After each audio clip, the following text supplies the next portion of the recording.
You're looking at Cincinnati, Ohio. While Blink may be taking place downtown tonight, the brightest lights will be out on the high school football fields around Southwest Ohio, Southeast Indiana, and Northern Kentucky. It's another episode of Friday Football Live, Week 9 of the high school football season, live from the studios of Griffin Hall, Northern Kentucky University. We've got a great slate of games tonight, including Wyoming at Indian Hill, Lakota East is at Lakota West, St. Ignatius is at St. Xavier, Roncalli is at East Central, Bishop Chatard is at Elder, and many more games across the area tonight that we'll be taking you out to live on Friday Football Live.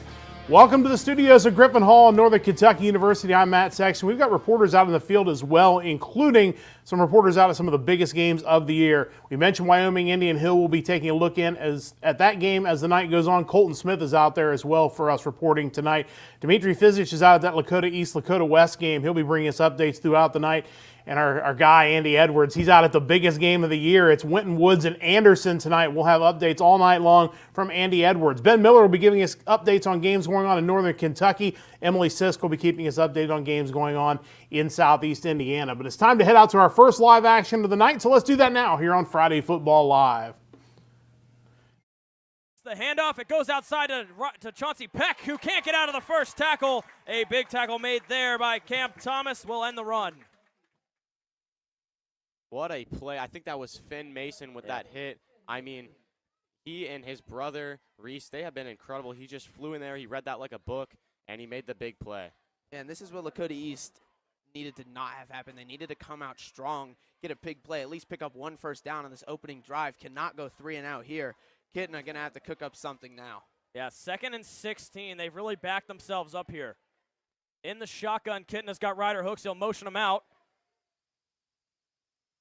Pressure doesn't come from West. Kitna fires it out for the first time tonight. It's complete, but it's not going to go anywhere. Ryder Hooks couldn't find any space on the left side. This defense has been all over so far. I mean, Colin Ogletree just flew across the double and took him out, and that is going to bring up 3rd and long. We've mentioned it all year on our broadcast. This is where West strives. Yeah, and on these 3rd and long situations, JT Kitna, he likes to roll out in the pocket and try to make a play downfield. Look for that here. 3rd down and 14. Kitna trying to get him with the hard count. It doesn't work. He steps back. He's going to air one out over the middle, and it's going to be intercepted. Finn Mason, he was alone there. I think Zion Neal stumbled on his route, and West is set up in prime field position to start this game. If you want to talk about making a statement on the first drive against the best quarterback in the GMC, that's how you did it. Just a rough route. Just a little bit of a miscommunication right there from Neal and Kitna, and now West and this offense is going to set up in perfect position to score.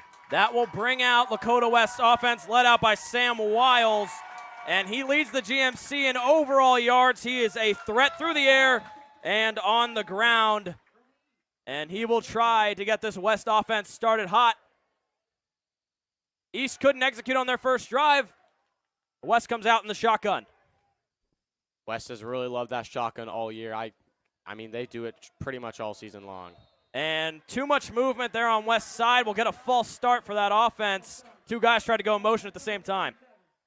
You know, going back to East's last drive, that 3rd down play, I mean, even if Zion Neal didn't stumble on that route, that was an ill-advised throw. Safety was right there. JT Kitna got to avoid those in this one. I mean, that is a huge turnover, and you can't have that on the first drive. You're going to see a lot of false starts. I mean, both of these student sections have really shown out, and you're going to see the impact.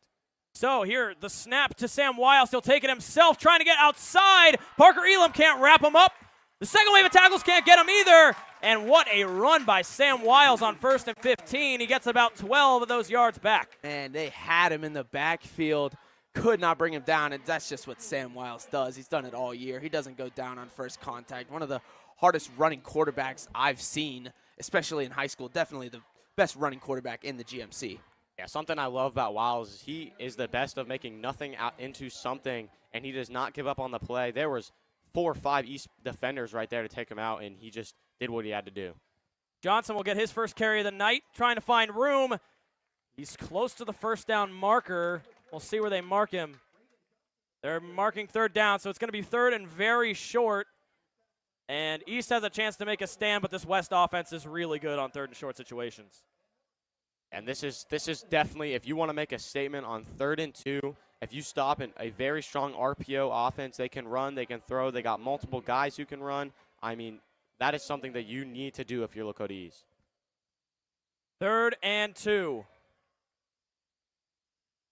Wiles in the shotgun will motion Johnson out to the right. He takes the snap himself. Going up the middle, he's got a lot of room. No one's going to stop him, and West will go up first. Sam Wiles walks in untouched. 6-0 West.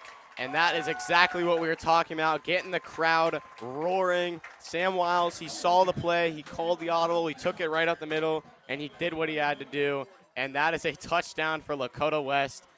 Not looking good for Lakota East defensively. I could be seeing it wrong, but I believe his jersey is torn. On that first play, I think it's ripped down the middle. I mean, like you said, that's what Sam Wiles does. You're going to have to stop that. You cannot let him do that to you all night. And that happened against Coleraine, where the running back was able to just find a hole right in the middle and take it for a big touchdown. Extra point, up and good. So West will start 7-0. East now forced to respond after a first drive that was frankly just a disaster. 3 plays that just didn't work out at all, and it obviously ended up with a turnover. Well, I would be more worried if East hadn't been in these situations before. They've been put in this a couple times. They were down 24-14 against Hamilton and were able to come back in that second half, get the win in overtime. They were down quick to Coleraine. So expect them to keep playing their game. Lakota West on the board first, a 7-0 lead as they turn the interception into a touchdown. Get you back out there here in a little bit. We're going to head for the first time tonight to the pit at Elder. It is Elder and Bishop Chatard in action tonight. We'll take a look at these two teams once I switch my mouse back and pull up my notes on these guys. Bishop Chatard having a good year, 6-1 overall, 3-0 in their conference. Last week, a 39-14 winner. Elder 4-4, 0-2 in the GCL South. They lost to Riverdale Baptist in a heartbreaker, which we had right here on Friday Football Live, 28-27 in overtime. Last year, it was a blowout. Bishop Chatard won 34-7, but Elder gets them at home this year, so we'll see if it's a different story. And we're going to head on out to the pit as Bishop Chatard has the ball near midfield. Still scoreless, just about 4 minutes into the opening quarter. No score. Chatard's first possession. Elder went 3 and out. 2nd and 21 from the 50. And now the give to Shaw. Shaw crosses the 50 into Elder territory at the 43-yard line before he's stopped down with a nice gain of 7 yards on first down. Yeah, we're going to see Jack Harrington have to make a play with his arm. 3rd and long is definitely passing territory. And we're going to see just how many yards Chatard picks up here if they want to try to go for 4th down on this. They set up, it'll be 3rd and 14.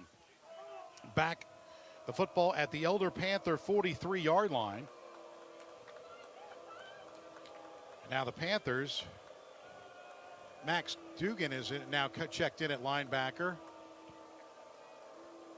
And it'll be 3rd and 14 at the 43. A little movement, and there's going to be a whistle. Looks like. I think Chatard jumped. Yeah, they jumped because the Panthers moved after that. So that's a big.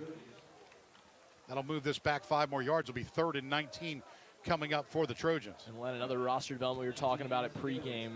New number 48 for this Panthers squad. Another freshman in Patrick Spinney. And, boy, it's remarkable to see 2 freshmen in Pete Forkamp and Patrick Spinney that are about to get time. You never see this. Yeah. We saw a couple years with Maddox Arnold, but this is uncharted waters for Elder. They need it with all the injuries, and a 3rd and 19 at the 48-yard line with 7:05 left. Here's Harrington back.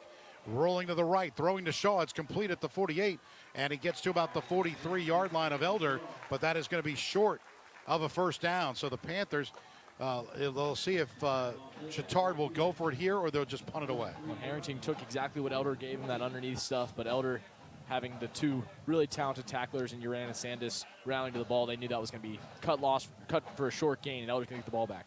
Yeah, so it'll be 4th down. They'll mark it at the 43, 4th and 13. 6:33 left here in the opening quarter. No score. And Sandus is back at his 16-yard line to return this punt by Belby. And Belby's kick is off to the right side. It bounces at the 20-yard line and out of bounds. So the Panthers will get it 1st and 10 at the 20. All day on the job, Comfort starts with quality Red Wing footwear. and equally as important is getting a perfect fit. Red Wing Shoe Stores offers the ultimate fit experience Who my using son advanced is. computer He's a better scanners person that leaving these walls than he was when he entered. Elder is a home, and it's something that he will look back and have such appreciation because he got to be a part of this community. So we're going to jump away from the pit for a moment. We are going to jump out to Scott High School, where Scott is in action tonight, and they gave up the opening kickoff for a touchdown. They're down 7-0 to Dixie Heights. Dixie Heights 3-5 on the season. Scott 2-5. Last year, Dixie Heights won this game 67-7, and certainly off to a good start. But Scott's on the move. They're down inside the 30-yard line, so let's head out there now. Marker. That flag came in right as Johnson looked like on the tackle attempt there.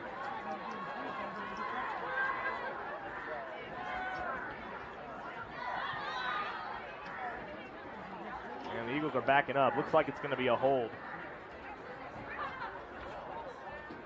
That'll set the Eagles back 10 from the spot of the foul, though. So not horrible. Spotted at the 36-yard line.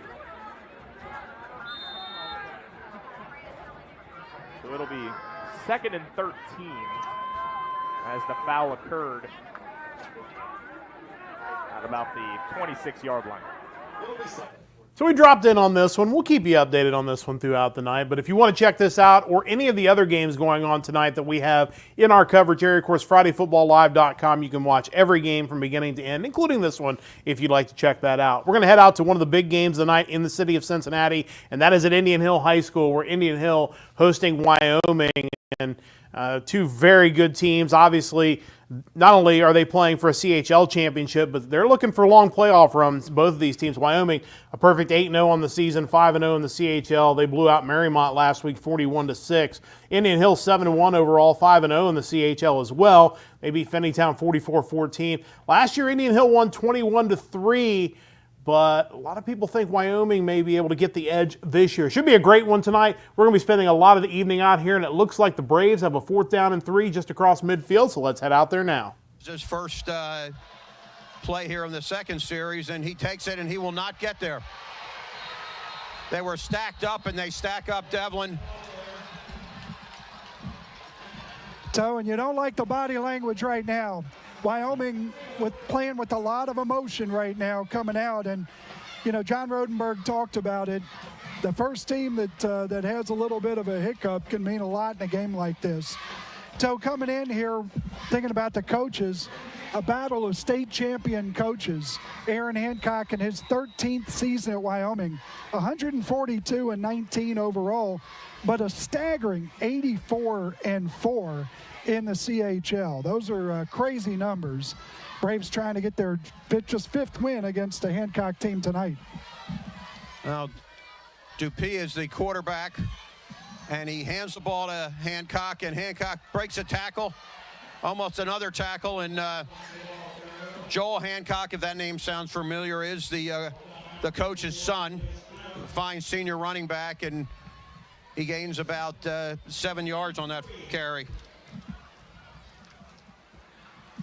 And here we're going to, I guess, get a replay.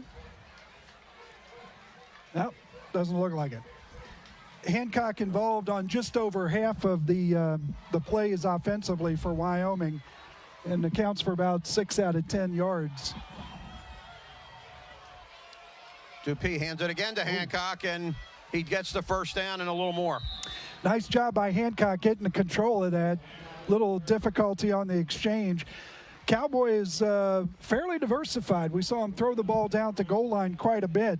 2/3 of the time they'll run it, 1/3 of the time they'll pass it. Indian Hill, on the other hand, this year, about 3 out of 4 times they will run the football. Well, and when they run it, it's about 3/4 of the time is Hancock. So he's the workhorse. They also got to be careful at number 1, Josiah Golt, as the leading pass receiver in the league on yards per catch. And he's a very, very dangerous young man, number 1. There's another one to Hancock, breaks a tackle, and the Braves stack him up. Hancock doing a great job avoiding Robert Hayes right there at the point of attack. Hancock made a slight adjustment and able to avoid what could have been a negative play for the Cowboys. Cowboys upset with the end of that play. Hancock getting tossed on the ground, but great job by Hancock to start that one. Getting out of the way, I'm sorry, of Aiden Rippey. Rippey had a shot at him and able to avoid it. Well, Wyoming's had 3 plays this series, all handoffs to Hancock, and he has 17 yards rushing in those three carries. Here's another one. Oh, it's a pass. That's out there to Lyons, the backup quarterback. The Braves are able to stack him up after a short gain. So one of the things I really like about this Wyoming squad, they make you defend so much. From a defensive standpoint, you really have to account for a lot of guys. You mentioned Galt, the speedster, kind of shades of Willie Galt, if you remember back to the days with the Chicago Bears. But Lyons, a totally different type of target, 6'4" guy. And then Hancock, boy, they throw it to him out of the background. Wyoming's always had good screen game, the draw game. They just do a lot and really make you account for multiple positions. 3rd and 1, 3rd and 2, long one. Dupuis checks off here. Obviously, the key is a timeout for Wyoming. So you look across the sideline, you look at that Wyoming sideline, 51 players, only 15 of them are upperclassmen, only 9 of them are seniors. Indian Hill with 42 players on the roster, 21 upperclassmen. So this is a young Wyoming team. It's young in the skill positions. The quarterback's a sophomore, leading wide receivers a sophomore. Timeout at Tomahawk Stadium, so we'll get you back out there in a moment. Let's jump back out to Lakota East and Lakota West, where Lakota East has even the score against Lakota West, but Lakota West, good starting field position here. They're up at the 47-yard line, so we will head out there now with 5:53 left in the opening quarter, all tied at 7. You don't really need to do anything like that, and it's a little too drastic to do here in the first quarter. Yeah, I agree with you on that one, Nikos. I think maybe not the smartest play call from the east sideline, a little too aggressive as the screen pass is out there to Tyson Davis, who's able to get close to the first down marker. West has a lot of guys on offense who might not have the most receptions in the GMC, but they can get it done on the ground. Yeah, Tyson Davis, he's been a guy who's really exploded the last few weeks. He has been that deep threat, but maybe if there wasn't such a stacked running back room or maybe city, I mean, there are a lot of guys there. He might be playing some running back, but he is definitely a guy to watch. Maybe some deep threats, and that speed on him is crazy. Big handoff. Sam Wiles will keep it. He's tripped up. Good trip there by the East D line. I think maybe if that wouldn't have happened, he could have gone all the way. I mean, it is just incredible. Again, I thought I had him wrapped up on the first one, but he just always will break the first. Is he wearing 2? Yeah, I guess they must have found some backup jersey. That's just what the information I was told, but looks like he's good out there in number 2. So Wiles in the shotgun on a new set of downs after the good run. He takes another snap to the left side. East not able to get him on the first tackle. Cohen Reap misses him as well. And finally, the East defense able to wrap him up after a gain of 8. This East D-line has got to do a better job of catching Sam Wiles when he goes on the outside. Yeah, I mean, they've almost got him in the backfield every time he's run, except for the touchdown run, but they just cannot bring him down. And he's not the hugest quarterback, but it's just something about him. He just always breaks that first tackle. His size, I mean, it makes him perfect for running. It kind of scares me sometimes taking all those hits under center, but, I mean, he is so slippery. I mean, he just escapes all the pressure and always turns a negative play into a positive. 2nd down and 2. After the good run on first down, Tyson Davis motions in. Sam Wiles will keep it again to the left side, and he's uncontested. Finally pushed out of bounds. But he's all the way to the 25-yard line, and this West run game, at least with Sam Wiles, has been incredibly effective early on. Yeah, East has done a great job all year of stopping, big-name running backs. They stopped Tyler George. They stopped Grayson Goldsmith. But when you got Braden Johnson and Sam Wiles to worry about, it's going to be a handful, and you're seeing it right now. They don't even have to pass the ball, just running it on almost every play with Sam Wiles, and he's getting them about 10 yards a carry. 1st down and 10. Braden Johnson will take the carry to the right side, and he's got 7. East has got to stop this run game as West is just pounding it down their throats right now. Yeah, it starts with Get you back out to Lakota East and Lakota West in a moment as West continues their drive trying to retake the lead. But our own Andy Edwards, of course, following the biggest game of the night, Winton Woods and Anderson. And he's got a highlight for us right now. Let's head on out to Andy's highlight. And it's going to be Winton Woods Jr. quarterback Bryce Sean Brown. He's going to find senior wide receiver Chris Mathis on 4th down for a 28-yard touchdown pass. Extra point is good. Winton Woods 7, Anderson nothing with 7:43 left in the opening quarter. Huge game tonight. And if the Winton Woods offense gets it going, as good as their defense is, could be a tough night for the Raptors. Meanwhile, Lakota West continues their drive. Looks like a 3rd down and about 2 yards to go. Let's head back out there to see if they can pick it up. To beat Lakota West so far this season, and the way they did it was they stopped the run game, and West did not do a very good job of adapting to that. We might see it a little bit better here tonight if East can get some pressure, but I think that's step 1 if you're Lakota East. So 3rd down and 2. Wiles fakes the handoff, takes it up the middle. A lot of contact, but he's got the 1st down and a little bit more. West inside the red zone and knocking on the door of the end zone. Well, you're going to have to do something to try and stop that. I mean, load the box, but, I mean, if you load the box, Sam Wiles could easily just drop back and make a throw. It's just the trials that come with this amazing Lakota West offense and this defense, middle of the road stats-wise. They're going to have to make some big plays. I think the way they're going to have to stop this West offense is getting turnovers. And Sam Wiles has turned the ball over quite a bit. He has 4 fumbles, 3 interceptions, but so far the only turnover has been for Lakota East. Yeah, East has a lot of star players. You got Connor Cruz leading the GMC in interceptions, and of course Cohen Reap, who has done an incredible job, but they're going to have to play more as a unit if they want to stop Sam Wiles. 1st and 10 from the 14-yard line. Wiles fakes the handoff once again, and man, he is just averaging enough to keep the chains moving as he gets about 6 on that run.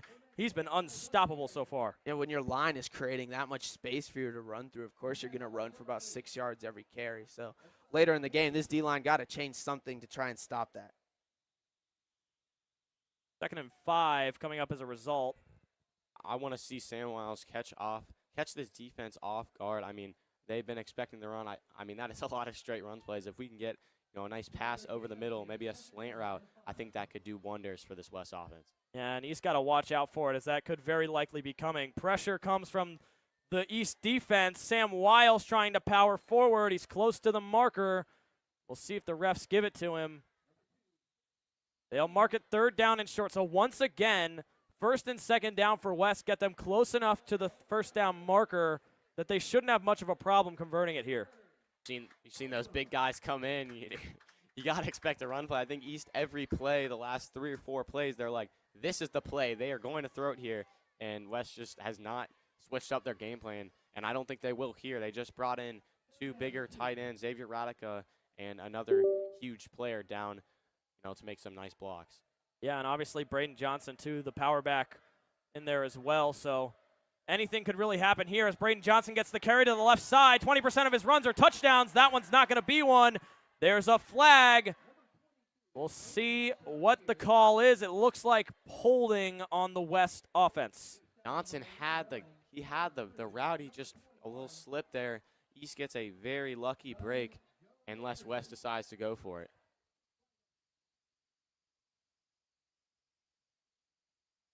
The flag going to be still awaiting the official call. And East, obviously, if it is a holding call, they got to choose if they want to let them try again with a 3rd and 12 or if they're just going to let it go to 4th and 2, because I think if I'm West, I go for it on this 4th and short because you've had so much success with it so far, and the only reason it didn't work on that last play is because of a stumble. Yeah, so it's definitely 4-down territory for the Firebirds. They will decline it. Now West has the decision. Do they go for it? They have Kofi Dubufor, who I expect he will hit this one through with all the pressure, but it's going to be a hard decision to make. I don't know. The way West has been moving the ball, getting a signal from the coaches, I think they're definitely going to try and punch this into the end zone. If East is able to get the stop here, that's going to be huge momentum for them. But I don't know. With the way West is moving the ball, you got to make a play somehow. So the East crowd on their feet. 4th down and 4 after the stumble on the run. Huge play. Wiles steps back for the first time, throws it, and it is bobbled and caught. What a catch by Tyson Davis. I thought he was going to drop it, but man, he hauled in a tough catch, and Wes takes the lead once again. That was perfect coverage, but that throw and catch was just even better. You got to like that block from Brent Johnson. He made. So West goes back on top with a 4th down touchdown pass, only 9 seconds. It went from 19 to 9 seconds there left in the first quarter, and West with a 13-7 lead pending the extra point. Let's head back out to Indian Hill. They are into the second quarter. First play of the second quarter right here for the Cowboys as they will run it up the middle on 2nd down and 5. We'll see if they've got enough for a first down or if they'll be facing 3rd and short here. Still no score in this one, just underway in quarter number 2. How many times has he run the ball and is he getting the feel of it? So far, only 19 attempts coming in. He's had success, 116 yards, averaging over 6, and 2 touchdowns. So he's gotten in the end zone. He smelled it. But just 19 how much carries in 8 games, but he's 5'10", 210. Yeah. 210 in this league. That's a big, big back. Yes.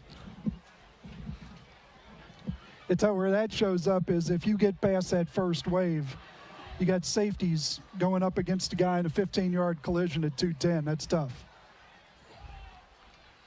And Hamilton will carry again, and he'll go around end. And the Braves push him back here. But so Wyoming with the big playbook this part of the field with the size of Billy Lyons and far side with Josiah Galt. A lot of options here at 1st and goal. 1st and goal on the 9. Looks like we got a unsportsmanlike face mask. And maybe we're going to have half the distance here. Oh, boy. I say 1st and goal on the 9 is not a bad place to be defensively, but now you cut that in half, and an untimely penalty for the Braves. Changes the play call potentially a little here, Toe. Yeah, these two teams, once again, Toe, it comes down to the end of the season. And just what you'd expect. This is why you put in all the time playing games like this.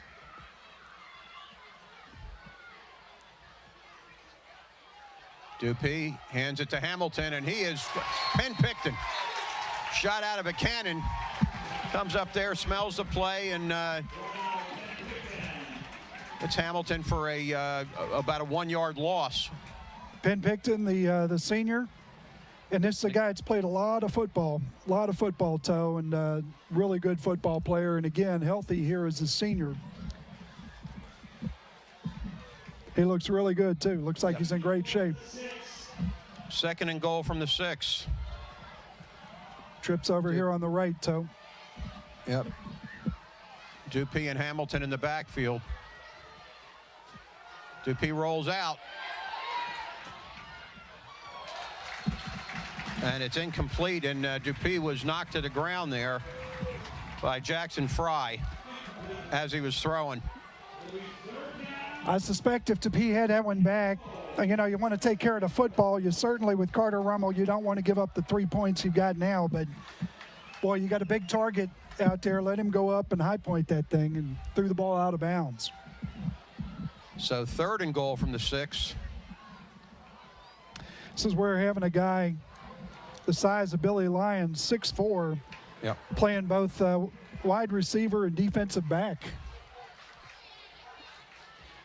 And they've got 3 wide on the right, and now another timeout. It's kind of funny, Toe. Reminds me of the days when John Rodenberg was coaching Sam Hubbard at Moeller, and Sam was playing safety. Similar type frame. You think the Bengals will do that this Sunday? Wyoming uses their 2nd time out of the half, so they have just 1 left with 9:54 still remaining. But this is a big play. Yeah, so taking a look on that other sideline just to see, I don't see young Mr. Hancock over there. Of course, the Hancock family, he's got an older brother playing at Kenyon College. Terrific academic institution. They've sent quite a few guys in recent years to places like that. Got a guy playing at Carnegie Mellon, the older Hancock playing at Kenyon, a kid playing at Bowdoin, which is a terrific school, and then Rose Holman, the engineering school in Indiana, and Terre Haute. Coach Hancock doing a great job sending his kids where it's a good fit. Of course, Indian Hill got a couple of guys playing right now. 11 players the last 4 years have gone on to play in college. Wyoming with 20 in the last 4 years to play in college. Hamilton and Dupuis again in the backfield, and it's a fake and knocked down. Wow. George Vollmer was beaten, and a drop ball, and the Braves escape. Yeah, so that's a tough one because it's hard to cover a slant right there at that part of the field. And Dupuis put it on him, just wasn't able to bring it in. 4th and goal from the 6. Rummel on the season doing a terrific job. He's 5 out of 6, longest of 40 yards, and 39 out of 40 on the extra points. We mentioned that because of the proficiency on the snap, the hold. The 23-yarder. And he bangs it through. So Wyoming draws first blood. Nice job there by Billy Lyons on the hold. That ball up a little bit, but kept his hands away from his body, handled the ball beautifully. And, boy, they've had good kickers like Indian Hill. You know, I mean, you think back, Sergio, a terrific kicker. Carter, a terrific kicker. And so Wyoming on the board first in this big CHL showdown, 3-0 over Indian Hill early in the second quarter. We'll get you back out to Tomahawk Stadium in a little bit. Let's head out to LaSalle, I believe for the first time tonight. It is 7-7 between LaSalle and Harvest Prep. A third down and long, no, actually a first down for Harvest Prep. They were facing a third down and long, but they have picked up the first down to the 42-yard line. Talk a little bit about this game real quick. Harvest Prep 6-1 overall. They beat St. Vincent St. Mary's last week 40-7. LaSalle 6-2 last week. They lost to St. X 9-0. Could be a tight one between these two teams. That is what we have so far, 7-7. So let's head out to LaSalle High School and check in on this Harvest Prep drive. Against Louisville Central all those weeks ago. Oh, yeah. He was the main focus. Had to put all your effort into stopping him, and don't think this will be anything too different from that.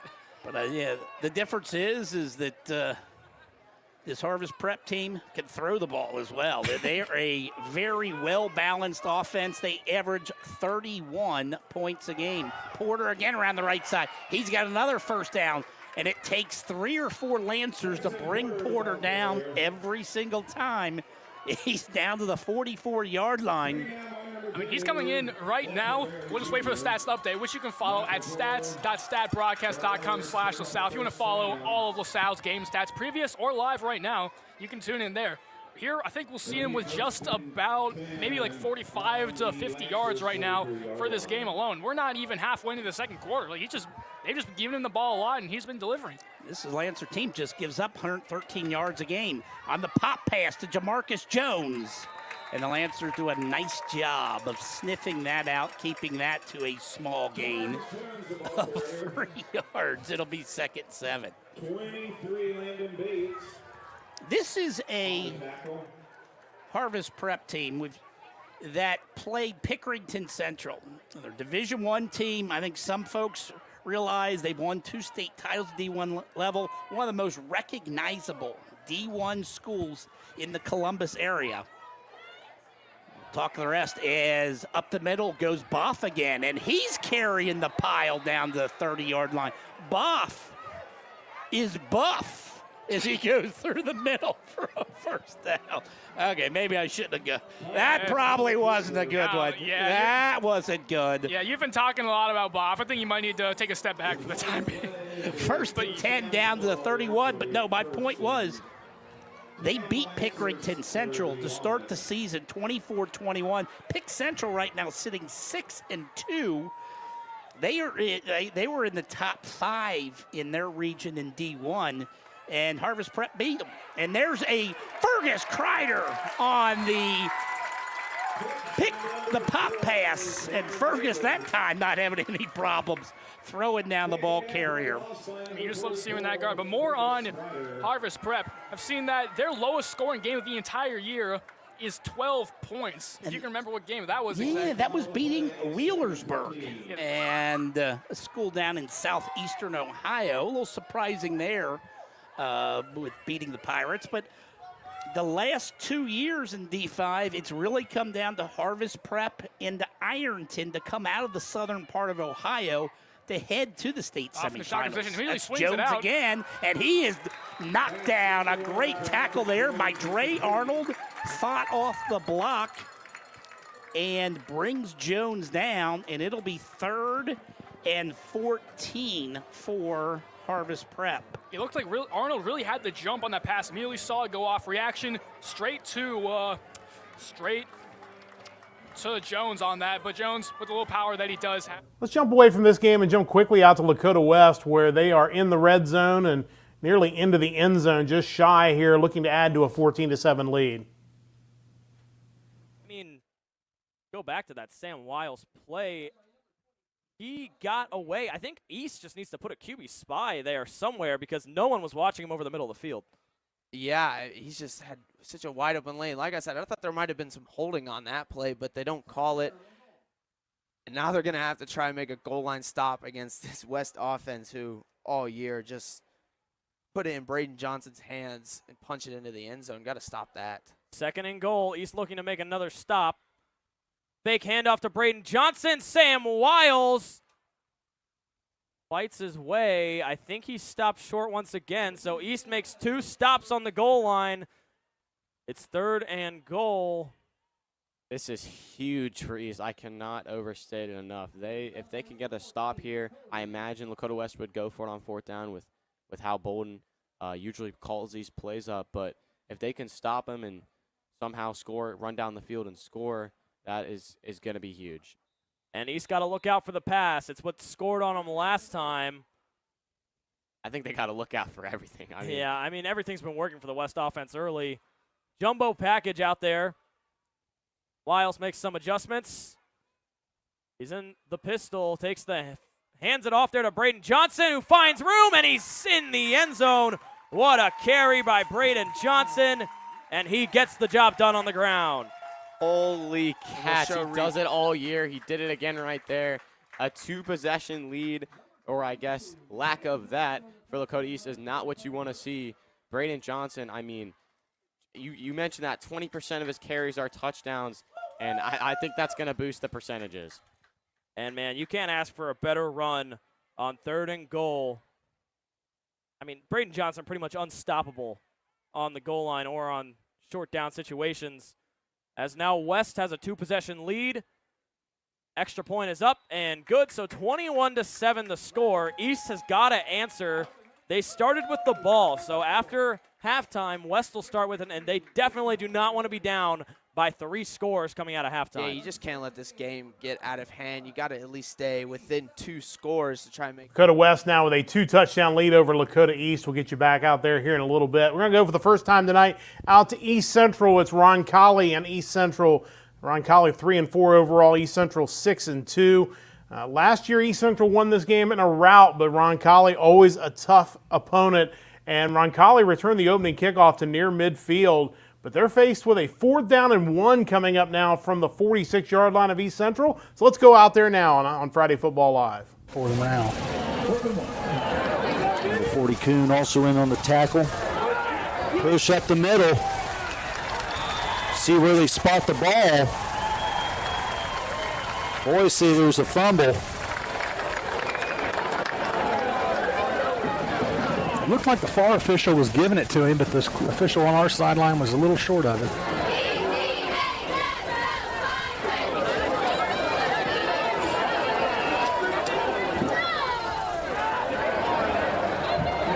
Well, we'll see, Jeff, if they give a measurement or not. No measurement. There's no measurement. First down. We're going to go with it. And that was close. That was close, that was yes. Really close. Seemed like our boys thought they had him stopped. I thought maybe they had a fumble in the pile. Yeah, that's what they thought. Here's Ash. He's going to go downfield, a little wobbly, and it's intercepted down the sideline by East Central. That ball was really underthrown. That was. Hung up there forever, and it was underthrown. It gave us an opportunity to make that play. You know, there's an old saying in football, Aaron. So big play by the East Central defense. They'll have the ball to get their first drive on offense started here in just a few minutes. We'll get you back out to East Central a little bit later on. A defensive battle. Actually, I thought we were headed to, yes, we are indeed headed to Elder. It's a defensive battle, and if you like timeouts, we have got here right at the right time. So we're going to bounce out of here. We're going to head over to Indian Hill, I believe, or Indian Hill and Wyoming. Wow, this is a wild effect they've got going on here. That looks like it's deflected in the air and incomplete. So some technical difficulties. Again, these are, in most cases, student productions. Some of these are community broadcasts, but every once in a while we get some interesting technical problems. So looks like we are. They're going to show a replay here of what just happened. This was the pass that was deflected up into the air and incomplete. Wyoming's got a 3-0 lead in this game. So we're going to jump back out of here as they get their technical issues figured out. We'll get you back to Elder, where the only technical issues have been the two offensives that had technical issues trying to score tonight. With 2:56 left in the second quarter, a big third down coming up for the Panthers in a scoreless game. And Thaman moves to the right. Thaman gets it. Elder to the right side inside to around the 21-yard line. That's a gain of 3, and that is enough for an Elder Panther first down. A really gutsy run by Joey Thaman right there. Knew what he needed to get and got it. And like we were talking about, it's kind of hard to appreciate these games for what they are, and it is a defensive slugfest. Although the offenses haven't played great, 2 total turnovers in this game. Both defenses have just played out of their mind so far today. 1st and 10 at the 21-yard line of Chittard for the Panthers. 3 wide receivers to the right, 1 to the left side. It's Estep. He's back at the 25-yard line. Stepping up, gets the snap, throws it to the left. It's complete inside to Ruth, inside to the 10-yard line. And the Panthers get 11 yards on that Jackson Ruth reception. And expect Elder to try to keep this ball on the ground. They're going to do whatever it takes to score a touchdown, obviously, but with 2. So we'll get you back out to the pit for this drive as Elder's looking for the first points of the night as they approach halftime at Elder High School. But our guy, Andy Edwards, of course, bringing you updates on the big game of the night, which is Winton Woods and Anderson. And Anderson had tied this game up at 7, but Winton Woods going to go back on top. In the middle of that giant pile, that is Zeke Garrett. He's got the touchdown. It's a 1-yard touchdown run. The extra point good once again. And they are just almost to halftime. 19 seconds left in the second quarter. Winton Woods up 14-7. Also approaching halftime is Elder and Bishop Chittard. Is Elder knocking on the door of the first points of the night? There's a minute 48 to go. Let's see if Elder can punch this in. Burn these 2 timeouts that they have left on deck, because Elder's going to be able to bring this thing all the way down close to under a minute 30. And we're going to see what Elder opts to do here and see if they can will their way into the end zone. 1:32 left, so they did mark it right at the 4. So it's a 2nd down and goal from the 4. Ruth to the right, Joey Thaman to the right. Now setting up. They go to the left side. It's Path. Shotgun setup. It's Estep. Estep looks to run it. Estep trying to get in, going wide. He's got room for the end zone. Touchdown! Elder Panthers. And Caden Estep gets the touchdown on the left side of the end zone, and it's 6-0 pending. Well, Caden Estep not known to be the most fleet of foot, but he showed off all the speed he had right there to get to the edge, and a really nice run and a really nice decision out of the sophomore quarterback. After a tough first half, he bounces back and hopefully gives Elder a lead going into half. 1:13 remaining. It took almost the entire first half before the Panthers get their first points, but right now 6-0 pending this extra point. And right now it's Ray. He will kick it through the uprights, and it is good. So with 1:13 left in the second quarter, Elder 7, Bishop Chittard 0. We'll take a timeout on the Prep Sports Radio Network.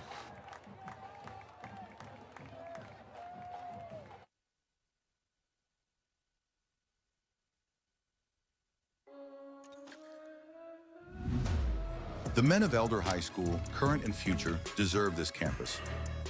So Elder getting on the board just before halftime, 7-0 is the lead. We'll jump out of this. We're going to head out to Talawanda and Mount Healthy. Probably won't be out here too many times tonight. Not exactly the most intriguing matchup on our slate of the night. Talawanda 3-5 overall. Mount Healthy 6-2 overall. Last year Mount Healthy won this game 46-9, but it's Talawanda up 21-14 with 5:30 to go before halftime. Let's head out there thanks to our friends at ICRC Television. Nope, still the give to us. Kaufman Stewart inside the 5 down to about the 3-yard line. So they're more or less back to where they started this drive. Ball spotted about the 2-yard line. It's going to be Showing second down over there, but I believe it's third down, isn't it? Should be. I believe so. Yep.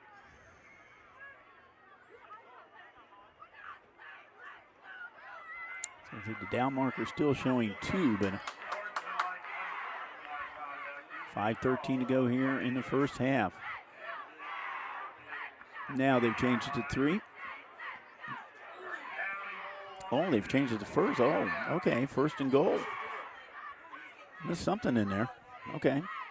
We'll go with first and goal. Third down. No, now it's third down. Boy, we're going all over the place here. I'm thinking, how do they get first and goal? Surprised we haven't got to fourth down yet. I don't know. Well, how you like that? Spain, everybody went to the right. Spain went to the left for his third touchdown of the year, 3 yards, and back to within a point now again are the Mount Healthy Owls. We're back to where we almost started. You see everybody goes to the right. Nobody's there. Spain all by himself. Takes it in for the touchdown. Spain 3-yard run. 5:02 to go here. Johnson, this is important extra point. So Mount Healthy has scored, looking to tack on the extra point, and it is good. So we are all tied up at 21 in that one with 5:02 left before halftime. We're going to head back out to Lakota West where, surprise, surprise, West is in the red zone again, looking to regain a 2-score lead. And looks like they have done just that. Continues to be up by 2 scores. The onside kick attempt ends up hurting East in the end, and West is back up by 2 possessions. What a run right there. I mean, Braden Johnson just found the perfect hole and then took a couple hits to the end zone, spinning his way.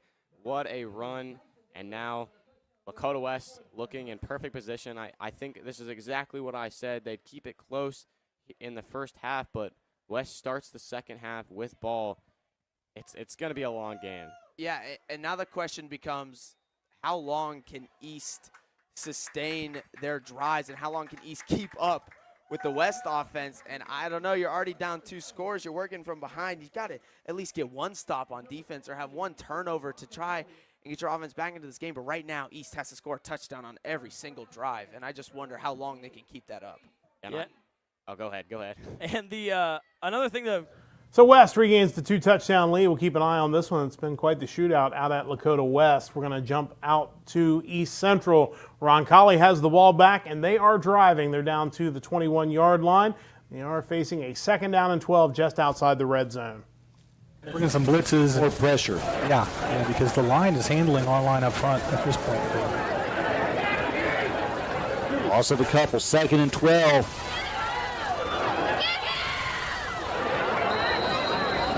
Pass complete there to Connor Kessler. 6'2" junior for the Royals. Picks up around 7. It's 3rd and 5. Roncalli.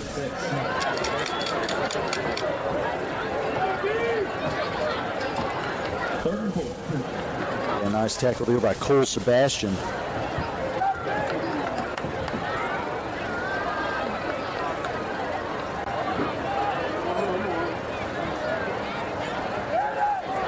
Pitch to Dozier. Great blocking out front.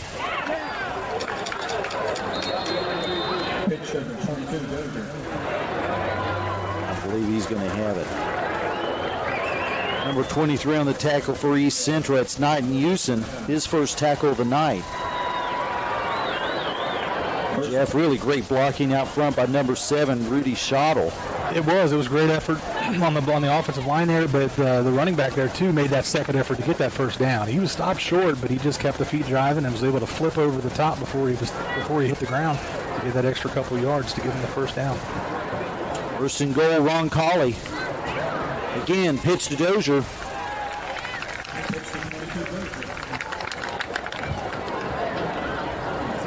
Stop by 36. Yeah, Sebastian looked like Knighton Houston also went on that tackle. That was really well played on that option. They've seen the option quite a bit here in this series, and East Central's defense was able to hang out there, keep them from getting that outside corner like they got on the last play and forcing them back inside and making that tackle. Second and goal. Second and goal, Roncalli.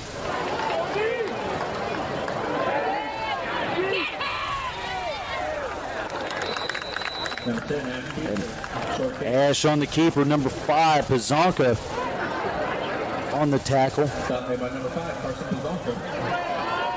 Ron Colley not afraid at all, Jeff, really, to go that extra effort, try to leap to gain that extra yard. Well, in a game like this, you know, with their season, the way it's turned out so far, they're fighting tooth and nail for every yard they can get. 3rd and goal, Ron Colley, final minute here in the first quarter.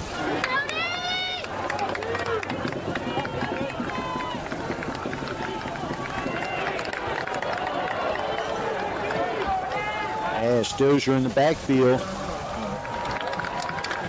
And they're going to take a timeout. Jeff, let's also take a timeout. We'll be back with you for the final minute here in the first quarter.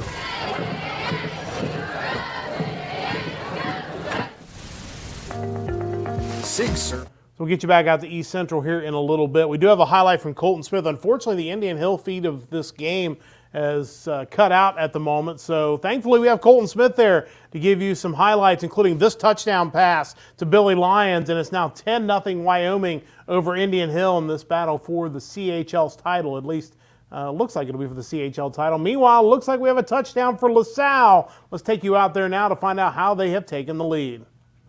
6 to go with this first half. I mean, that's what we love to see. I think all the touchdowns that have come from this team so far have been from seniors. And I mean, you just love to see the impact that they're having. Jack Short, his first touchdown of the year.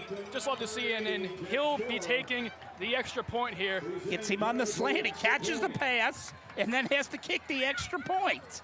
It's always an interesting combination. The kick is up. It's good. And 1:36 left in the first half. LaSalle has retaken the lead over the Warriors of Harvest Prep. It's 21-14. That's 2 passing touchdowns. Will, the Lancers came in with 3 on the season. And all 3 of those came against Ron Cowley just a few weeks ago. I would not be surprised if they tied or even exceeded that. So LaSalle takes a 7-point lead with 1:35 to go before the half. Let's head back out to East Central and Ron Colley. Looks like a 4th down coming up for Ron Colley inside the 10-yard line. So let's see if Ron Colley can punch it in for the first points of the night.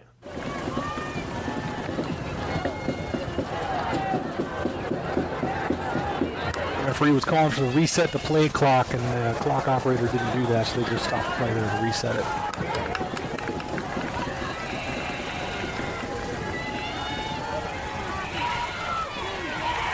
And he's stopped by East Central. That was Dozier.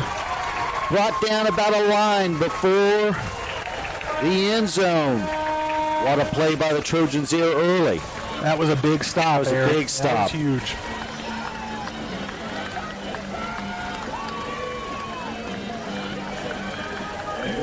They ran that reverse. I thought it looked like they had it. They had it open. I thought so too. Open field over there, but it looked like it was. The East Central defense comes up with a huge goal line stand to keep the game scoreless as they're just about ready to go to the end of the first quarter.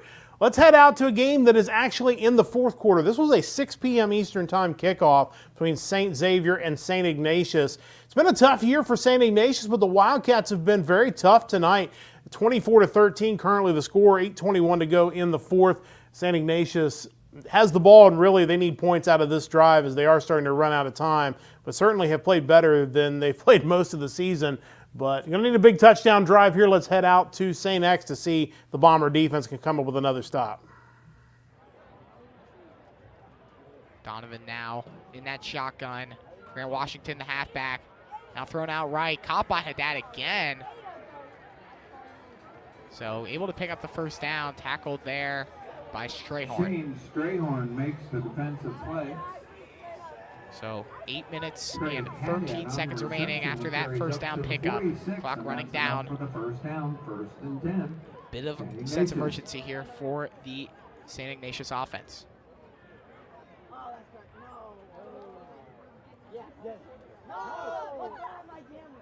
Donovan dropping back. Not trying to roll out right. He'll just take it himself, get out of bounds after about a 3-yard gain. Yeah, and he's been afforded pretty solid space on both of his scrambles on this drive. able to get out of bounds on both of them, too. This time it's going to be about 2nd and 6, maybe 2nd and 7 here. 2nd and 7 is what they're going to call it. Just barely out of Bomber territory, which you really need to be in.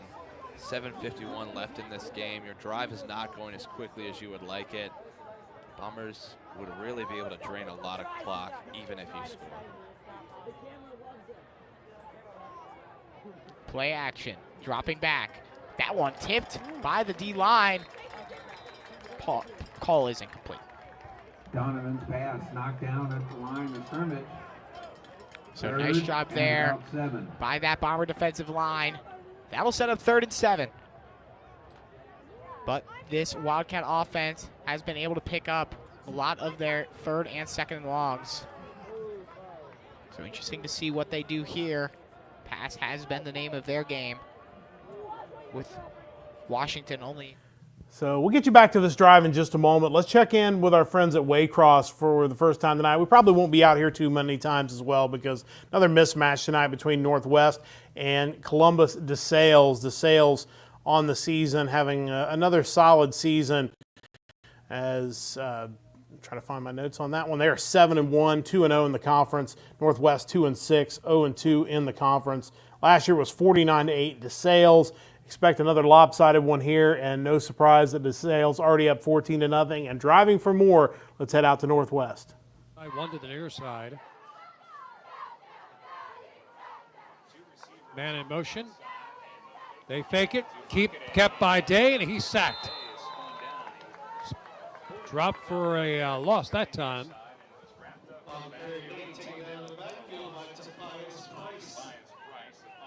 Yeah, Tobias Price does a great job right here, getting off his block, not letting Day get away, and just excellent tackle. It'll be at the 12-yard line.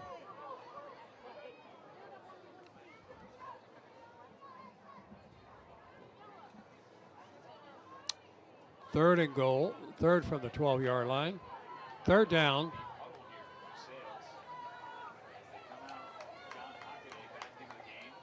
Trips to the far side. Man in motion, flag. That's somebody offside. And a touchdown. No, incomplete. Touchdown, caught. And that was Carson Kemrick. But I believe we'll see who the penalty will be against. Yeah, it looks like a false start on the offense. And that'll take away the touchdown. Tell you what, though, great throw by R.J. Day. Nice read. And he had a good time. He really did. Good protection. These rollout passes for him seem to be his bread and butter. That's where he got that long pass earlier, and even right here, even though it was called back. A little Tim Tebow jump pass right there. 7:45 showing till the half. I'm Kurt Radel. He's Chris Meade. Waycross Community Media Television. Friday Night Lights. Week number 9. Man in motion. Day drops back, looks, goes deep to the end zone, incomplete.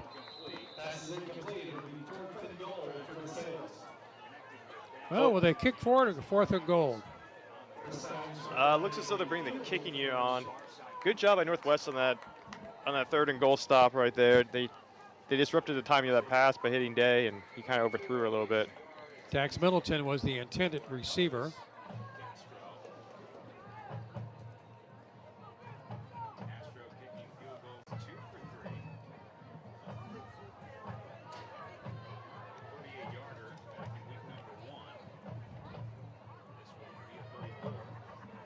.34-yard attempt.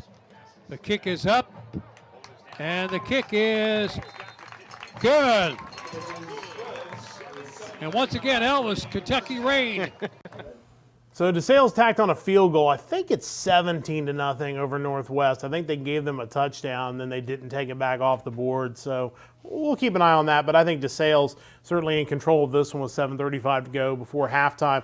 We've got an update from Dimitri Fizich. Of course, we've been bouncing around all night. We've been going in and out of this Lakota East, Lakota West game. And speaking of bouncing to the outside with Ryder Hooks. He takes it in for the touchdown. It's 28-21 Lakota West. That game was approaching halftime. And looks like Lakota West has the ball deep in their own end right before the half. Meanwhile, St. X, they've got the ball back and looking to try to run out the clock. They're going to throw it deep, just kind of throwing it up, and it's going to be caught. So St. X is down inside the 20-yard line. A touchdown here would pretty much put this one away against St. Ignatius. Forget what I said about not wanting to score. You're at the 15-yard line already. A nail in the coffin presents itself to you now. Possible easy red zone score. You'd think they at least come away with 3 to make this a 2 TD game for Ignatius. It's a great look there. Great job by Cam Taylor. 3 guys covering him. Comes down with that ball, no question. Just a great job there from Herbstreit and Taylor. That's where Taylor's excellent, just kind of in those on those deep routes. That one wasn't really a route so much as just kind of a jump ball at the end, but he's able to bring it down. Now the handoff up the middle to Vollmer. About 5 yards there. Again, Taylor been making probably about 1 catch a week, but still been very solid. 19 catches for 280 yards, now 20 catches for 217 yards on the year, with now 3 of his last 5 catches good for touchdowns. Spread out across a few weeks this season. Yeah, of course, his lone catch at the end of last game was 31 yards in for the TD, lone TD against LaSalle from Herbstreit as well. They just have a great connection with each other there on the deep ball.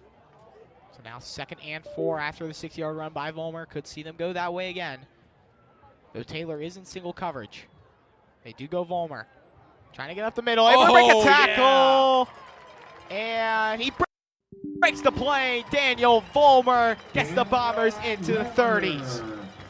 Yeah, and under 5 minutes on the game clock as well here. Ignatius would be hard pressed to find a way to come out of this one. It's going to be 30-13 currently, pending the PAT, which Davidson has been good on all night. It will be 31-13. Again, McDonald the holder. Thurman the snapper. Well, that should do it for St. X as they're up 31-13, and looks like the Bombers are going to come away with a win tonight. Let's head out to Lakota West. I told you that West was backed up way deep in their end. Well, they punted it away, and it was touched by a Lakota East player, and West has recovered it across midfield. Now, the downside for West is there is 1 second left on the clock, so they're going to take a timeout to talk about running their best Hail Mary play here. But kind of a miscue here by Lakota East could potentially give West another shot at the end zone before the half. It's been a good one, back and forth, not a lot of defense, lots of offense from both teams. West a 28-21 lead, and again, a timeout at the moment, and we've got more games going on. Obviously, we had some games kick off late. That St. X game kicked off early. We'll have a halftime report coming up. Our reporters will be giving us halftime reports as we continue on. We'll continue to get highlights from our reporters out in the field. A lot of good stuff going on here on Friday Football Live, and it looks like they're ready to come out of the timeout. So let's see if Lakota West can make some magic happen in the final second of the first half. We'll see what West draws up for the last play before the end of what has been a great first half. I think all of us in the booth agree. We couldn't ask for a more entertaining game of football. It kind of sucks that, you know, our stats defensively might dwindle a little, but still, I think it's been an incredible game, and it's all worth it. Empty backfield. Sam Wiles. Looks like Hail Mary formation. Everyone's going deep. Pressure coming, and he's brought down. A big play by the East defense. Ultimately limits the damage of a special teams mistake, and it will bring us to halftime. What a first half here at Lakota West High School. We hope you'll stick around for what should be an exciting second half, which will determine the winner of the GMC. We will be back right after halftime.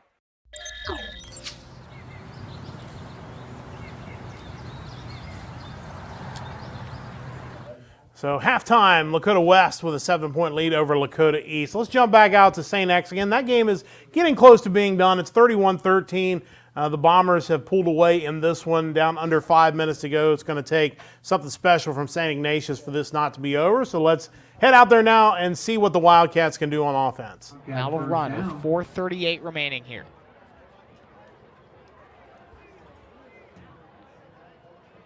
Donovan now looking deep. Got a man open. Oh, my. It's caught. Trey Haddad down to the 20, to the 10, and he finds the end zone.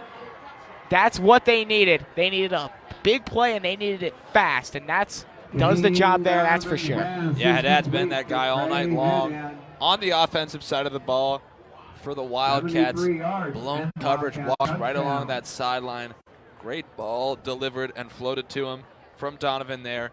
Finds him in stride, hits him, pending the PAT. It's going to be 19-31, still in favor of the Bombers, of course. So that puts Haddad at 7 catches for 154 yards on the night, puts Donovan at 306 yards.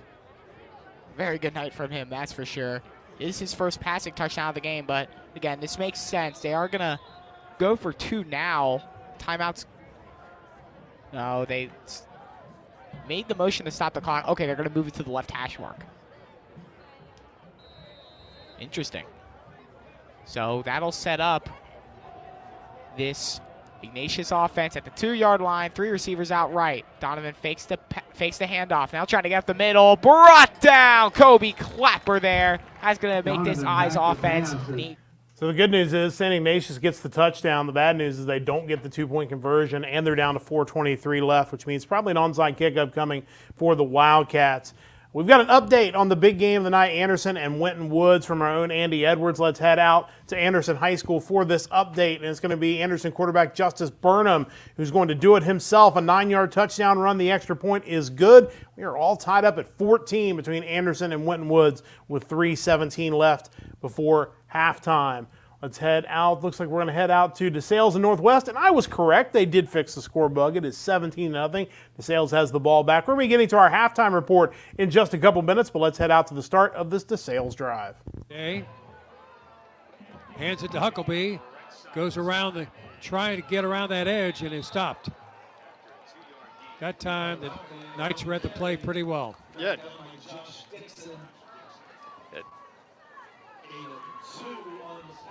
I mean, excellent job fighting off the block by 77, taking him down. Really good effort there. Pickup of 2 on the play, 2nd and 8.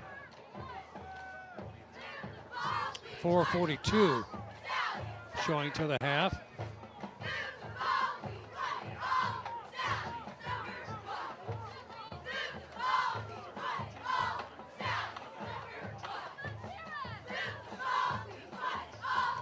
Day takes it, drops back, complete, and that's going to be a first down.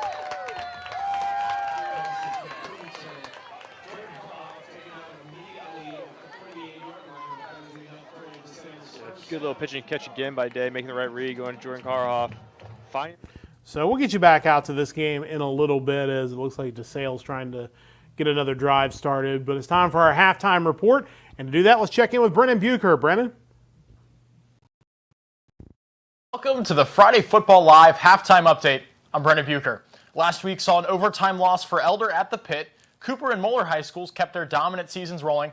St. X won a tight game against LaSalle. Anderson continued to dominate, and Beechwood went on the road to destroy a 6-1 Owen County team. Now let's see how those outcomes affected the standings in this week's media poll. In the Louisville Courier-Journal poll, ranking the top teams in Kentucky, the Ryle Raiders are 6th in 6A. Previously mentioned Cooper reigns supreme in Class 5A. Highlands, just a few spots behind at number 5, is taking on number 9, Connor, tonight, the game I am currently broadcasting on BluebirdsRadio.com. Covcath is number 5 in 4A. Lloyd is number 7 in 3A. Beechwood is number 2 in Class 2A, with Newport Central Catholic ranked 6th, Brossart ranked 8th, and Newport ranked 10th in 1A. In the USA Today Ohio Super 25 poll that ranks the state's top teams regardless of size, they continue to have Northeast Ohio's Walsh Jesuit at number 1, with Moeller at number 2. Anderson is 5th, and in their ECC opponent tonight, Winton Woods comes in at number 9. Lakota West and St. X also make the poll. In the Tri-State Blitz top 525 poll that ranks the Greater Cincinnati's best teams. They continue to have Moeller and the Crusaders sitting atop of the poll, followed by Lakota West, Anderson, Winton Woods, and Cooper. The highest ranked team from Indiana is continuously defending state champions East Central, coming in at 18. Our Andy Edwards McNicholas Rockets cracked the top 25, coming in at number 24 with a 7-1 record. And that is a look at some of the area's best teams. Now let's throw it to Wyoming High School's Evelyn Wackler, who will tell us about some of last week's top performers. Thanks, Brennan. When you think of top player performances, kickers are rarely mentioned. But in last week's 4-point win over Dixie Heights, Connor kicker Andrew Herron was the difference maker. His 3 field goals helped the Cougars to victory. However, it was his 57-yard field goal that may have been the week's crowning achievement. It was the 4th longest field goal in the history of Kentucky high school football. And speaking of long scoring efforts, Cincinnati Country Day receiver Thomas Huckleby had touchdown receptions of 30, 89, and 99 yards, all in the first half of Country Day's victory over New Miami. Highlands quarterback Rio Littmer had a perfect passing game against Boone County. The junior went 7 for 7, with 4 touchdown tosses to 4 different receivers. And not to be outdone, Wilmington's Jake Stevens was 11 for 11 and tossed 3 touchdown passes in the Hurricanes' victory over Goshen. And this concludes this week's halftime update. Now we throw it back to the Friday Football Live Command Center at Northern Kentucky University for more second half Red Zone action. Thank you to Evelyn and Brennan for that halftime report. We're going to head out to Mount Healthy in Talawan. This has been a wild one tonight. Lots of offense if you like that sort of thing. 35-28, Mount Healthy on top. They're near midfield with about 30 seconds left in the first half. Looking to add to their touchdown lead. So let's head out. They're in a timeout at the moment. We'll head out to our friends at ICRC for the remainder of this first half. Takes it, drops back. Now, yes, he'll pass, finds a man open, and still spins, and he's inside the 5. Yeah, Jordan Carr off again. Jordan Carr off again. I mean, look at this. Great job by Day here. I mean, just scrambling with the, finds a hole, and then again, that little jump pass, beautifully thrown, finds the open man in the coverage. So it'll be a 1st and goal. 46.6 seconds remaining. Oh, it's a wobbly ball. Did he catch it? Yes. The catch was made by Sanders.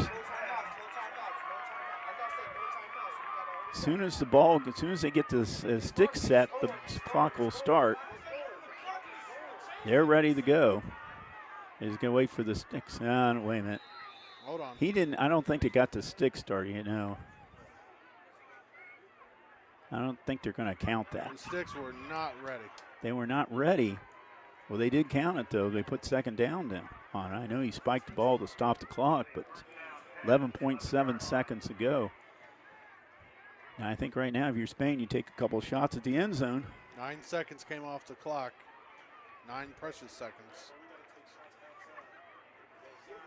Take a couple of quick shots at the end zone and see what happens.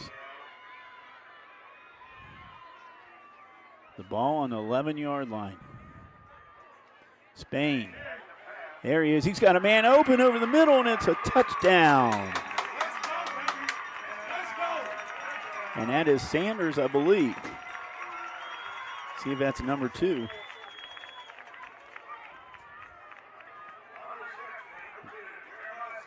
Let's get another look here. Spain. Oh, what a pass.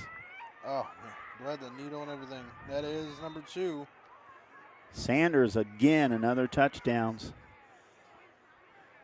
All right, Johnson back again for the PAT. People are going to look at this and go, is that the final score? We still got another half to play. Yep.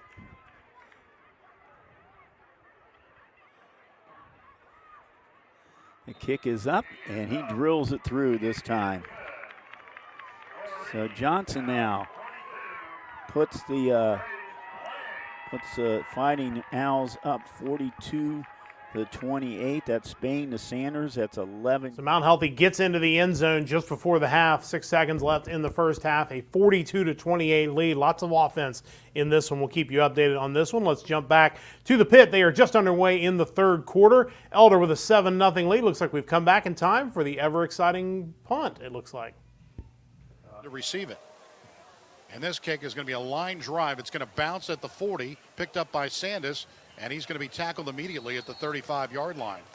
So the Panthers tackled by number 27 for Bishop Chittard, Harrison Forthall, the tight end, Forstall. So the Panthers on a 1st and 10 at the 35-yard line with 10:32 remaining. The Farm in Delhi is the perfect place for your reception. With food so delicious, your guests will love it. Private party celebration of life gatherings, sports banquets to business meetings. The Farm can host it. Contact Dan Elsesser at 922-7020 or check them out on the web at theplacetoparty.com. 1st and 10 at the 35. They give to Thaman to the left. Crosses the 40, 45, 50, and he's out right around the 50-yard line. So a good gain for the right at the 50-yard line for Thaman. Joey Thaman's had a really quiet game compared to what he's done past couple games for Elder, and he's going to be the catalyst to see how far this offense can go in the postseason. They'll go as far as he'll take them, and he's really helping out his sophomore quarterback a lot this year. 1st and 10 for the Panthers right at midfield at the 50 on the left hash. 2 wide receivers to the left. Setting up is Estep back at the 45-yard line. He's got Thaman, and now it's going to be a direct snap to Thaman. Thaman crosses the 50 into the Bishop Chittard field, and they get to about the 46-yard line. A gain of about 4 for Joey Thaman.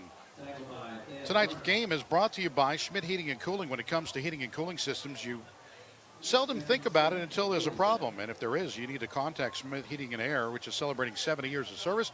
Give them a call for all basic maintenance to major repairs at 531-6900. And give them a call. Stay comfortable. Schmidt Heating and Air, 531-6900. 9:28 left in the third, 7-0 Panthers. Estep gets the snap, rolls to his right, looking to throw to the right. It's complete to Thaman. Thaman at the 42, and he steps out right around the 41-yard line where he's actually forced out at the 41-yard line. You mentioned moving the pocket for Caden Estep, just making the throws a little easier, and when you have a sure-handed receiver as Joey Thaman is out in the boundary, you're able to get it to him really easily. And I think expect to see Elder kind of slow play this second half. They're not going to be in a huge rush to try to get a bunch of points, but they're going to try to just slow play it, try to take a bunch of time off the clock, and eventually, hopefully, lead to a score. 3rd and 1 for the Panthers at the 41-yard line of the Trojans of Bishop Chittard, leading 7-0. Clock continues to run with 8:45 left in the first half. You would think they had the bus running the way this game is going. It is very quick pace to the first half and now this third quarter. 2 wide receivers to the left side. Joey Thaman on a direct snap. He's going to keep it. And Thaman inside the 40 to the 35. And a nice gain and a first down for Joey Thaman. And the Panthers continue to move the football now. It looks like the offensive lineman got a big-time jolt at halftime from either Coach Ramsey or Coach James. They look like they're playing with their hair on fire right now. Just open up a ton of holes for Joey Thaman, and he's utilizing them well. 35-yard line is where they'll mark the football. 1st and 10 for the Panthers. 8:18 left here in the third quarter. 7-0 they lead it. 3 wide receivers to the left, 1 to the right side. Estep back at his 40-yard line. Shotgun set up for Estep and now rolls to the right. The throw, it is complete, and it's right around the 32-yard line. Luke Ross with the catch for the Panthers. Wow, I have no idea what the far side official is looking at. As he said, the forward progress got brought way back, and this near side official is trying to correct him. Yeah, he did. He put it at the 32, which is about. He had the look like a 31 is kind of where we saw it, but they marked him to the 32. So it's a 2nd down and 7 for the Panthers at the 32-yard line. Well, when you look at it like, oh, what's 1 or 2 yards going to do? You still have a second down and medium, but those 1 to 2 yards come up big when you get to decision time on third and short and 4th and short. And now 2nd and 7 from the 32. Panthers look to hurry here with 2 wide receivers to the left. Now rolling is Estep, looking left, throwing left, complete.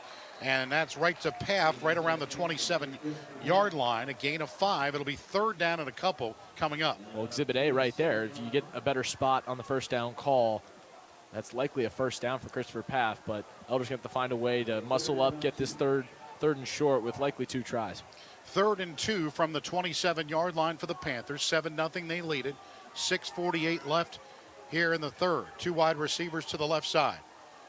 Estep goes in motion to the left. Direct snap to Thaman. Thaman goes left side inside the 25 to the 24-yard line. A gain of 3, and that'll be another first down for the Panthers. Holding Realty is proud to bring you Elder Panther football. Elder continuing to drive. We'll keep an update on this drive, but our own Colton Smith is out at that Wyoming Indian Hill game. That game is approaching the start of the third quarter, but before they get the third quarter underway, let's check in with Colton for a halftime update.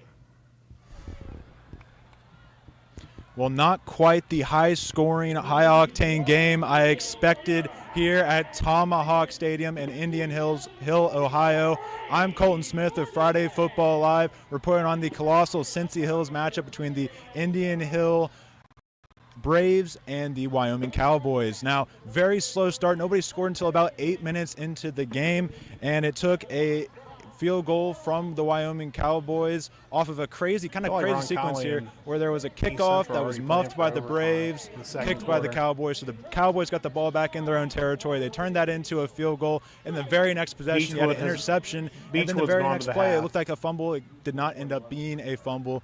Still, the Cowboys ended up scoring on that drive. Number 17, Billy Lyons, got the touchdown there. But the main storyline was the 2 running backs. Number 0, Drell Hancock, unfortunately went down with the injury on a Wildcat formation play. Hope nothing but the best for him. Hope he gets better. But he did return for a play and then went down again. So we'll see what happens there. But then you also have number 5, Devlon Daniel on Indian Hill. And that's over. He has had kind of a quiet first half. He was getting some overrated chants from the student section of Wyoming over on this side, and he definitely wants to turn that around. And he'll have to turn it around if he wants the Braves to win tonight. That's definitely the key, is getting him in the open field.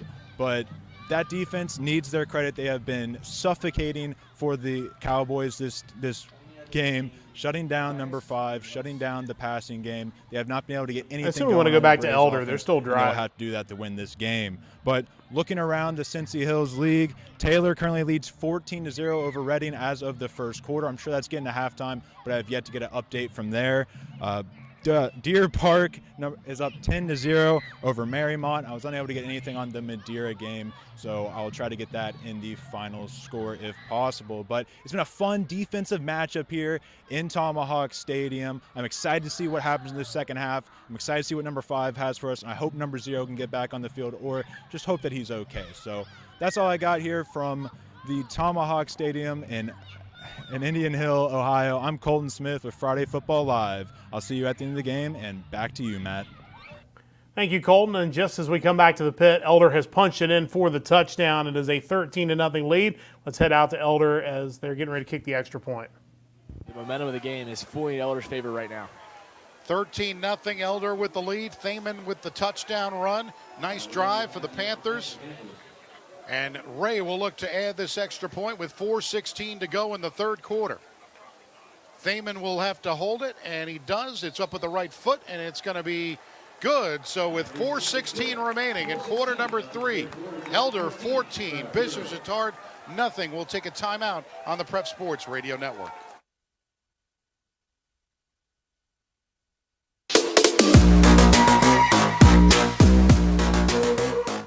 So Elder up by 2 scores. They had a long drive to start that third quarter, so certainly Bishop Chatard going to be up against it. Meanwhile, they're just underway at the game that Colton was just speaking from, the Wyoming Indian Hill game. Wyoming on the march, just about 2.5 minutes into this third quarter. They're across midfield with a 10-0 lead.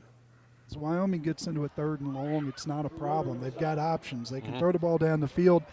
And I think it has to do with these receivers. I mean, they've got different types of guys that do different things, and good play concepts when they get in the middle of the field.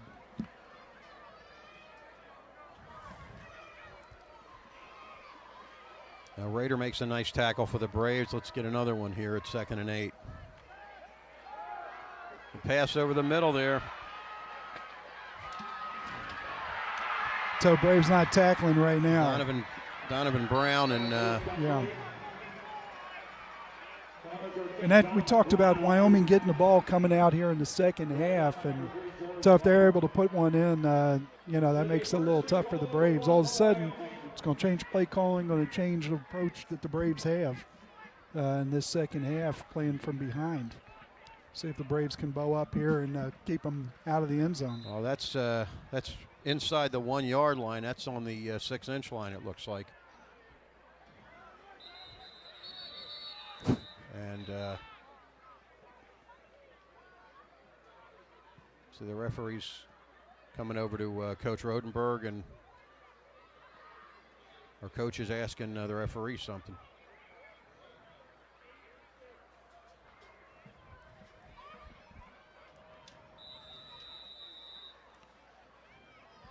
All right, 1st and goal inside the 1. I formation, Toe. Looks like we're going to get a little power game right here. I don't even think there's a reason to hand it off. Might just push him in. Yeah. Up. And that's Hamilton. Jackson Hamilton around the left tackle, and he walks in. Yeah, Toe, that big statement there coming out of the half by Wyoming, making some adjustments. Went down the field rather easily. And we're going to take a look at this here.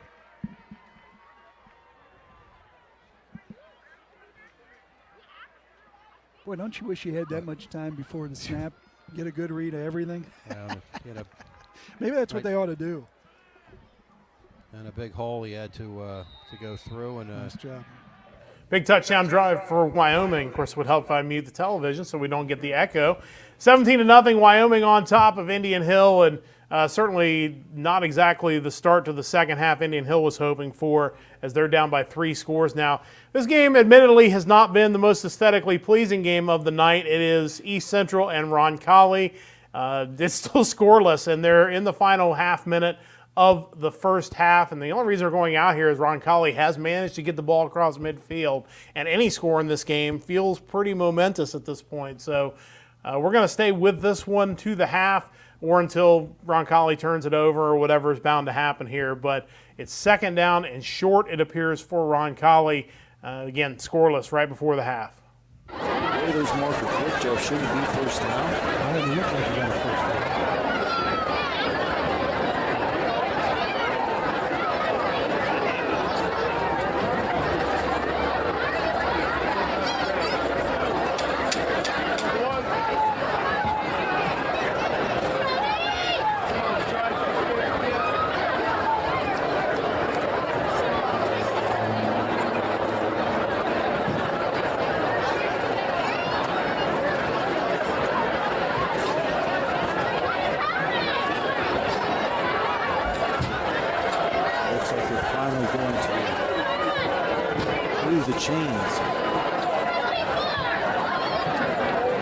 First and 10, Roncalli. On the Trojan 35.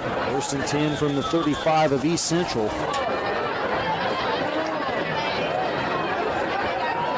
Ash looks. Good coverage downfield by Knight and Houston.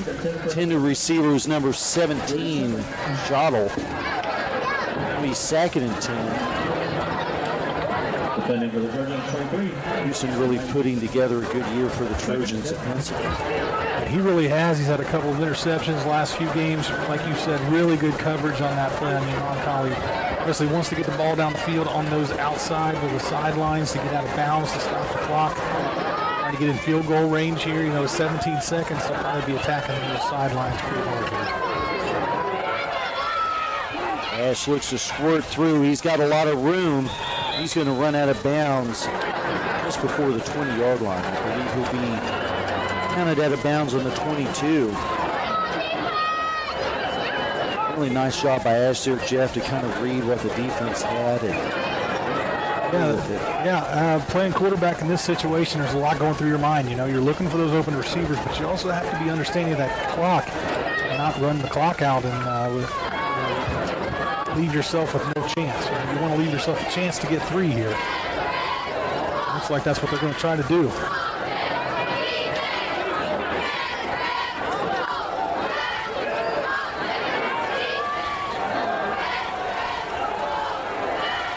Number 92 in to kick, Gavin Louthan.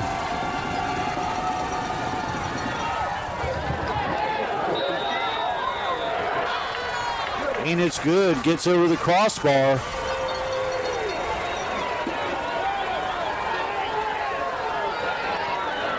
So we are rewarded by hanging in there till the end of the half. A 40-yard field goal for Roncalli, and the Royals have a 3-0 lead that it looks like they will take into the half at East Central. We will keep you updated on this one. Certainly a tough night for offenses on both sides. We're going to head back to the pit. It looked like they were going to have a 3rd down and 2 coming up, but then we got a timeout. So we do not have anything there. So we at the moment have jumped back to East Central, but I believe we can jump over to LaSalle, where they are just underway in the 3rd quarter. It is 21-14 LaSalle. When Elder comes out of the timeout, actually Bishop Chittard, I think, is in the timeout. When they come out, we'll jump back out there in a moment. Since we're all graduating, we all understand LaSalle, and we all understand the brotherhood that we all have together. So it's always great to see some previous Lancers that have come before me. Here's Ty Brown again around the left side. Cuts it to the inside. He will dive down to the 43, be about 3 yards short of a 1st down. And not only those 3 were great football players, they are just great men and a great example of how to live your life. And we just talked about, he just won, 3 straight titles in the XFL with the Birmingham Stallions, and just retired. And Lachlan the shotgun. Ramos runs up the middle. He's sacked. Boy, that was defensive end Troy White coming through, and they're going to punt on 4. So it looks like a 3rd down stop for Harvest, and looks like LaSalle may be ready to punt. So let's jump back out to the pit, where they have come out of the timeout, and looks like the clock says 11:51 to go. They are just underway in the 4th quarter, so that's what the timeout was. It was the quarter break, but now a 4th down and 5 kind of feels like a must-score situation here for Chittard. Kicking game, because looks like they're going to go for it here as well.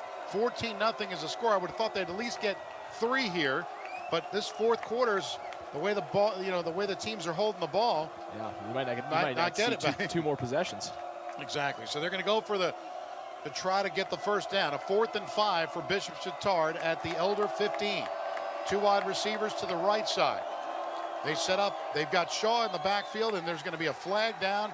A little movement on Bishop Chittard. This is going to move him back 5 more yards. Well, I think you give all the credit in the world to that Elder cheering section right on top of the Chittard offense, and they're making it real hard to communicate the signals right now. Going to need him big time here on this 4th and long.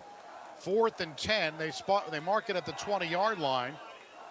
And let's see what they do here if they try to go for the points, but it'll still be a 37-yard field goal, so it's not automatic by any stretch of the imagination. With 11:06 remaining here in the 4th quarter, Panthers have a 14-0 lead. They've scored on Caden Eastep 4-yard touchdown run, and Joey Thaman with a 6-yard rushing touchdown as well. Thaman's 6th rushing touchdown of the year. Now they set up 4th and 10 from the 20. They're going for it, and now we get another flag. That's a delay game. And that's a delay game on Bishop Chittard, and it continues to get worse. They're going to move the football back, and Coach Rob Doyle did not like that one bit. TicketJungle.com, tickets to concerts, sports, all events locally owned and operated. Authentic tickets, secure checkout, email confirmation, and delivery. TicketJungle.com, the fans' ultimate source for tickets. TicketJungle.com, proud supporter of the Prep Sports Radio Network. TicketJungle.com. 4th and 15 at the 25. They roll to the left. Looking, Harrington throwing, and he bounces it at the 15-yard line. It is incomplete. It was intended for number 10, and that was Sully Kaur, and the Panthers will take.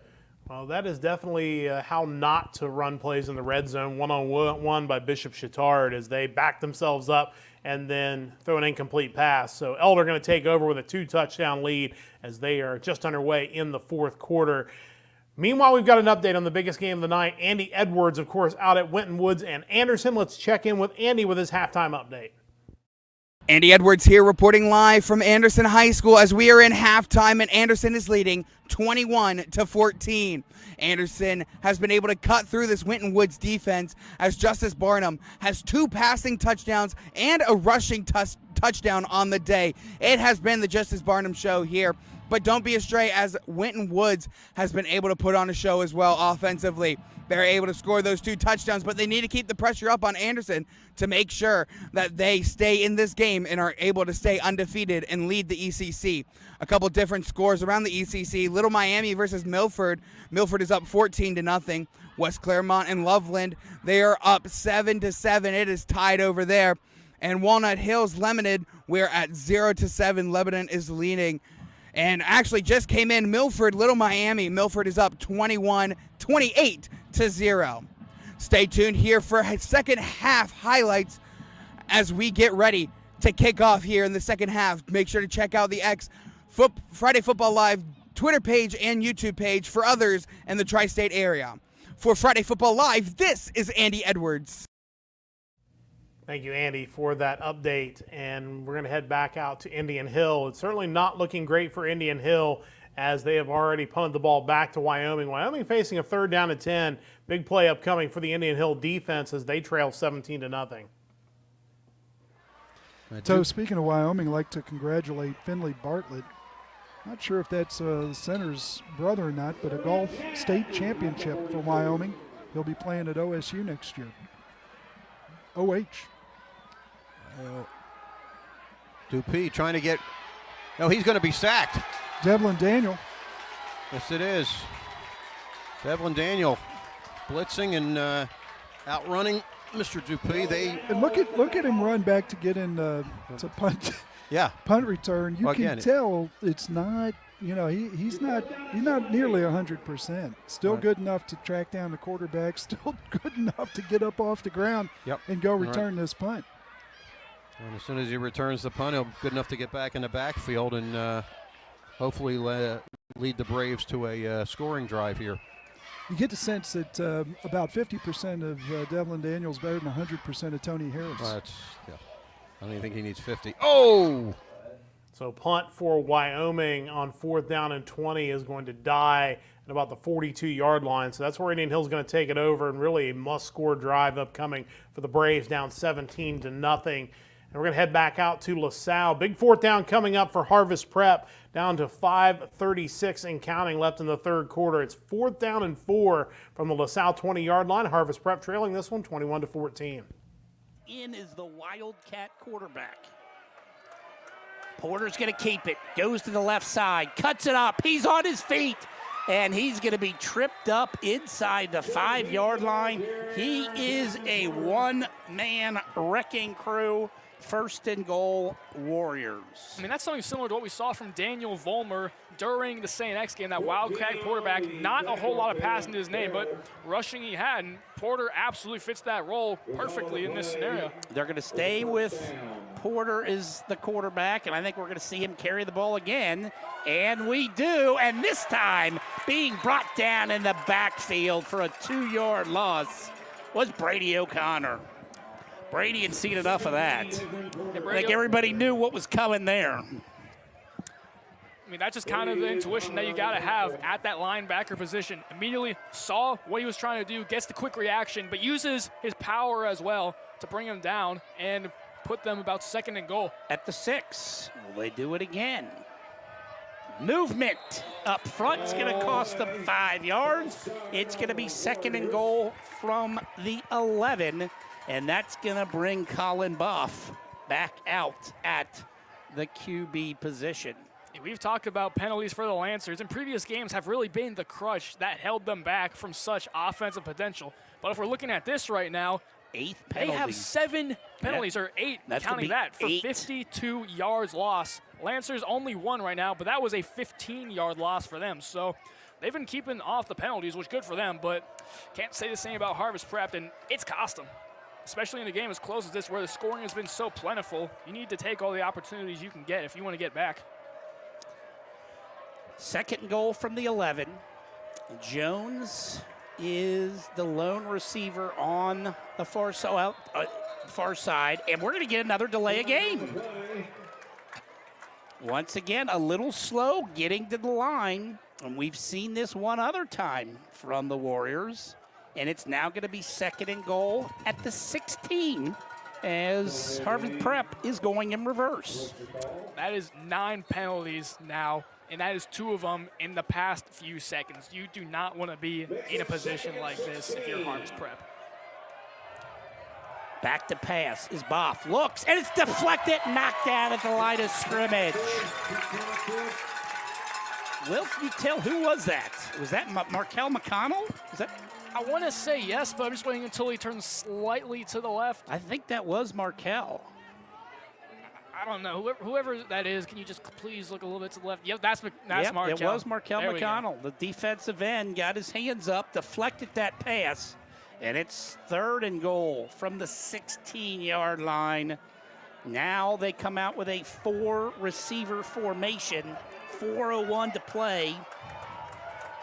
That's just good intuition from McConnell there. Notice that pretty much Boff was tunnel visioned on Jones in that back left of the end zone. Markel noticing that immediately comes out, swipes the pass with a good reaction time. Gotta love the work from him there. And we've got another delay of game penalty. Starting to like this back judge. I tell you, he's got a quick stopwatch back there. It is now, and I'm not going to try. I would say his name. That's that last name I can't pronounce. We'll bring Mike Freeland on to pronounce. He is the master of pronunciation. Line judge. You got it right the first time. Yeah, we're going to leave it alone. It's 3rd and goal. Yeah, Croach, that was it. 3rd and goal for the 21 now. It was 1st and goal at the 6. Boff back to pass, fires across the middle, and it's incomplete. Boy, I tell you what, Jamarcus Jones, I thought he had it there, Will, and was unable to bring it down. He would have been at about the 2-yard line.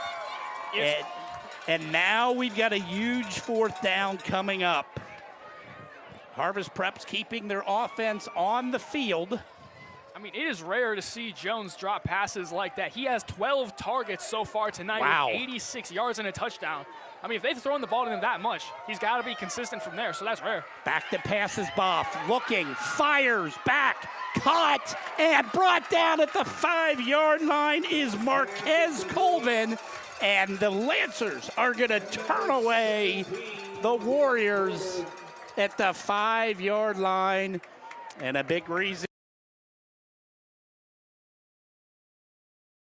themselves in the feet with penalties. I mean, We'll get you back to LaSalle here in a little bit. It's time to check in on games going on in Southeast Indiana, and to do that, we'll check in with Emily Sisk. Emily? That's right, Matt. We are at the half. We're coming off the half for a few of our games out here in Southeast Indiana. One that we've been keeping an eye on is East Central Trojans as they are playing the Roncalli Royals tonight. We finally were able to see a score in this game as the Royals just got a field goal at the very end of the second quarter, putting them up 3-0. We had a feeling we might see a scoreless first half, but the Royals proved themselves differently here. Now, there were a few key plays as we've been able to see live in the studio. An interception by the Trojans early on, the Royals getting to the 4th down, 10-yard line, but they just haven't been able to make the finish and capitalize off of this. We'll be very curious to see how this one continues. The Royals coming off a pretty rough season last year. They have a new head coach, so they're trying to prove themselves. The East Central Trojans, they are hosting senior night tonight, and they were actually predicted to win, albeit very closely, so we're going to keep an eye on this one. Another game out here in Southeast Indiana, the Lawrenceburg Tigers are at South Dearborn tonight, coming off the half. Lawrenceburg is at 3, South Dearborn at 7. South Dearborn scored pretty early on, but the Tigers were able to get a field goal up and get themselves on the board. Lawrenceburg is on a 7-game win streak right now, so they are hoping to keep that momentum going, but the South Dearborn Knights cannot be counted out as they are ahead right now. And we do have a few blowouts that are just not too close out here in the region, one of those being the Greensburg Pirates against the Rushville Lions. This one right now is 30-0 in favor of the Lions. Honestly, it is what we expected as the Pirates are at 0-8 on the season, but we'll keep an eye on this one, as well as the Connersville Spartans playing the Batesville Bulldogs. The Bulldogs are all in it right now, 26-0. Now, their seasons are fairly close. The Connersville Spartans are 2-6, Batesville Bulldogs 5-3, so the Bulldogs definitely have an advantage right now, but we'll look to see if the Spartans are able to get themselves up on the board. Those are our score updates for right now from Southeast Indiana. Reporting for Friday Football Live, I'm Emily Sisk. Thank you, Emily, for that update. We're going to head back out to Lakota West, where Lakota West has a 38-23 lead in this one with 5:22 left in the third. So big drive here for East, and they're down inside the 10-yard line. Close anymore because they have not been able to stop West at all as Ryder Hooks tries to get the corner. He's swallowed up there, gets about 2. 2nd and goal coming up. This defense, they do a good job of holding their line, but this offense is incredible. I'm not sure if they can get this stop. 2nd and 6, it's doable, but you have to remember it is also 4-down territory. This is a game that's going to come down to touchdowns. You cannot, you have to go for it if you're a Lakota East. 2nd and goal. Kitna, handoff to Ryder Hooks, trying to find a lane. He's close to the goal line. He's going to be short. It's going to bring up 3rd and goal from about the 2. And East trying to punch it in. If West could make a stop here, that would be huge. And I think if West goes up by 1 more score in this game, you can pretty much write this one off as a win for them because I don't see East coming back from a 3-score deficit. You just gotta put a guy on Ryder Hooks. He is going to break through. If they give him the ball, I don't think anyone is stopping him. He is such a powerful runner. 3rd and goal from the 1. There's a flag. It's going to be a false start. What a mistake there. When it mattered most, East O-line couldn't stay disciplined, and it brings up now 3rd and goal from the 6-yard line. Another false start. This crowd is making an impact tonight, almost the 12th guy. I'm wondering if, we had that day off yesterday and today. I'm wondering if that is messing up with the rhythm on both teams, as there's been a lot of miscues and fouls on both sides of the team. So it's 3rd down and goal from the 6. This a must-score situation for East. Zion Neal in motion. Kitna steps back, rolls out, pressure coming. Fires one, corner of the end zone, and it's incomplete. Trying to get it to Zion Neal, and 3 East receivers ran into each other on that play. 4th and 6, and it looks like the East field goal team is marching on. This is a interesting decision here. I don't know if you're still down 2 scores even if you make this I'm this shocked. field goal, and this is a game that you have to score touchdowns in. Your defense has done nothing stopping this. I think West has an easy chance to just walk down the field and score another touchdown, and if you kick this, you're still down 2 scores. I'm shocked. With how just confident and aggressive he's played.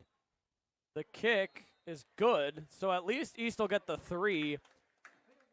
So the scoreboard got messed up there a minute ago when we said it was 35-20 or 38-23. It actually was 35-21, and now it's 35-24. So within 11 points is Lakota East, but their defense is going to have to come up with a stop to try to get back into this game. Let's head out to LaSalle.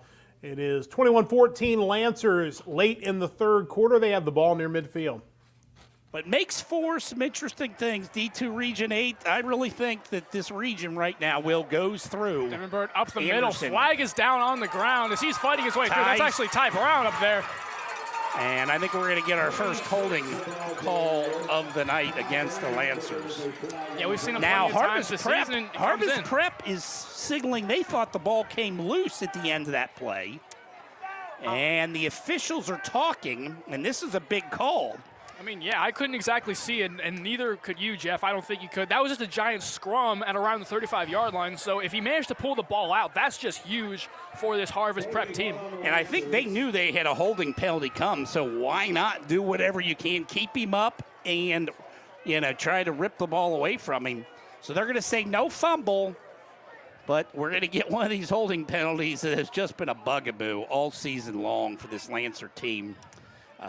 On that offensive line, they seem to get at least one a game, if not more, and they got one there, and that wipes out what would have been a 1st down, and will make it 2nd and 15 for the Lancers back at their own 40-yard line as we're winding it down near the 2-minute mark of this 3rd quarter. Pat McLaughlin in the shotgun position. Takes Going a step back. Looking He's for looking Barry. deep. Barry is Looking for Walter double Barry, just on the covered. side. No good. And that pass comes up short. So, kind of I don't want to Talk to Coach McLaughlin about this new addition to the offense that we're seeing. Walter Berry suddenly on the out at the wide receiver spot, which we have not seen the entire season.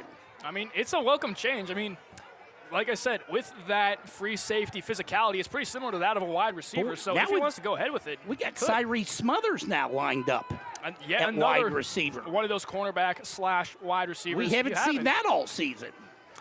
McLaughlin on the draw, cuts it to the outside, and boy, he takes a huge hit by Khalil Daniels, the strong safety who absolutely clobbers McLaughlin. I think Pat needs to make sure his head's still attached, as Daniels absolutely lowered the boom. I mean, it's rare that we see McLaughlin take hits that hard, especially even if he is the league leader in rushing yards. Normally, he does a little bit of diving and flopping, but not flopping, but you know what I mean. He dives around and doesn't take hits like that. So thankfully, he got up and walked off the field after that. Had us all scared a little bit. But boy, that hurt me up here watching him get hit. Here's Carter with the punt. Comes down, will hit at the 11 and bounces sideways. Can they save it? They cannot. It will trickle into the end zone for a touchback. And Harvest Prep will take over at their own 20-yard line with the score remaining what we had at halftime. It is still 21-14 Lancers. 21-14 with. So LaSalle has to punt, and it goes into the end zone, so it's going to be a touchback. So come out to the 20-yard line. And we're going to bring you out to this one just because it's just about over. Elder's defense has done a fantastic job tonight, keeping Bishop Chatard off the board, and the offense has done just enough. A 14-0 lead. They're down to 2 minutes to go, and if they pick up one more first down, that will pretty much do it for this one. Or as the clock continues to run with 1:52. Well, and as we head towards Elder's likely 5th victory of the year, and although it's not the last home game, it was senior night, so big congratulations to these seniors. And I implore all of you, and as much as we appreciate you listening at home, I implore all you guys to make it out to the game next Friday against LaSalle. This team has played their butts off all year long, and they're going to need some support against a really gritty LaSalle team and send them off the right way in their last regular season home game. Yeah, it'll be great here at the Pit on the last Friday night home game in the regular season. One wide receiver to the right, one to the left side. E-step, he's got Thaman to the right with 1:18 to go here. 14-0 Elder. And now the give to Thaman. Thaman inside the 20 to the 15, right around the 15-yard line, a gain of about 6 on that. And that'll be a first down. Likely going to do it, as Elder's probably just going to decide to kneel this thing. Chatard stopped calling timeouts, so burn the clock down, get within that 40-second mark. Like Elder just about ready to take victory formation here as handshakes all around, down to a minute to go, and looks like they're going to take a knee and take a 14-0 win tonight. Impressive win for the Elder Panthers as they get ready for playoff action in a couple of weeks with a nice win tonight over Bishop Chatard. We had another touchdown in Wyoming and Indian Hill, and our own Colton Smith going to provide us this highlight of that touchdown. It's number 6, Jackson Hamilton, who's going to take the handoff, and he is going to take it around the end in just a moment. Got a man in motion. They're going to hand it off to Hamilton, and Hamilton's going to take it into the end zone for another Wyoming touchdown. It's a 23-0 lead, Wyoming, as it looks like the Cowboys on their way to a CHL title. At the very least, they're going to clinch a share of the title tonight, but they are in control of that one. Meanwhile, 35-24 Lakota West over Lakota East. They're just about to the end of the third quarter. Our GMC, him and Luca Gilbert, I mean, those two guys have they have had such an impact on the offense. Gilbert, not too many yards per se, but definitely an incredible blocker and is a big part of this incredible run defense. Kitna, lone backfield, fires it over the middle, and Jaden Shea can't make the catch on that one. Maybe wincing a little bit, expecting a big hit. It'll bring up 2nd and 10. Kitna thought he had him. I mean, that's just a flat-out drop from Jaden Shea, but credit to Jaden Shea. He has had an amazing game. I want to highlight it again. We talked about it coming in, the QB comparison, and it's been the matchup we expected. JT Kitna through the air, Sam Wiles on the ground. Man, this has been a fun one to watch as Kitna steps back, airs it out to Zion Neal, who's got a running start and some room fights forward. It'll make it 3rd and 3. And another crucial 3rd down. Seems like every play in this game has been the most important one. Well, definitely. And if you don't get it here, expect them to definitely go for it on 4th down. Clock is stopped at 6, and then this got to pick it up here. I mean, I don't think it's going to be 3rd and 3. I think it's going to be more like 3rd and 5. And yeah. It's going to be 3rd and 5. Big 3rd down here. And East got him to jump. The hard count works. And a free 1st down for Lakota East. They get a free fresh set of downs, and now they are right on the edge of being in the red zone. Yeah, Lakota West just a little too eager to try and blow that play up. And they've gotten exposed by that a couple times in this game. JT Kidna, that hard count, so good at it. 1st and 10, Kidna back in the shotgun. Takes it, handoff to Ryder Hooks, trying to find some room, ultimately taken down after a gain of about 4. And it'll bring up 2nd down and 6. So East at least staying ahead of the chains. But it's going to be the end of the 3rd quarter. We'll step away while the teams switch sides, and we are. So big 2nd down coming up for Lakota East on the other side of the quarter break. It is 35-24 West at the end of 3 quarters. Ben Miller's got an update on games going on in Northern Kentucky. Let's send it out to Ben for this update. All right, everybody, here are your halftime score updates for games in Northern Kentucky tonight. We have Highlands currently leading Connor 28-7. The defense has been absolutely impressive tonight against this Connor offense. Moving on, we have Covington Catholic leading Harrison County 28-0. Another great defensive performance by Covington Catholic tonight as they look for their 6th win in a row. Next, we have Ryle taking on Great Crossing, with Ryle leading 15-0. And this is another defense that's been impressive against a really great Crossing team tonight. Next, we have Holy Cross leading 13-0 over Trumbull County, and we have Lloyd leading Lexington Catholic 7-6, and Lloyd, they're absolutely on upset alert, and Lexington Catholic looks to make it 2 in a row. Next, we have Newport Central Catholic absolutely dominating Dayton tonight, leading 44-0. Another great defensive performance by Lexington Catholic tonight. Next, we have Bishop Brossard and Ludlow, as Ludlow currently leads 28-28, or excuse me, they're tied at the break. And last but not least, we have Cooper leading Boone County 20-0. I'll be sure to keep you guys updated on how these games are going. In the meantime, I'm Ben Miller for Friday Football Live. Thank you, Ben, for that update. We're going to head back out to LaSalle. They are underway in the 4th quarter. It is 21-14 Lancers, and they are on the move down inside the 35-yard line. First half, and Thaman only had 7 yards rushing in the first half. Along with Hunter Ogden. Almost 100, over 100 in the second half. Yeah, he did a really good job all night long. And for Elder, And Max Welter instead. And he hits Welter at the 21-yard line for a 1st down. I thought that was Ogden because you usually see him lined up on the line at that tight end position. Instead, they switched it up and put Welter in at that spot.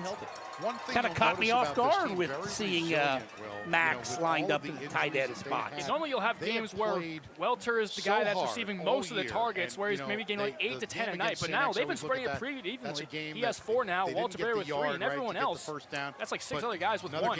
Goldschmidt, he is pounding his way up. And once again, not wanting to go down. Pushing the pile forward.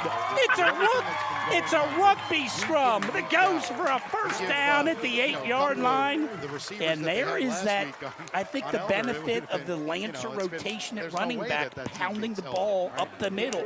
Got to credit Isaac Goldschmidt, 5'10", 200, plenty of mass to work with and plenty of strength to carry him an extra 10 yards. He didn't want to go down. 1 and 10, no. See if we get Isaac again. We do not. McLaughlin keeps it. Can he get around the corner? He's to the 5 and will be shoved out of bounds by Jamarcus Jones. And thankfully, Patrick's okay as he slipped once he hit the track. We talk about the defense. You wanted to give everyone Jones shows why. I don't know where all these MAC schools. Maybe they might. I'm not sure what position they might recruit him for, receiver or DB. He could play both equally well. That's just another thing that really gets guys off. If you're able to take a different position, something that the team might not need. They might even need a receiver, but they need a DB. He can fit that as well for their over Second goal at the 3.5 tackles Goldschmidt for with the losses. carry And into there the he end zone. goes. Touchdown, Lancers. Isaac Goldschmidt gets his 6th rushing touchdown of the season. And Will, just like we talked about, the Lancers have extended this lead to 2 scores. There we go. They're playing that offensive possession awfully conservatively, doing what they do normally, slowly getting those rushes, maybe occasionally getting a first down, and then with something like that, he rushes through and he tacks it up to 27-14, which came from Shore coming up right here. Shore's extra point is up. It's through. And there we go. 8:30 to play. 14. The extra point is good. LaSalle, a big 2-touchdown lead over Harvest Prep with 8:36 to go in the 4th. We're going to head back out to Lakota West and Lakota East, and they've been having some issues with their score bug. I don't believe that is the correct score. At least does not say the 6th quarter now, so it is oath down. I'm not sure what that means exactly, but I believe it is still an 11-point game. We'll try to verify that. Hopefully they'll get that fixed, but Lakota West does have the ball back with the lead and just underway in the 4th quarter. Field. They didn't get anything done on offense the last time, but there's Sam Wiles getting it done on the ground once again, and an 8-yard pickup. East got to stay out of panic mode, but you got to keep in mind you're running out of time. You're still down 2 possessions, and with that failed offensive drive, they're kind of backed up here. Well, with how many onside kicks they've already attempted, they know the drill. They might be able to get one late in this 4th quarter. But they're going to have to get some kind of stop, whether it's a field goal or something else. They need to get a stop. 2nd and 2. Handoff to Johnson, trying to get to the outside. He's met at the line of scrimmage and pushed back. No gain on that play. He'll bring up 3rd down and short. Well, I mean, you got to try and get another stop here. If you're able to hold him on this 3rd down, that would be huge. I mean, you still have a chance in this one, but West could easily put this game out of reach with a touchdown or even points on this drive. Have to get a stop here. And I'm surprised West isn't taking their time more on this drive to try to run some more clock. Obviously, this is still not that close to being the end of the game, but with only 9 minutes and a half left, you might as well try to run some clock. Well, 3rd and 1. Here you go on that 3rd and short. Run. And he's got it there. What a run by Norman on 3rd and short, and they move the sticks. East can't get a stop once again. Well, that's been the story all night. West just moving the ball in the run game. They've gotten 8 yards a carry, it feels like, especially in that first half. Just it's been a struggle for this East defense to try and stop them. And you know coming into it that you're going to struggle against this amazing run game. You got Braden Johnson and Sam Wiles. But just you wanted to see something more from this defense. 1st down and 10, the 35-yard line. Handoff. Norman tries again. He's got room. And he's finally wrapped up after a gain of what looks like enough for a 1st down. They cannot, I said it at the beginning of this half, they need to focus all hands on deck against that Lakota West run game. I said it would be a long night, and it has. Like you said, that 8 yard per carry, it feels like. They've only had a few plays where they stopped him, and other than that, it has just been all running game. And it has been excruciating to watch this East defense just get run all over. They have not had an answer at all. 1st and 10, handoff to Ponder again, and he is just continuing, to Norman there. He is continuing to just move the sticks. 2nd and 8. What a 1st down run once again. Yeah, I mean, even though you're down 2 scores and this clock's taken away, you got to give your offense a chance to get back on the field and score a touchdown. But right now, it's just 10 yards a run. That's not going to stop. I mean, it does bring up 2nd and 2, but right now they're just getting run all over. You got to get either a turnover or a stop if you're this East defense, or else this game is over. Stacked box. Wiles keeps, gets away from the first tackler. Man, he is such a strong runner. He's finally brought down, but he's got another 1st down. West continues to drive the ball. Something I love out of him is that he never, ever, or I guess I shouldn't say never, but he very rarely fumbles. He is very good at that ball protection. He holds on to it. He keeps the ball in hand. He uses both hands, not one, trying to look flashy, and he does a great job of still getting yards. New set of downs for West.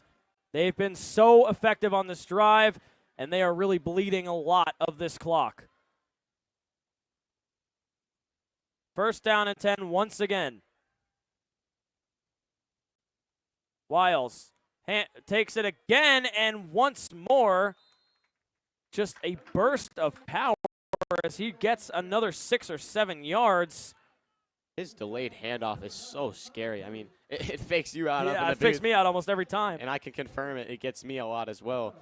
He just he holds on to it the very last second, or he gives it. But yeah, I mean, he just is very good at keeping the defense on their toes and to the point where they don't know where the ball is going until it's already gone. It's just incredible how he can run all game. He almost never slides, takes the hit every time and just gets right back up, ready to do the next play. Second down and 2. Handoff this time for real, and it doesn't go really anywhere. He's close to the first down marker. They're going to mark him short, so third down and short again. But, I mean, from what we've seen so far, I doubt East defense is able to stop him on this very, very short third down. Yeah, I mean, it's been the third and short. All game, West has created these third and shorts, and they just easily gotten the first down on every single one. If there was ever a chance for East to stop him, it has to be right now. I mean, he only got 6 minutes left in this game. I mean, still, though, they don't get this. They're almost in field goal range. I mean, Kofi Adu before, just an amazing kicker with an amazing leg. But for first plays right now, you got to get this stop. Clock ticking below 5:50. Fake handoff. Wiles gets out of the first tackle again. And he's got enough for the first down. What a break. I really thought that was going to be a tackle for a loss for East, and then just made the play, took the hit, like you said, and I think that is going to be enough for the first down. I mean, I don't recall a single time this game where Sam Wiles has gone down on his first, I don't think I've seen a single time this game where Sam Wiles has gone down by the first tackler. I mean, his yards after contact have been insane in this game. Yeah, and you knew coming in he's what he's done all year. He just runs the ball, but I think he has to be up over 200 yards on the ground now, and it's just unbelievable.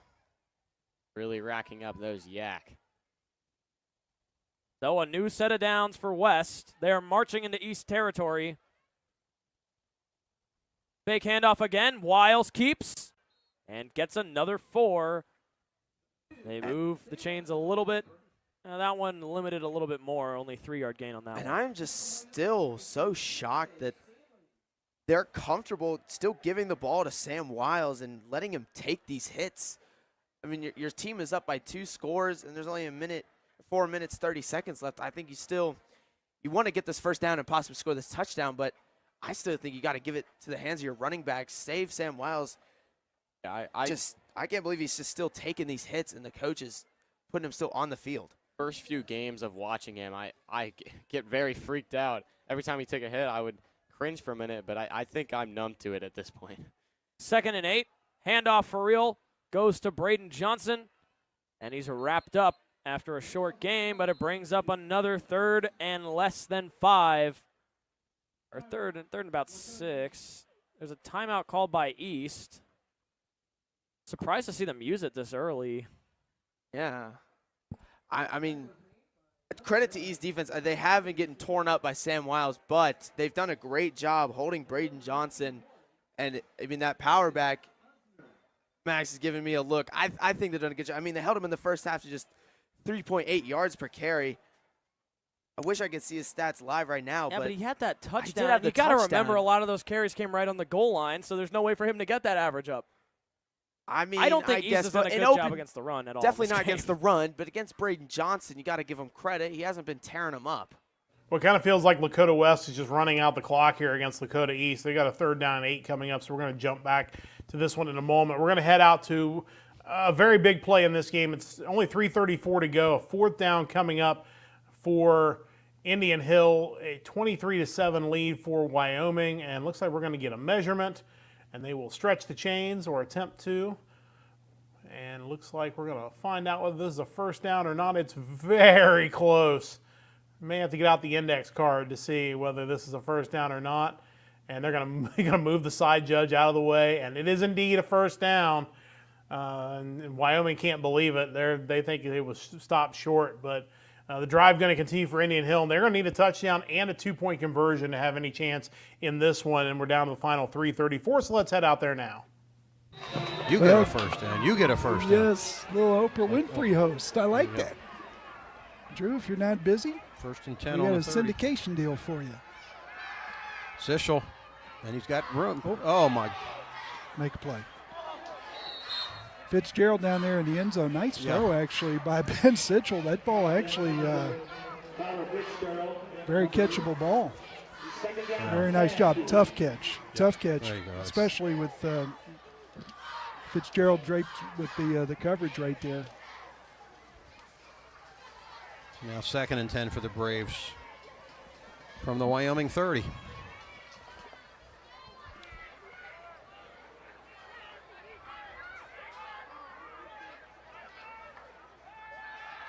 Sichel, a little overthrown there to Dylan Hartman. It's interesting till you watch like the throws that you see that he's comfortable with and that he makes, and the throws that are a little bit more difficult for him. And it wouldn't necessarily be the throws you think of. You know, his ability to roll out to his right and just fire it right on target, really amazing. And that ball that he threw in the end zone 2 plays ago, another ball that put that up with touch. That's a ball you can go get. Learn a little bit more about their quarterback tonight, what to do and how to put him in good positions. Gives it there to Dylan Hartman. Dylan gets up to the 20, and it's really close to a first down. We'll see if we get another measurement. Nice yak right there, Toe, yards after catch. Dylan Hartman, a heck of an athlete. That's not just you when you invite people over for dinner. They're going to call it 4th and short, and who's going to get the ball but Devlin Daniel. And he breaks it, and he gets down to the 5. It's his longest run of the night.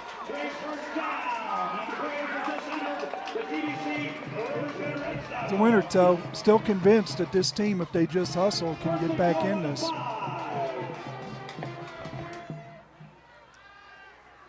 Sichel rolling to his right. Nobody open. He's getting crushed. Oh, my goodness. Devlin Daniel tried to hold one of them off, but could only do so much. And So that's a play as he gets more experience. Timeout, Indian Hill. They give him more reps, and he's on the field. That's when he just throws away.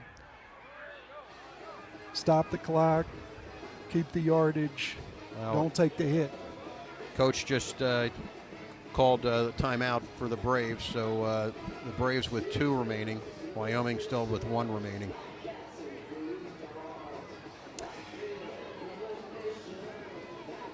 Yeah, and you could see it, Toe, the last several weeks when we were doing games, you could see the Braves trying to get the passing game going, trying to get guys comfortable, trying to figure out what fit with this team. And that's everything. That's the pass protection. That's the receiving group. It's not just a quarterback. Braves still trying to figure it out a little bit here. But I think tonight they got a good look at some things that I think put their kids in position to be successful. Coach Reardon, I know he's putting in the hours. Doing a terrific job. Of course. The Braves line up with 3 wide great on the run left. At Redding. Yep. Oh, razzle-dazzle there. And George Vollmer gets in the end zone. Devlin Daniel flipping it to George Vollmer, and George Vollmer makes it into the end zone, and the Braves have a chance. There's still a pulse. So you got to love the way that Vollmer attacks this at the end. He's taking that right hand, and he's going to spin and put that in there, and looks like we got a little bit of a left arm injury. Holding his left arm, yeah. So the Braves down 10, going for 2 here. And you say there's a chance. Well, there definitely is, and it all starts right here. But you're going to have a lot of things go right for you, the first of which is you're going to have to get this 2-point conversion, or this remains a 2-possession game. Yeah.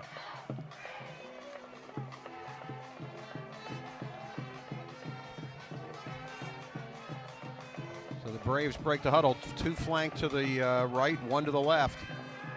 Sichel looking, and he's throwing it to Devlin Daniel, and there's no room, but Devlin bulls, and he is out of bounds on the half-yard line.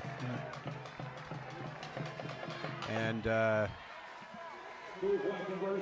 will be it. I like the call, Toe. Yep. I like the call Yep. a lot, and nice job by Sichel to get it out to him, and just too many defenders over there. Yep.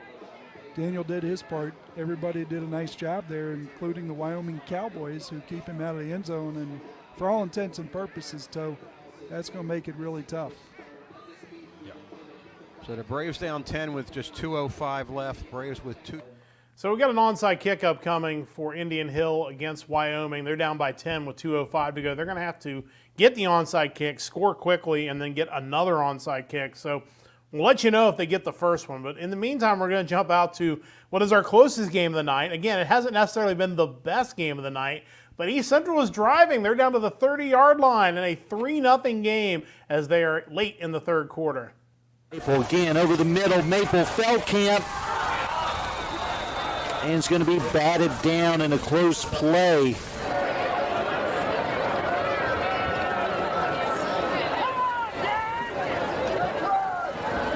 Looked like just good defense here, Jeff, by the Royals. That's what I thought. Well, it was well defended. The ball was placed where it needed to be. He just got a hand in there, batted it down. I mean, you can't want anything more than that as a coach and defensive coordinator.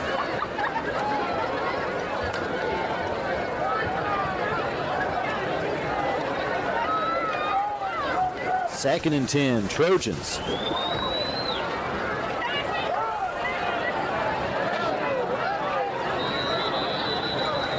Handoff goes to Mingus again. He runs up the middle. Gain of a couple, 3rd and 8. Mingus with a short gain. Stop by 53, John Jaffe.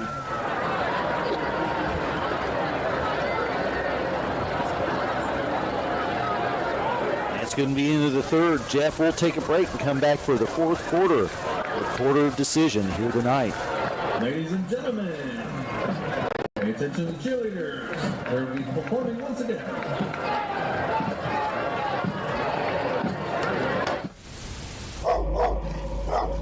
Calling all dog owners. Is your dog's bad behavior getting out of hand? Our professional trainers are here to help at Off-Leash Canine Training. Whether it's stopping your pup from jumping on guests to addressing aggressive behavior, we've got you covered. We offer private lessons, board and trains, puppy training, and even free consultations. Find out why we are the highest rated dog trainers in the having us on the broadcast. It was a great time. Just a fun experience to have overall, inside the district of Lakota, the best district in Ohio. Yeah, maybe not game of the year on the field, but definitely coming into it, the stakes were high, and these offenses both produced. It's fun for a fan, but for a Lakota East fan, it was not fun, but still got to look forward to the playoffs and keep doing what you've been doing all year. This Dakota West team is great, and you're going to face these great teams in the playoffs. It's good practice for them for what they're going to see.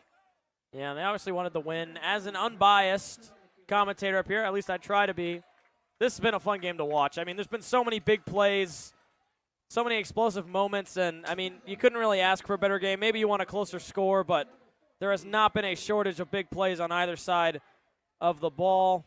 Maybe a couple questionable calls, but, and what a game.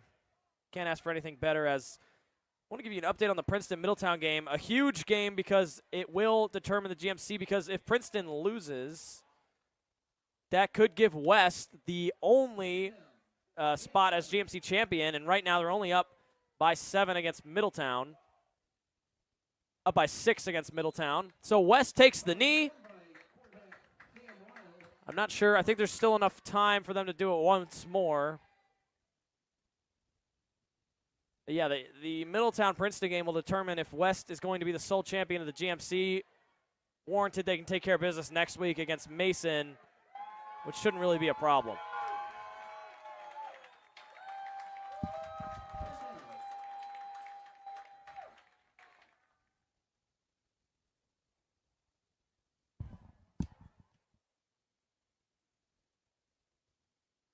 And there, the knee that will seal the game.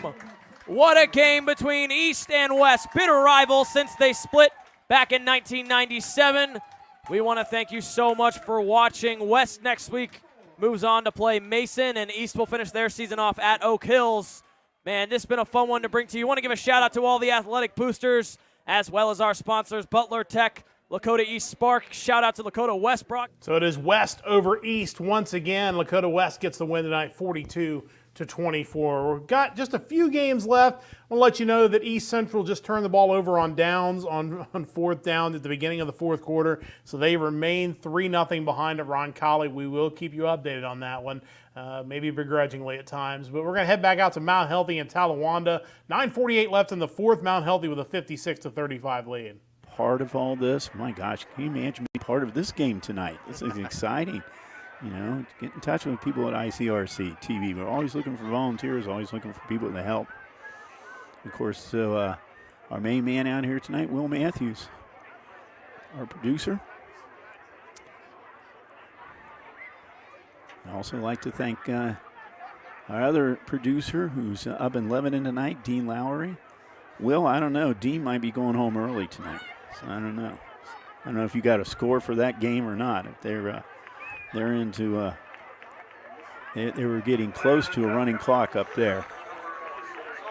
And as Contrell, he is walking off the field.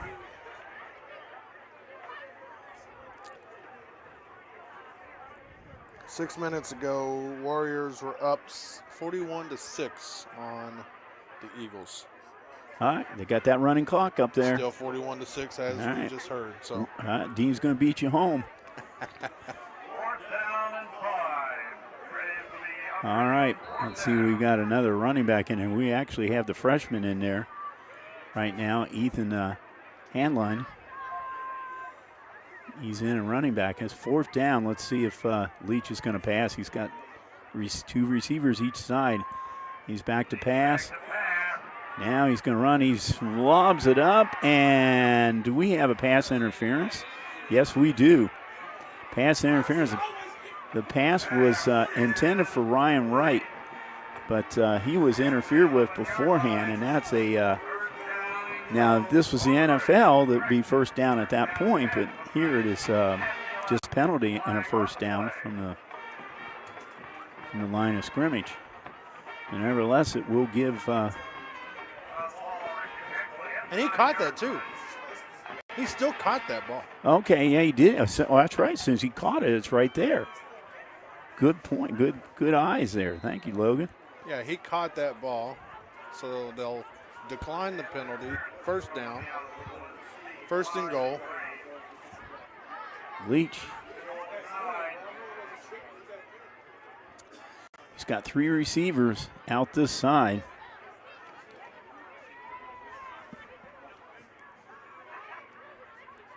Give his to freshman Ethan Hanlon.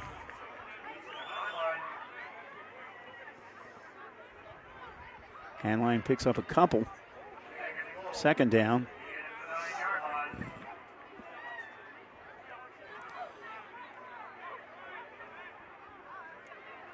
See Morris Williams, you can still see him hobbling a little bit over there. Now right, we got trips over on the right side now. And Morris is on our side now. Right. Close side. To his left. Watch a cross route in the end zone. He passes in and loops it up, and penalty. Well, I think we got another pass interference. That'll be another PI. Half the distance to the goal line. Right was the intended receiver, and it'll be another first down. Wow. Let's get a look at this again. Lobs it up in the back of the end zone. Oh, there it is right there.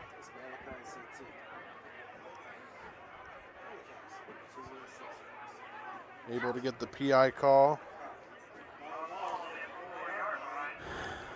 Second down, actually, they said second down. It's actually first. Should be first and goal with the First 5. and goal at the 4.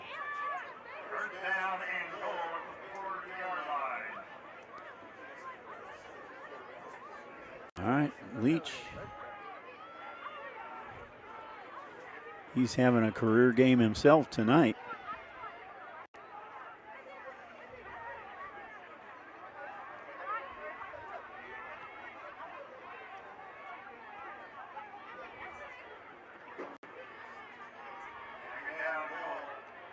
And the pass is intended for Wright.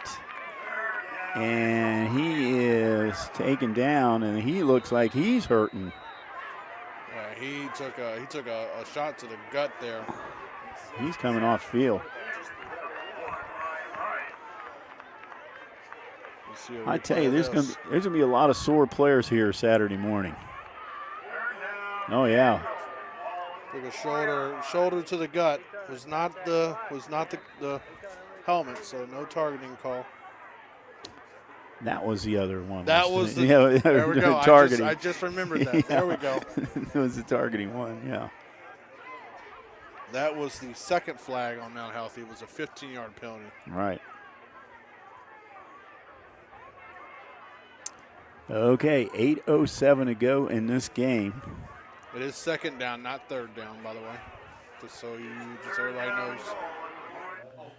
And we're going to jump back to Marymount, but it looks like Talawanda going to throw another incomplete pass. And as we come back to Marymount, they just threw an interception. They were driving down the field, looked like they were going to potentially have a chance to cut it to a one-score game on senior night with 4:46 to go. But unfortunately, they threw an interception. There are a couple penalties, actually 3 penalty flags down and a player hurt. So we'll let them sort all that out. We're going to go back to East Central because they have crossed midfield again in a 3-0 game with 8:36 to go in the fourth quarter. So we're going to take a replay of whatever just happened that allowed them to cross midfield. Looks like it's going to be a quarterback rollout and a pass to the sideline for a first down. So let's head out there. Let's see if East Central can finally get on the board in the fourth quarter against. And Trojans, ball on the 40. Trojans driving, fourth quarter.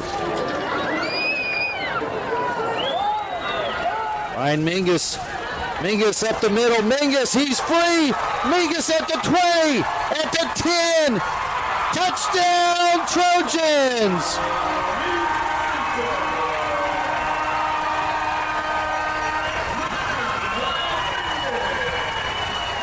Great play, no flags, just what the Trojan offense needed right there. Absolutely. You have to play like that, Jeff. You look around and make sure it's not going to get called back. But exactly. You're looking back at the 50, looking for the flag. Almost a taste of Ron Colley's medicine there. A pitch back to Ryan Mingus. And Ryan, really good to see. He struggled all night to break through, and he finally does there for the first touchdown of either team here tonight.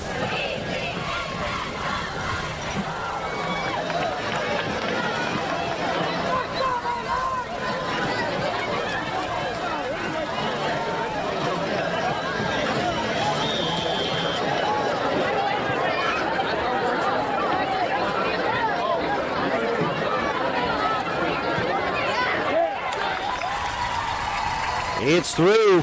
Trojans go up by a score of 7-3. Here with 8:24 left in the fourth quarter. Nate McPhee in for the kick.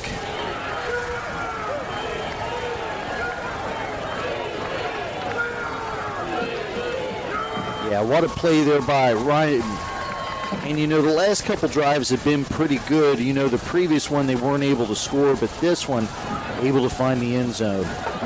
Yeah, and it doesn't, that gives a jolt to the offense, but it's also a shot in the arm to the defense. Now you're playing with a lead, which you haven't been playing all night, and you've been able to maintain that and not allow them to score other than that field goal at the end of the first half. So it kind of boosts your defense, too. You know, that gets them excited. They're going to come out and play, pin their ears back, play a little harder, too, to keep that win, to keep that lead, and not allow Ron Colley to score here. So.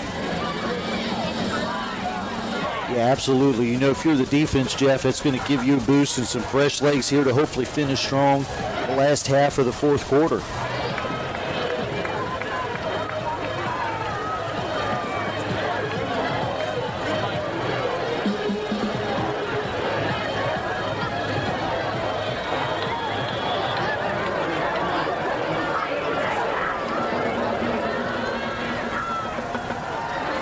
Nice strong kick.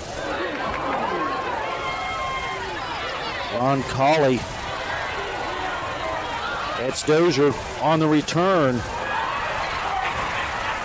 And Dozier tackled from behind by number 14 of the Trojans. That's Trevor Perkins.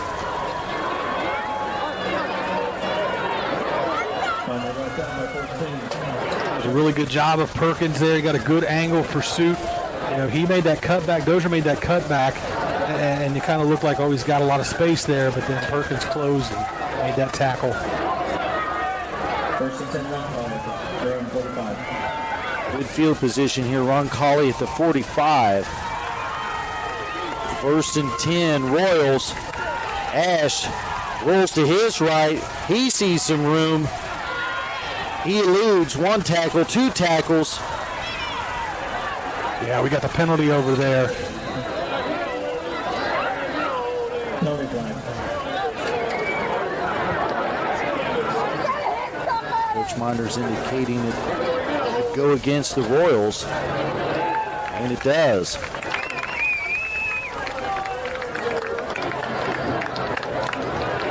Penalty on Ron Colley.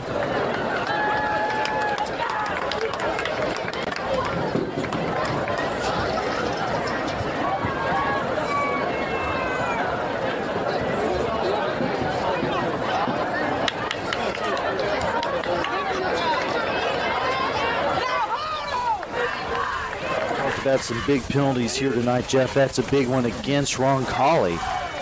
Yeah, there's been big ones that have made some differences, like that last drive that East Central had. It was extended by a pass interference penalty on Ron Colley. You know, they had him, they defended it well, and then would have brought up 4th and long for the Trojans, but because of the pass interference penalty, it extended that drive and allowed the Trojans to score. Again, discipline in a football game like this makes a huge difference. Ash hands off to Dozier. Dozier slowed. Dozier keeps it. A wicket there. Number 26, Troy Sebastian. Number 43, Jake Lutz. Stop by 43. On the tackle. Second and 11 now for the Royals.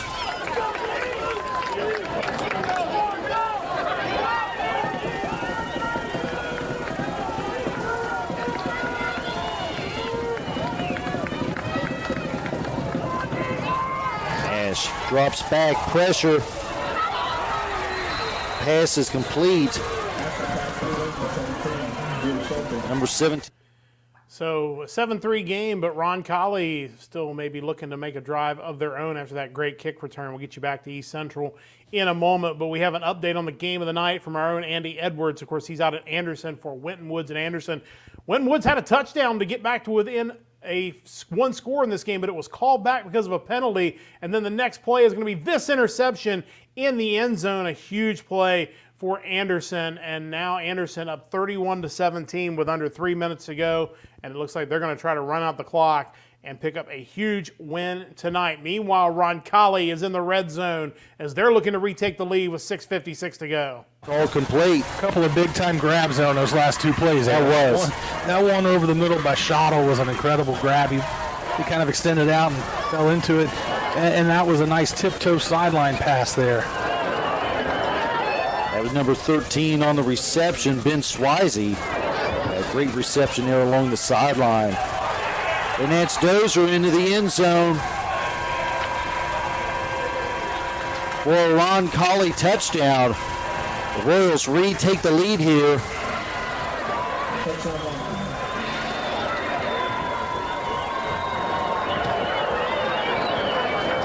You see Dozier just pull up the middle, breaks the tackle there right before he gets into the end zone. We've seen Dozier do a lot, but that whole, I think I could have ran through that one. Yeah, that was a great huge job by the Royals roll. offensive line there.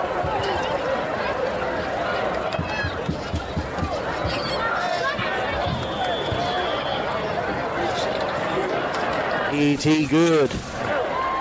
Royals again up by 3. That kick was good by number 92, Gavin Louthan.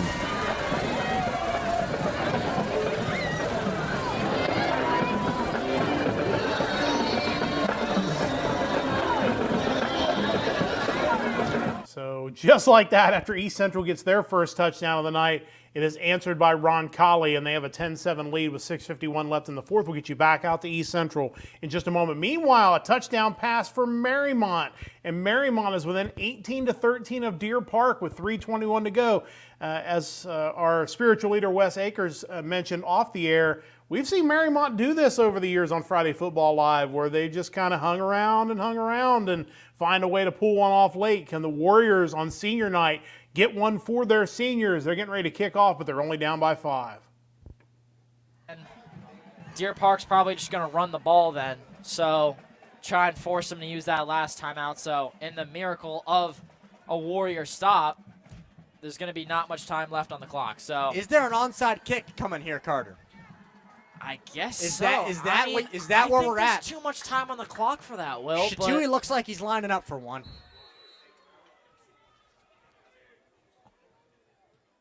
And kind it's more of a chip shot. Pooch punt there, fielded by Deer Park, and that was kind of a weird kickoff decision. And another again. And now a flag comes in late. Two flags come in Laundry late. on the field, throw them in the dryer. We got Warrior coaches yelling for penalties against Deer Park. We got Deer Park coaches yelling for penalties against Marymount. We'll see where they balance this one out to. Coach Leone is actually taking the football off the field with him.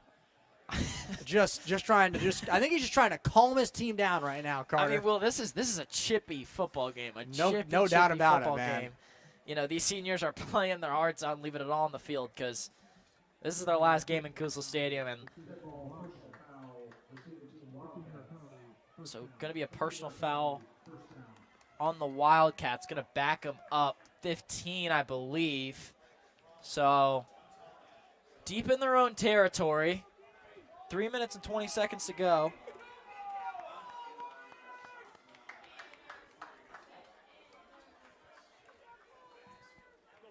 All right, so the Wildcats will back up here.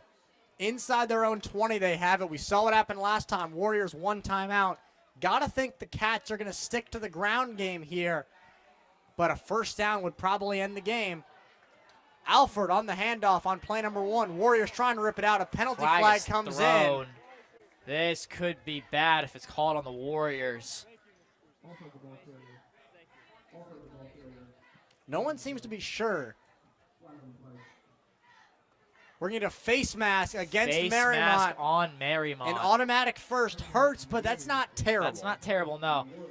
I don't think no timeouts had to be wasted there. It basically just sets it back to just how it was. 1st and 10, still got a timeout remaining. Took about 10 seconds off the clock, though, so. Yeah, obviously better field position for the Wildcats here, but that's not the worst case scenario. Yeah, but it's definitely tough now, especially if the Warriors hold, and that gives them, you know, if they somehow get the ball back. Running clock now, by the way, gives them 15 more yards they're going to have to come up with if they get the ball back. The Warriors are going to do everything they can to try and rip the ball out here. Clock ticks, under 3 minutes to go. And Sellers is very content to just sit on this one. Waiting till the last possible second. And now they're going to go. Handoffs to Alford. And that's a big stop for the Warriors. Brought down by Metz, who is fired up, trying to get his boys going. And the Warriors call their final time out. I want to say their final timeout of the I believe it is, with 2 minutes and 28 seconds to play, Carter. 40-40 is 80. You're going to have approximately 45 seconds left when they get the ball back, assuming they can get 2 stops. Yeah, and they're going to run the ball, and I'm feeling pretty confident in this Warrior defense. And honestly, if Marymount gets the ball back, 45 seconds is a lot of time, especially considering you're only going to pass the ball, you know. You're going to have to work downfield. Rough punt, especially from Schneerman after that last drive turned into an instant touchdown. So got to hope Warriors make a stop. Bad punt gets them maybe in the 50-yard line area. So a lot could happen in this last 2.5 minutes here. Yeah, no doubt about it, but your defense has to show up. 2nd and 12. Looks like Moore is going to be the running back for the Wildcats here. Will they put it in the senior's hands? They give it to Morgan instead, the freshman on the end around. He is brought down from behind. And this Warrior run defense is really solid, Will. That's going to take more time off the clock. Going to make it 3rd and 13, third probably. 13. So 3rd and long, going to have to run it again. Just can't give up a big run here. All you need is a stop. Like Will said, Warriors with a stop here, assuming should have about 45 seconds to go down and score. So a lot more football left to play. So do not tune out just yet.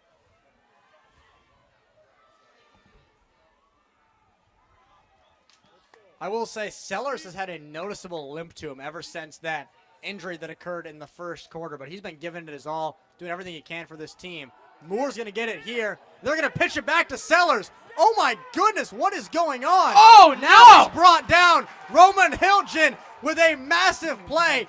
Moore almost caused disaster for the Wildcats. Will, what was he thinking? That You're easily is not crazy. going to get the first down, and you almost pitched the game away. Okay, so a minute 15 showing right now. Deer Park obviously going to punt. Way back in their own territory, too. A bad punt. Boy, Flips I his team can't on get his over that play from shoulders, Moore. Will. That was nearly disastrous. Oh, my goodness. Deer Park lost about 14 yards on that play. Clock is ticking. Under a minute now. How good was my math here, Carter? It's going to be almost exactly 45 when they get it back. Now Deer Park are just going to burn a timeout before they got to go, I think. Solid math from you there. 50 seconds? Wow. More. Well, that was quite the play by the Marymount defense, and it looks like their offense is going to get a shot, although I don't think they have any timeouts remaining, so going to have to do it with no timeouts, and they're going to need a touchdown. Meanwhile, let's head back out to East Central where the Trojans trail by 3. Oh, good time. Looks over the middle. Pass is picked again.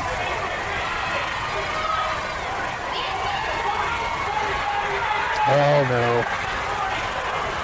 It looks like he's going to go all the way. Mingus going to reel him in inside the 10. That pass was intercepted by number 44, A.J. Richardson.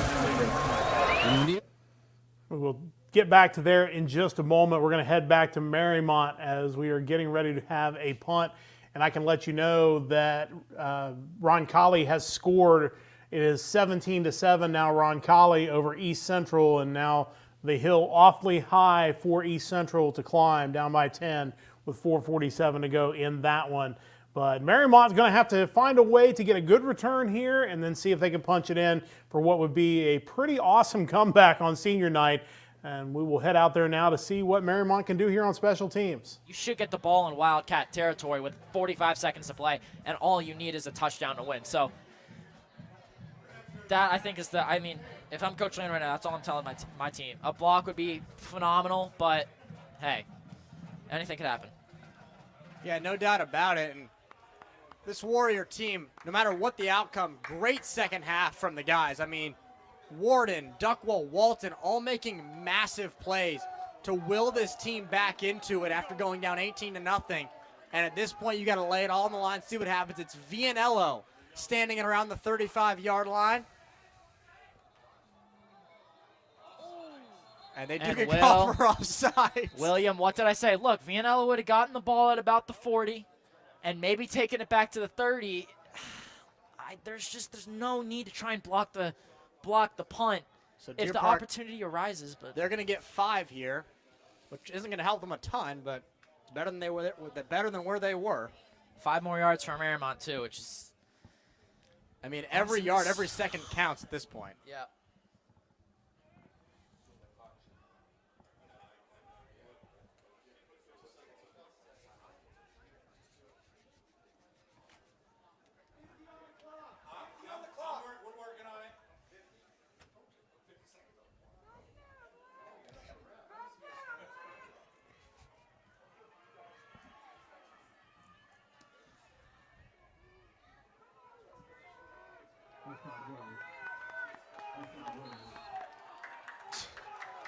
All right, so Kuzo Stadium trying to give some life to this Marymount team. Still a flag on the field. I think that just fell out of a Deer Park player's pocket, actually. I saw that.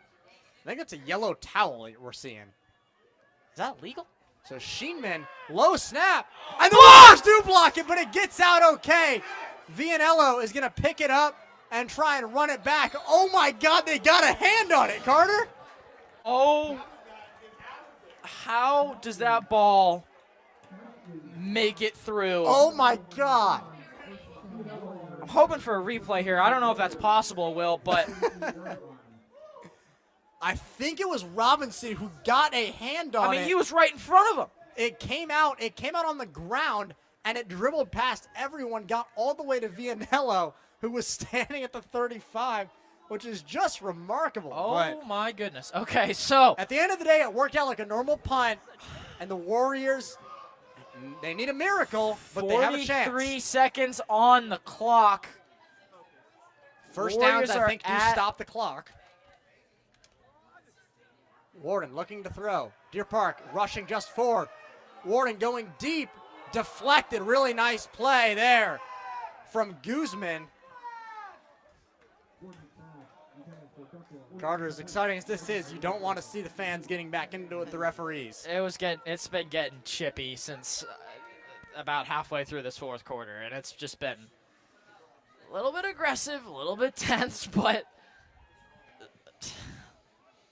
I don't know what to say. Well, it's been a roller coaster of emotions. No matter the outcome of this game. I think me and Will talked about it. We wanted this game to be a thriller in the end. So whoever wins it was a great game nonetheless.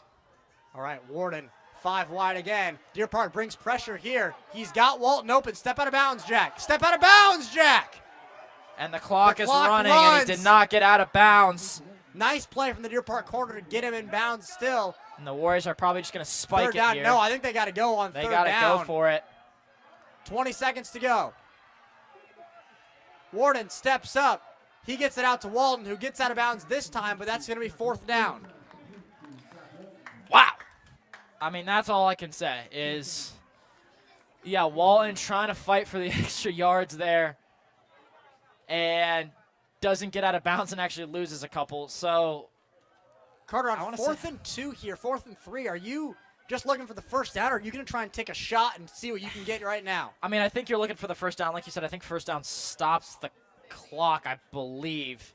So, I mean, I guess if a shot arises, but this game's over right now if this doesn't convert. Warden drops back to pass. This is the game. He's going to air it out right now. George Ostathis. Intercepted by Morgan at the goal line. Or excuse me, it's Sellers, the quarterback who does it all, comes up with another one right here. And how about it for the young man? What an ending. Wow. I mean, oh my goodness. Well, I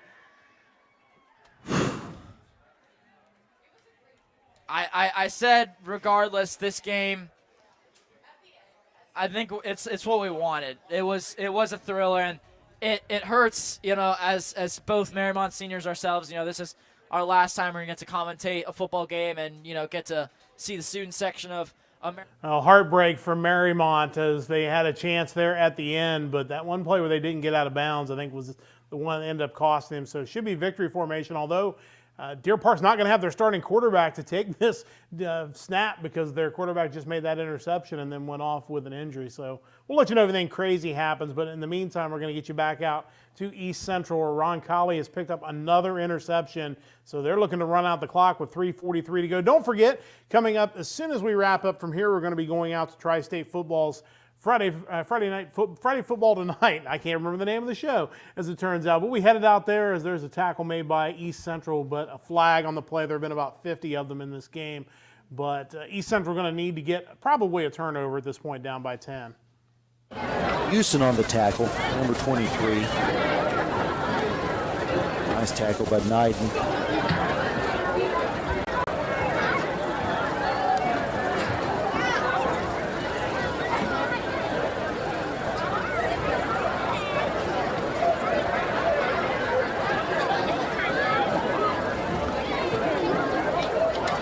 Almost thinking about declining that penalty. Just taking the loss of down almost, yeah. Yeah, because now they've got another play to run and let that clock run more. But if you can get a stop here and not give up a first down, then it pays off.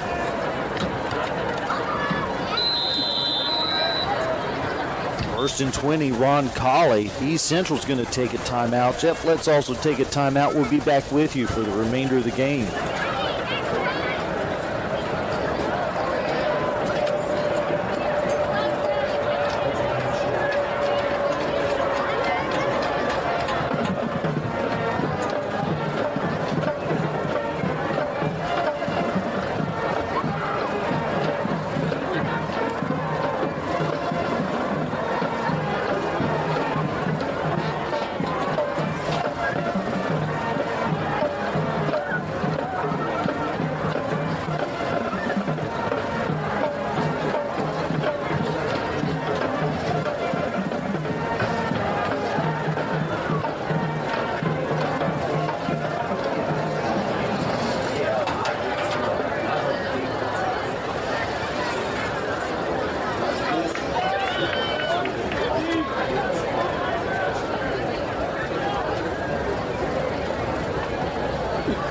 Welcome back.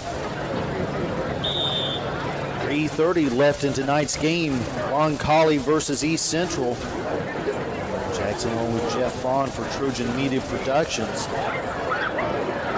That's Dozer. He's had a great night here tonight.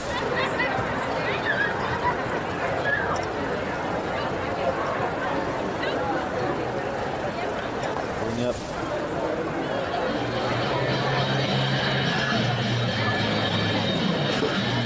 second and around 18. It's going to be a timeout for East Central. That's East Central's last timeout. They can't stop the clock again, so trying to get the guys out of bounds to stop the clock. To preserve as much as you can for your offense, having to come out and score twice. Fans, please do your part in the start of any of your trash on the way out of the facilities. Your assistance in helping clean up the bleachers is appreciated.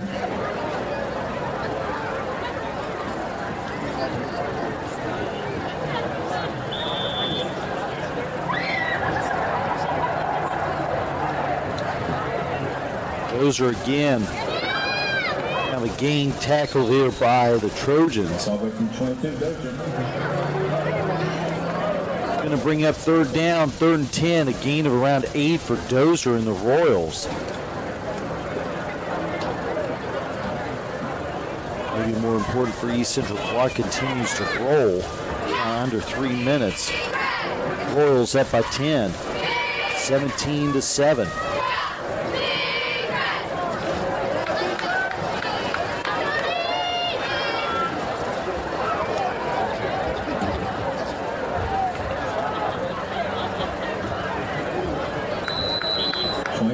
Dozer again. Brings up 4th and 7. Noon and Houston in on the tackle. 4th and long for the Royals. You're going to get the ball back here with about 2 minutes to go. Got to move down the field quickly.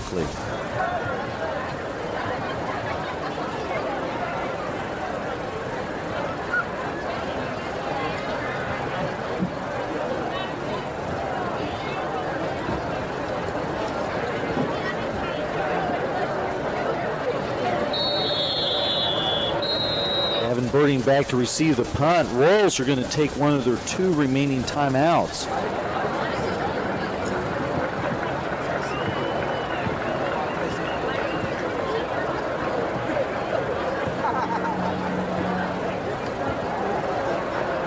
Take this time to thank the Trojan Media Productions crew, Spencer Powell, Kevin Leach in the control room, student workers here tonight doing the cameras and the control room as well with Mr. Leach. Yeah, they do, as we say every time we're on here, they do a great job. They got a huge week this week, busy That's week. True. Girls soccer was here earlier. They got a concert, I know, on Sunday. Middle school concert last night. Yeah, they've been busy putting these videos out, and so we really appreciate what they do for all the fans that can't make it into the game. Living far away, we've got people watching, I know, in Indianapolis. Hi, Sherry. So happy that we can put this production on, bring Trojan football to the masses worldwide, Jeff. Royals get the punt away. Again, another end-over-end punt. Birding's going to take it on the bounce. He's going to try to squirt free, but just nothing doing there. He's tackled by number 21, Harrington Pitts. Minute 48 here. We'll look for East Central to attack the sidelines with the passing game, get those yards you can get, and get out of bounds. Stop that clock.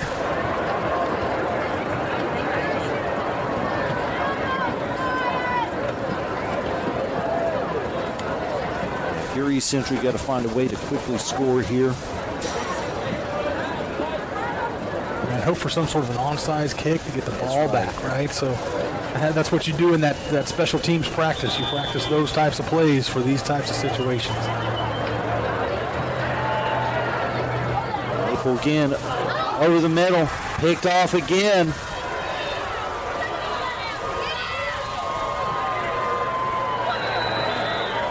And he's brought down by number 78 of the Trojans. That's Wyatt Smith. But again, Maple kind of doing what he has to do, but picked off. That was picked off by number 18, Will Hagewood. 6'1" sophomore, 181 pounds for the Royals.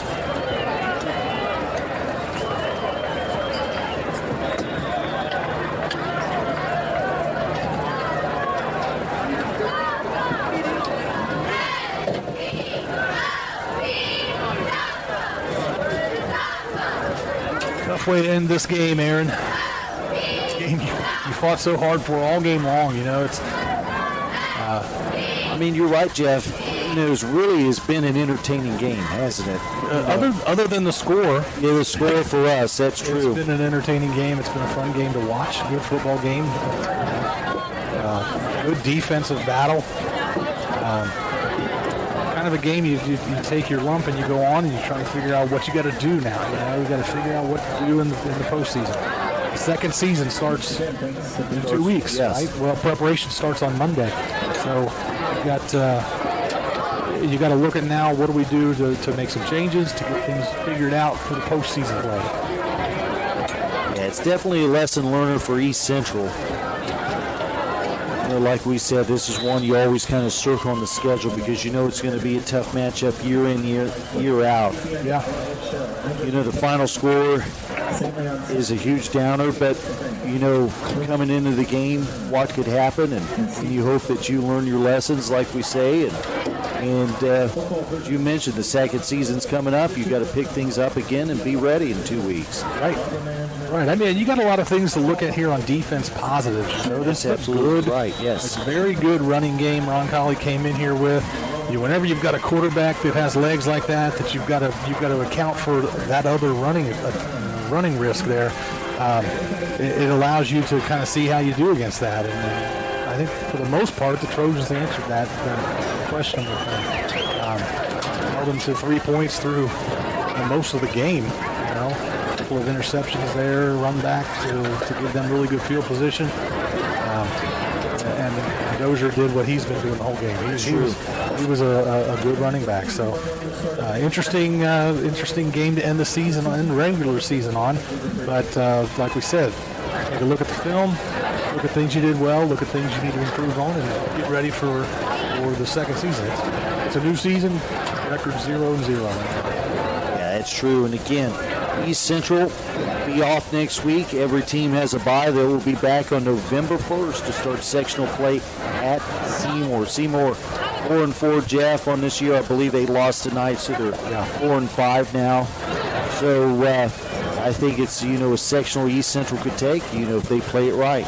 Yeah, I think so too. You look at So big win tonight for Roncalli as they end up beating East Central. And the end turnovers just got to East Central.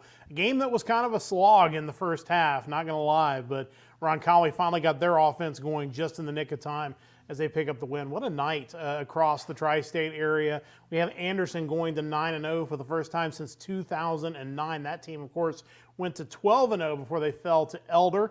I've been paid by Phil Hoffman to say that, so I will go ahead and point that out on camera. But we'll see where this Anderson team goes. They beat a very good Winton Woods team tonight and really did it pretty easily. So we'll see how that turns out when the playoffs start in just a couple weeks in the state of Ohio. We're just about done for this Friday night, Friday Football Live, but not completely done. We're going to be throwing it out to Tri-State Football's Friday Football Tonight post-game show. They're going to be interviewing coaches from all across the city of Cincinnati, going through all the scores across the city. It's a great way to wrap up your Friday night after Friday Football Live. The executive producer of Friday Football Live is Wes Akers. Phil Hoffman, proud Elder alum, our director tonight. Alex Perez, our news director, is always doing a great job putting everything together. We had our reporters out in the field. Colton Smith, of course, that Wyoming Indian Hill game. Congratulations to Wyoming. Ben Miller covering games in Northern Kentucky. Emily Sisk had games in Southeast Indiana. Dmitry Fizich had that Lakota East, Lakota West showdown that West ended up coming away with the win. And Andy Edwards, of course, bringing us updates on that big Winton Woods-Anderson game. Garrett Jordan, Miles Sauer, Josh Northcutt, Noah Bales, of course, bringing us updates across all the games, keeping us up to date from one game to another. Next week is week number 10, the final week of the regular season in Ohio, as the playoff picture will come into focus as we figure out the top 16 teams in each of the 7 divisions and 27, 4, 28. 28 is the math on that. 28 regions across the state of Ohio, as the playoffs will be starting in just a couple of weeks.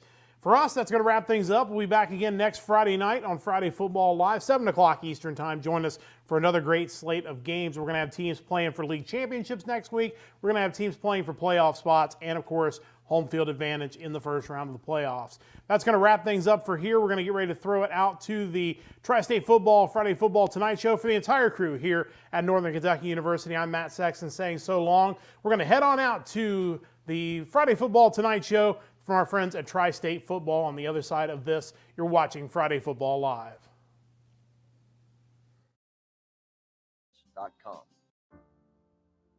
All families are different, and some have parents or children with little to no eyesight.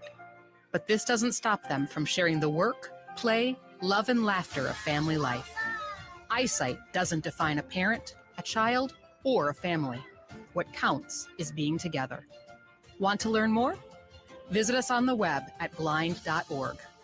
The National Federation of the Blind. Live the life you want. Every day, the men and women of the United States Marine Corps demonstrate their commitment to defend the American way of life. Since 1775, wherever the mission takes us, we always remember the land we call home. As Marines, we take a stand for our nation, for us all. The few, the proud, the Marines. In retirement, I thought my husband and I would enjoy going places together. Our son's drinking interfered with our plans. We worried about him and our grandchildren and didn't know where to go for help. We found help and support at Al-Anon family group meetings in hospitals, churches, and schools. Is someone's drinking troubling you? You might be surprised at what you can learn at an Al-Anon family group from people just like you. Call 1-888-4-AL-ANON or go to alanon.org. Let's trade keys today at Kelsey Chevrolet. 0% APR is back. Rebates up to $7,500 and a Kelsey exclusive. $1,500 trade assistance on all new Chevys. Only at Kelsey Chevrolet. Together, let's drive. KelseyChev.com. I'm Shanola Hampton. Every day, millions of people face hunger. Today, I will share with you some of their experiences. I'm stuck between paying for medication.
At Thomas More University, our Stand by.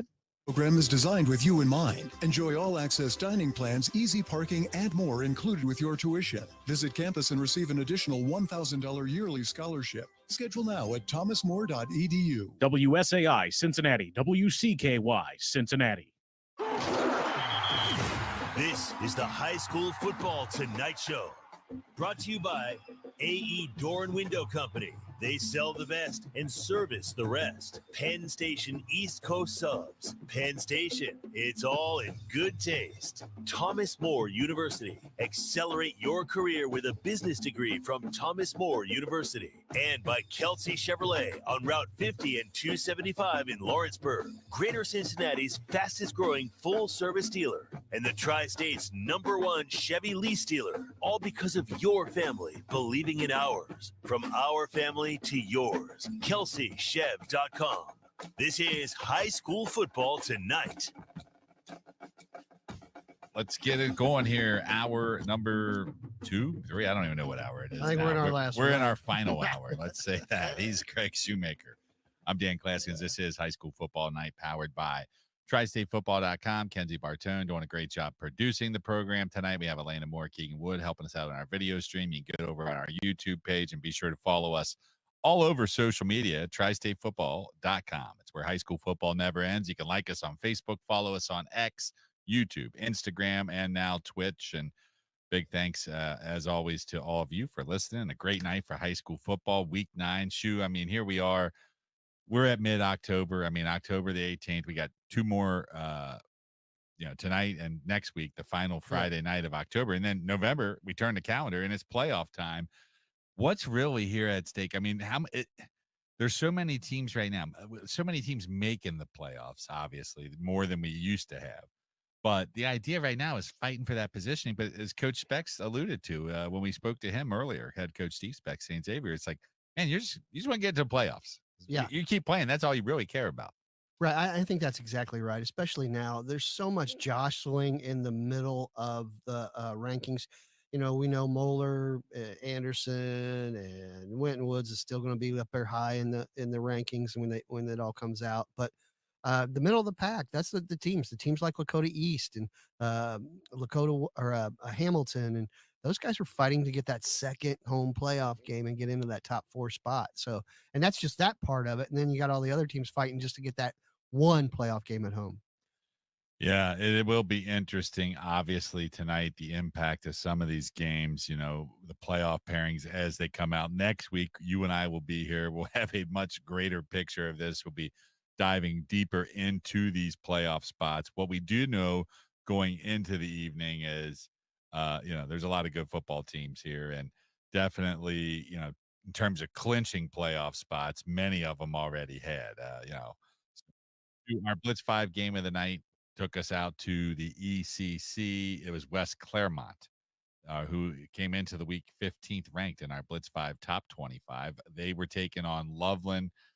This one was a battle to the finish. Loveland had a lead for a large portion of the football game, but it was West Claremont coming out on top, 21-17. This West Claremont team, I mean, you wrote about them all week. Obviously, we're out there with them tonight. They're a team that, probably is going to get a home playoff game or 2 out of this. And what's your overall observations as now we do sort of look at some of the stats from tonight's game? I mean, 309 yards of total offense on the ground. Loveland actually had a pair of turnovers. It was a 2-0 turnover ratio in favor of the visitors, but those turnovers, they were able to overcome and win the football game. And they did it by scoring 14 points in the 4th quarter and come back with a big victory here. Well, I've said this all along. West Claremont's built for November football. They run the ball. They had 108 yards passing tonight, which is a lot for them. 201 on the ground, which is low for them. But, Landon Young does a great job. Bo Rickman does a great job moving the ball up and down, taking the time off the clock. And they're going to play a lot of close games. Chase Martin over at Loveland has been a godsend for the Loveland offense the last 5 weeks because they didn't really have an identity on offense, and now they do, running the ball a little bit. It's going to be interesting to see where they land in the playoffs because, like Dixie Heights, this is another team that doesn't have a lot of wins, but boy, you don't want to play them in the playoffs because you never know they're capable of knocking you off. That's how close they are, both those teams. Yeah, and elsewhere in the ECC, the big game of the night, one we talked quite a bit about on the program, Anderson and Winton Woods were tangling there. The Warriors started the week number 2 in the Division 1, Region 4 playoff pairings. Third-ranked Raptors knock off the fourth-ranked Winton Woods Warriors 31-17, and Winton Woods kept this game close. They did pull away by double scores there at the end, but Greg, I mean, they were a flag away from cutting that lead to basically, 4 minutes left. 4 minutes left. So it was great. It was great to see. And we won't see these two teams play in the postseason anymore because they're no longer in the same division. But man, it's a good thing they're in the same conference because it is a heck of a little rivalry brewing here. Yeah, it is. And, Winton Woods had only given up 35 points on the whole season. They gave up 31 tonight. And we talked about how good the Anderson defense is. I think we got to pat them on the back a little bit. They now have only given up 63 points in 9 games. They're only giving up 7 points a game. And with that offense, oh my goodness, they're averaging just under 48 points per game. So I like where they're at. Now, D2 has got some really good teams. You got Massillon, Washington. You got Avon. You got a handful of other ones up there that are not in our area. Then you got LaSalle in Region 8 with Anderson. You got some other good schools in there. Kings, we haven't talked about Kings, but they play pretty good football, and they could be somebody to be reckoned with in Division 2, Region 8 as well. Yeah, as the night began, Anderson, they were number 1 in Region 8 playoff pairings. Xenia, number 2. Harrison was 3. They got beat up pretty bad.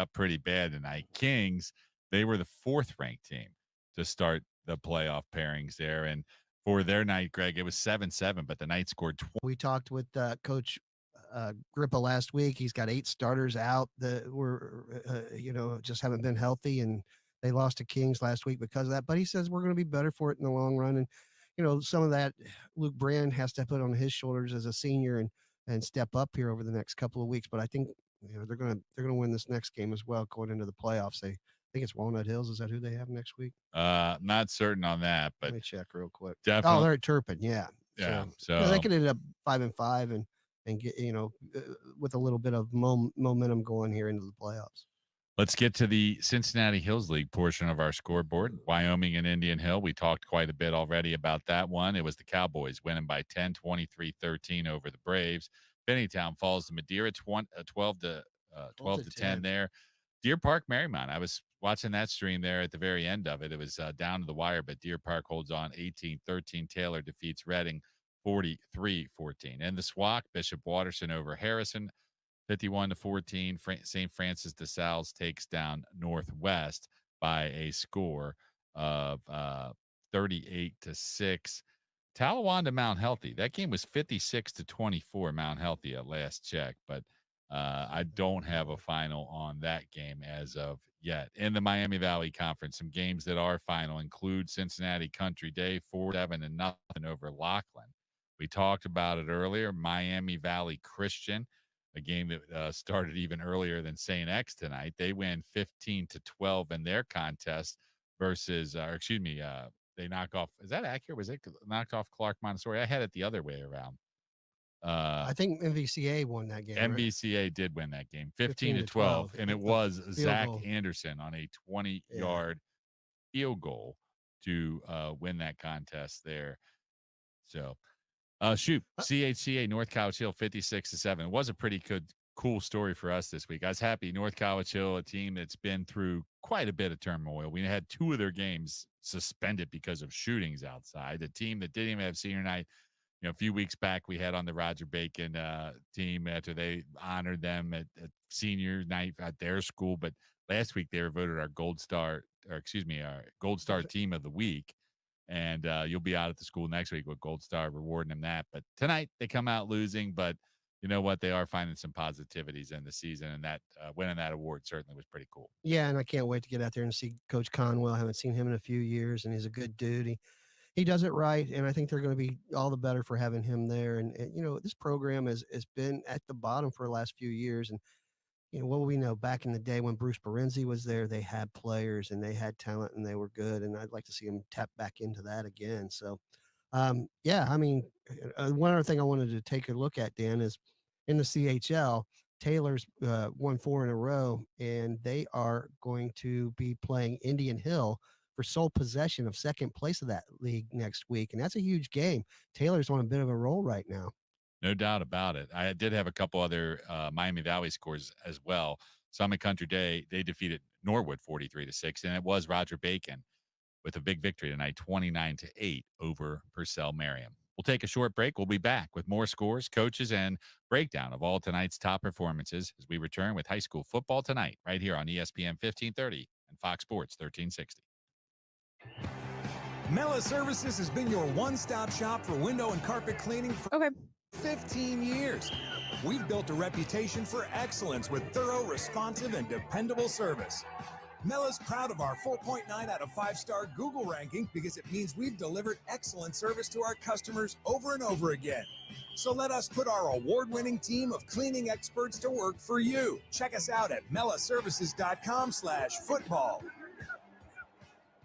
Craving Penn Station East Coast subs? Skip the line and order online at penn-station.com. Get your favorite sub with fresh cut fries and fresh squeezed lemonade. Visit penn-station.com. Ovarian cancer is devastating and difficult to diagnose. It's often only caught in advanced stages, and 4 out of 5 women will see the deadly disease return. I knew when ovarian cancer recurs, it's often incurable. It was terrifying, waiting for the other shoe to drop.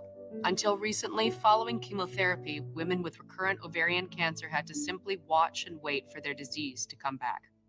Well, we say, not on my watch. Not on my watch. Not on my watch. Now, with maintenance therapies, women can extend their time in response and delay recurrence. Knowledge and awareness of your choices empowers you and gives you a greater sense of control. Let's call for a change in ovarian cancer care. The Not On My Watch movement empowers women facing recurrent ovarian cancer to take an informed and active role in managing their disease. Visit notonmywatch.com to learn more. Hey, you kids look great. Here you go. Thank you. Now you can treat yourself to great savings with October specials from AE Door and Window. All this month, put no money down and get 0% interest for 2 years. Plus, take 5% off your total order when you combine and save on entry doors and windows from Provia and Pella, summer space awnings, and Clopay garage doors, and up to $125 off your new LiftMaster opener. Find out more at aeDoorSales.com. We sell the best and service the rest. AE. There's something very dangerous. It could be hiding in a closet or waiting in the basement. It's not sharp or toxic or flammable, yet it helps send more people to the trauma center than any other household item. Hey, hon, do me a favor and hold the ladder for me. I have a better idea. Let's just call somebody to clean the gutters. To scoop out a few leaves? I'll be down in a heartbeat. Whoa! Ow! No! Using a ladder might seem easy. Misusing one is even easier. Ask any of the 150,000 people who fell off their ladders into the trauma center last year alone.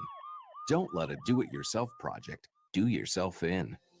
For tips on ladder safety, visit orthoinfo.org, a public service message from the American Academy of Orthopedic Surgeons, who want to keep your bones safe, strong, and well-connected.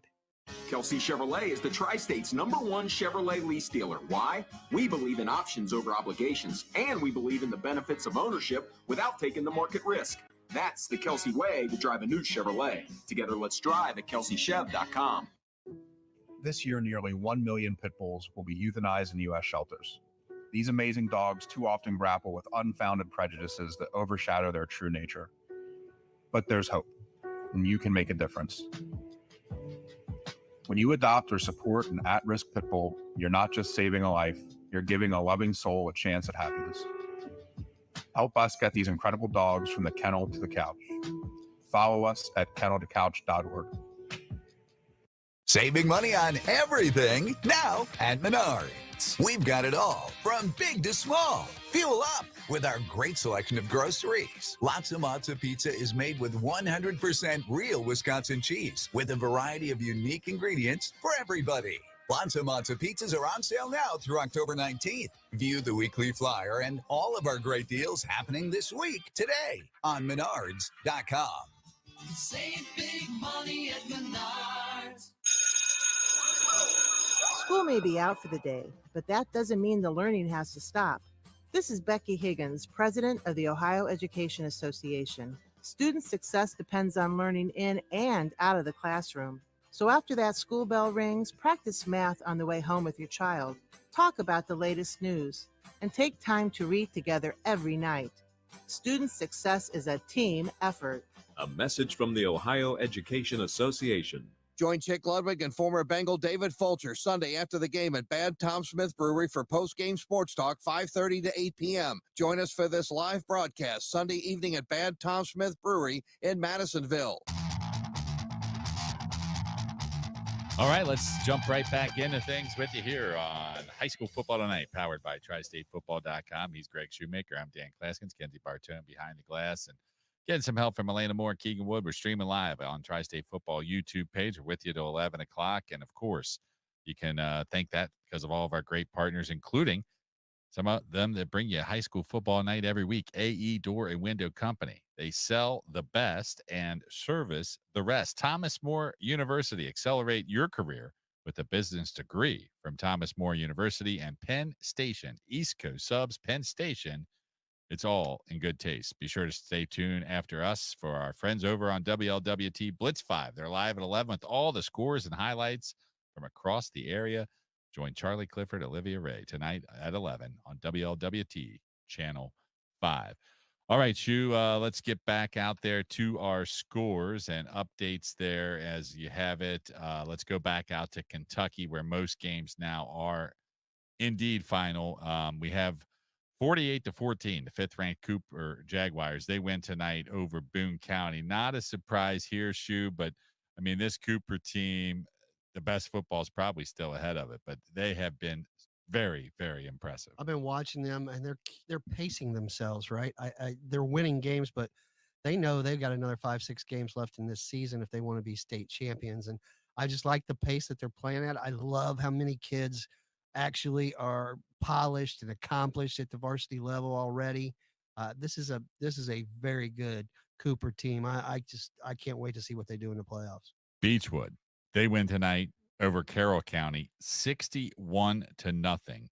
Fourth straight shutout, Shu. 61, 69, 42, and 61-0 against their four district foes here. They get Bracken County next week.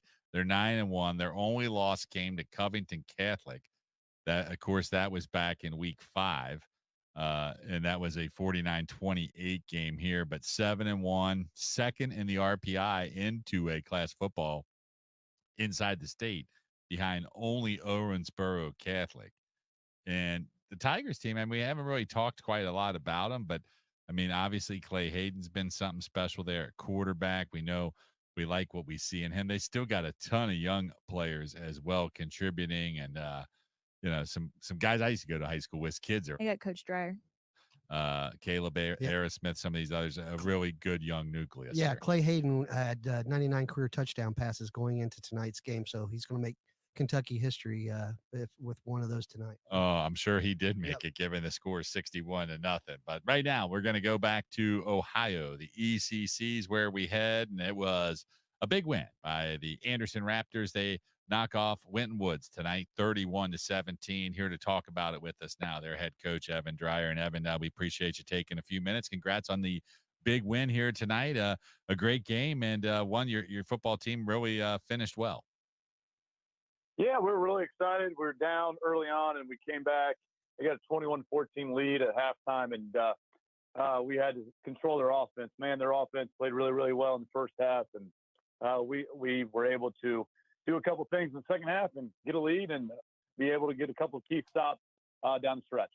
Boy, Evan, I'm glad that you guys had this game on Spectrum tonight, and everybody got a chance to see your defense, because I thought they were as good as advertised. I know Winton Woods has been good, but you guys are only giving up 7 points a game on the year. And talk about them, because this is really, I think, what makes your team special is how well you've played on defense all season long.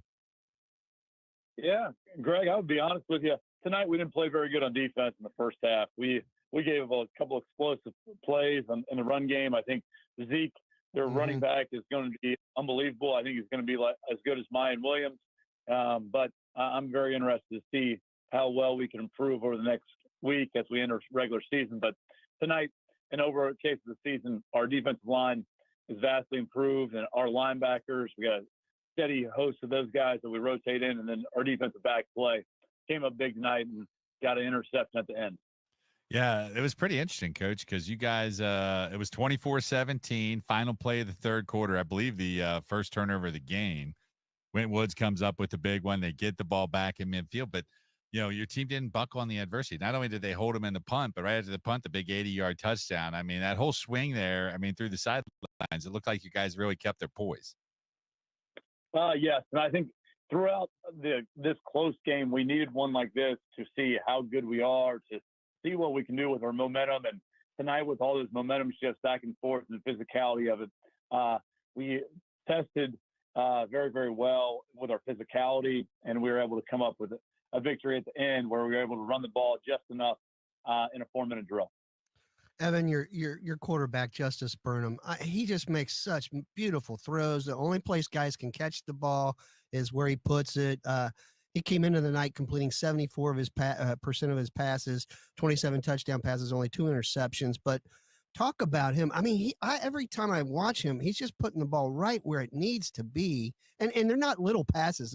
I mean, these are downfield big shots. He's really threading the needle as well as anybody I've seen. I think he throws a really pretty ball, Greg. And this year of quarterbacks, I think he has really talented receivers. But Justice, playing 15 games last year and has great experience, is doing a really phenomenal job of quick release and getting the ball out of his hands and making some plays. And that's what's exciting about him, is that you saw growth year to this year. And then in a big game tonight, he was able to come up and play really, really well. You wrap it up next week at Loveland. If you're making a wish list here, Evan, for your football team, I mean, what do you think you really need to see them execute here as we head to November, or maybe even improve upon it if you're going to make as deep of a run as many of your fans hope? I think that this week versus Loveland is like a true test, and it's like a coaching cliche of overlooking people, because we haven't been 9-0 over 10 years. We've always, in Loveland in close games, it's their senior night. We have to be really intentional and focused on what can we do to make sure we get better this week, because we're going to look at the film, and man, there's some mistakes that both sides play tonight in a big game. And I think that's where we have to improve. And if they thought I was on them last week, I'm going to be on this week of how much we have to improve if we really want to chase this state championship that people talk about. But it's got to be one step at a time. We got to get better this week. Yeah, Evan, and congratulations on the win tonight. Your 2009 was the last time you guys went undefeated in the regular season, and that was a special season as well. And always, as always, it's always good to talk to you, and we'll catch up with you here in a few weeks. I hope to see you soon, Greg. I hope to see you very, very soon in the playoffs. And guys, have a great night. Thanks for what you do. Hey, thanks, buddy. There you have it. Evan Dreyer, Anderson, the Raptors. They go to 9-0 with a 31-17 win over Winton Woods. They were number 1 in the Ohio Division II Region 8 playoff pairings to start the week. That gap will widen here. A team that's definitely going to be poised for a deep run. They keep playing like they did tonight. Yeah, I think this is that win probably clinched them their second home playoff spot. So, or playoff game. So, yeah, I mean, their level 2 points are going to go through the roof now in the computer rankings. Absolutely. So we'll do this. We'll take a short break, come back, got some more scores, some final touches to put on them before we get out of here. We got some game balls to hand out too. Stick around. Stan Claskins, it's Greg Shoemaker. It's high school football tonight on ESPN 1530 and Fox Sports 1360.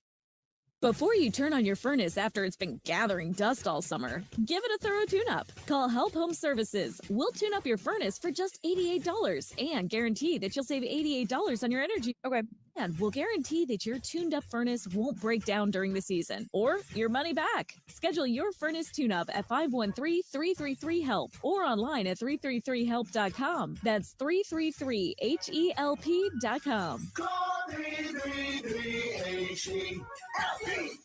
Over the past few years, the COVID-19 pandemic has affected how we live our daily lives. Today, 1 in 5 Americans experience emotional and mental health challenges, but many of us do not understand what we are facing or how to ask for help. At the American Psychiatric Association Foundation, we work every day to eliminate stigma, combat mental illness and substance use disorders, and advance mental health. If you or someone you love needs help, you are not alone. Please visit mentallyhealthynation.org to learn more.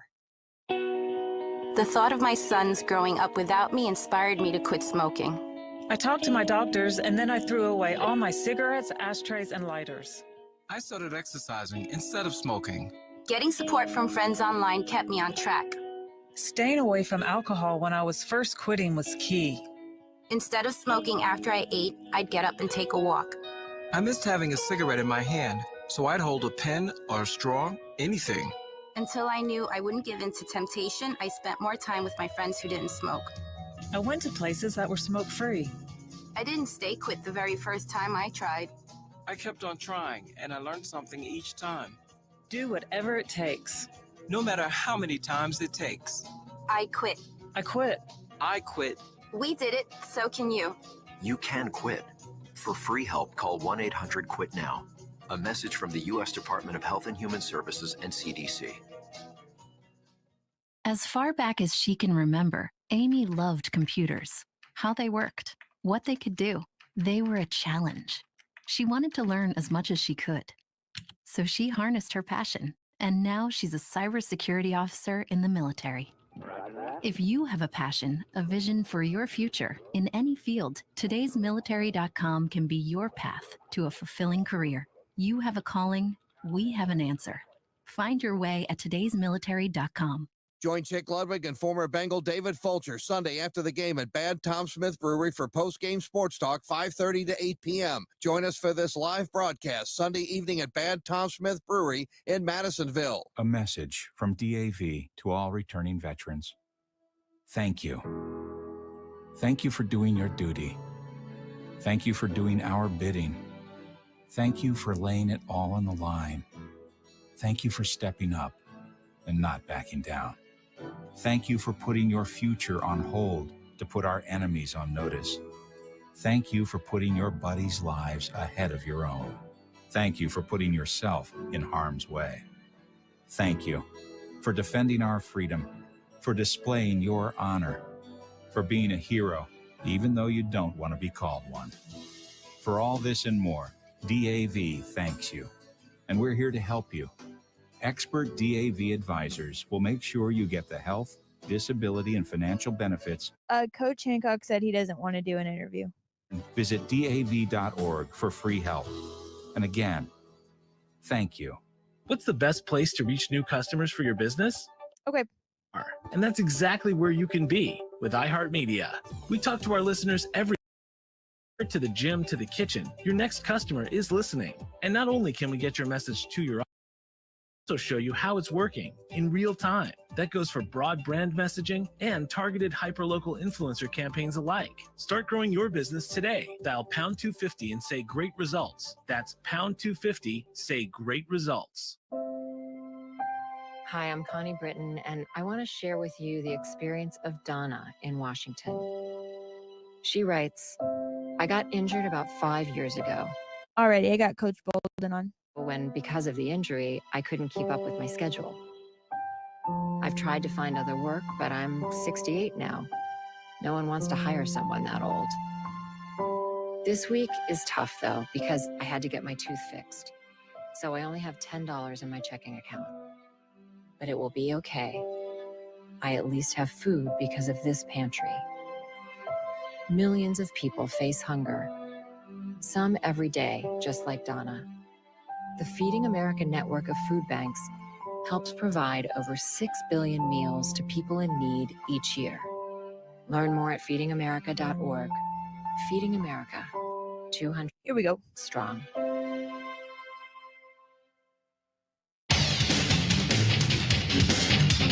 All right, let's get right back to it here on High School Football Tonight, powered by TriStateFootball.com. He's Greg Shoemaker. I'm Dan Klaskins. We are with you until the top of the hour, working our way through all the scores on a busy Friday night, and we'll go back to the GMC where Lakota West took control of the conference tonight with another win, moving to 8-1. They knocked off their rivals Lakota East 42-24 was the final there as they come out on top. With us now, the head coach of Lakota West, Tom Bolden, to take a couple minutes with us. Coach, always appreciate your time. Congrats on the win here tonight, and really a pretty close contest, but your team just kept on the board and looking pretty good on this Friday, Coach.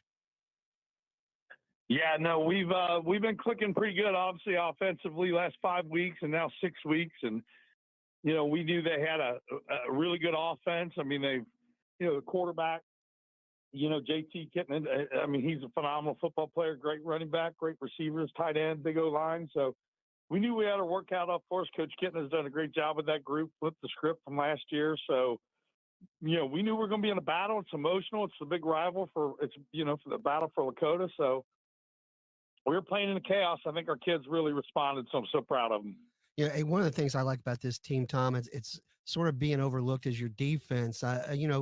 You prided yourself on that when you came to West, and it's been a staple for you as how well you played. But when I was looking at your team, you haven't up until tonight. You didn't have a whole lot of takeaways, not a whole lot of sacks, but you guys have a great knack of getting off the field quickly and letting your offense get back on there and do its thing. But talk about that unit, because you had 3 takeaways tonight. Yeah, you were doing it against Kitna. You got to be pretty pleased with the way it ended up.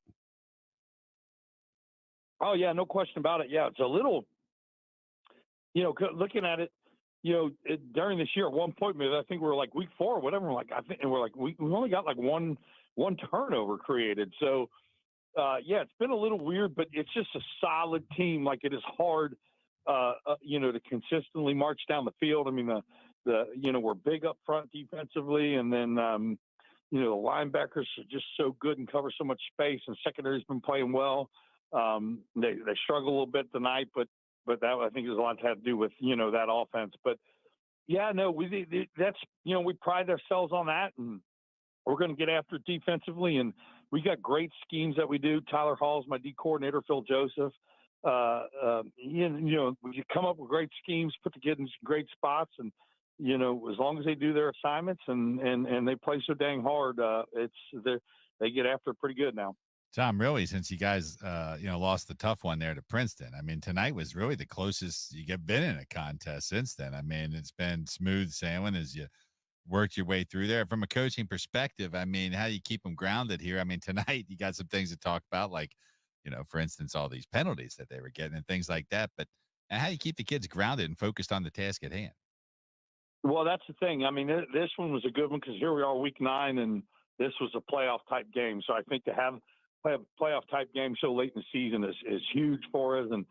And like you said, I think, we got a lot, it's a big win for us, but tomorrow morning when we sit down and watch this film with the kids, there's a lot that they got to learn from it. And that's the greatest thing about it, to be in a position where we come out with a really good, solid win, but yet there's stuff to work on. And like you said, one of them's the penalties. I mean, it's an emotional game. It's we got to play in the chaos. It's one of the terms I use with the kids all the time. And we just lost our focus at time, had some dumb penalties, things we control. So we definitely got to clean that up. I want to talk about your quarterback, Sam Wiles. I don't know if there's a better, more underrated player in the state of Ohio. I mean, 8 for 9 tonight, 77 yards and a touchdown, 99 yards and 2 touchdowns on 26 carries, 20-2 as a starter at West. Just talk about this kid, because I mean, we've been talking about him all night here on High School Football Tonight. He's just a solid football player, and he wins constantly. Yeah. Yeah, that's the great thing about it. I mean, how he's improved from last year, what he's done in the off season to, to put himself there physically and mentally, and he runs the ball so well. He's a powerfully built kid. He's not a big kid, but pound for pound, he's really, really strong. He has great balance, great vision, great acceleration. And he's just tough. He's just a tough kid. So, and he can whip it around now. So he has done a tremendous job. I don't know where he's going to go next year to play football, but somebody's going to get a good one for sure. And I think each week he keeps getting better and better. Tom, one final thing before we let you roll here. Obviously, tonight's senior night there. You talk about him, but the class as a whole, I mean, when you look back at it, what's going to be the legacy? You know what? I mean, like I said, all the wins and everything else, but I think they are as fine as kids as they are football players. You know what I mean? I mean, they are a great group. I don't have teachers that come to me, hey, about this kid or that kid. They are just solid in what they do. They're all great in the classroom. I mean, I've got, 6, 7 starters that are well above a 4.0 GPA. Wow. I got another whatever above 3.8. I got another above 3.5. Like, they're just a solid group, and they're great kids with great families. And I think that just transforms out onto the field and how they play. So the wins and losses they'll be remembered for, obviously, but I'll remember them for just as how special they are, how fun they're be around, the conversations I get to have with them day in and day out, and just how great a kids they are. Hopefully that story is still best unwritten for them as well. We obviously have a big chunk of football left, Tom. We wish you the very best as you gear up for the playoffs and as wrap it up next week there with the season finale at Mason. I appreciate it, man. I'm glad you guys just keep killing it, rocking it year in and year out, man. It's been fun doing this with you guys for a lot of years. You guys keep it rolling, okay? Thanks, Tom. You too, man. All right. There you have it. Guys. See you, fellas. See you later. 42-24. Slackers tonight. West They only scored 42. East. Coach is right, Greg. I mean, this team, 51-7, 52-0, 52-0, 52-7. 50-14 the first game of that span. I mean, they're putting up 50 plus and uncontested 5 straight weeks to get a game like this. Because guess what? I mean, they started tonight. They're not even in the top 4 seeds. I mean, they're going to move up. Mm-hmm. But this is a team that hopes to have a couple more home games too. Yeah. Oh, yeah. And they'll come out and support that up there at West. They have a big support group there. So, yeah. One of the guys we didn't get to talk about tonight is this Kenyon Norman sophomore who runs a 4.340. Just a super player that they're just now tapping into his talents, and it's starting to show on the field. This guy is a game breaker in so many different ways. I can't wait to see what he does come postseason. Going to be exciting to say the least. Elsewhere in the GMC tonight, Oak Hills 21-18 over Fairfield. Princeton 13-7 holds off Middletown, a scoreless second half in that contest. Mason 29-7 over Sycamore, and the Big Blue of Hamilton 38-0 over Colerain. And as always, those Hamilton scores brought to you by AE Door and Window Company. They sell the best and service the rest. Our thanks to Bill and Adam Weber for their continued support of high school football tonight for all these many years. So, Greg, I can't believe it. We're down to one segment left. We got some game balls to hang out. We'll go through some scores. We're going to get your big surprises of the night, talk about what are the early headlines are going to be looking like as we head towards week 10.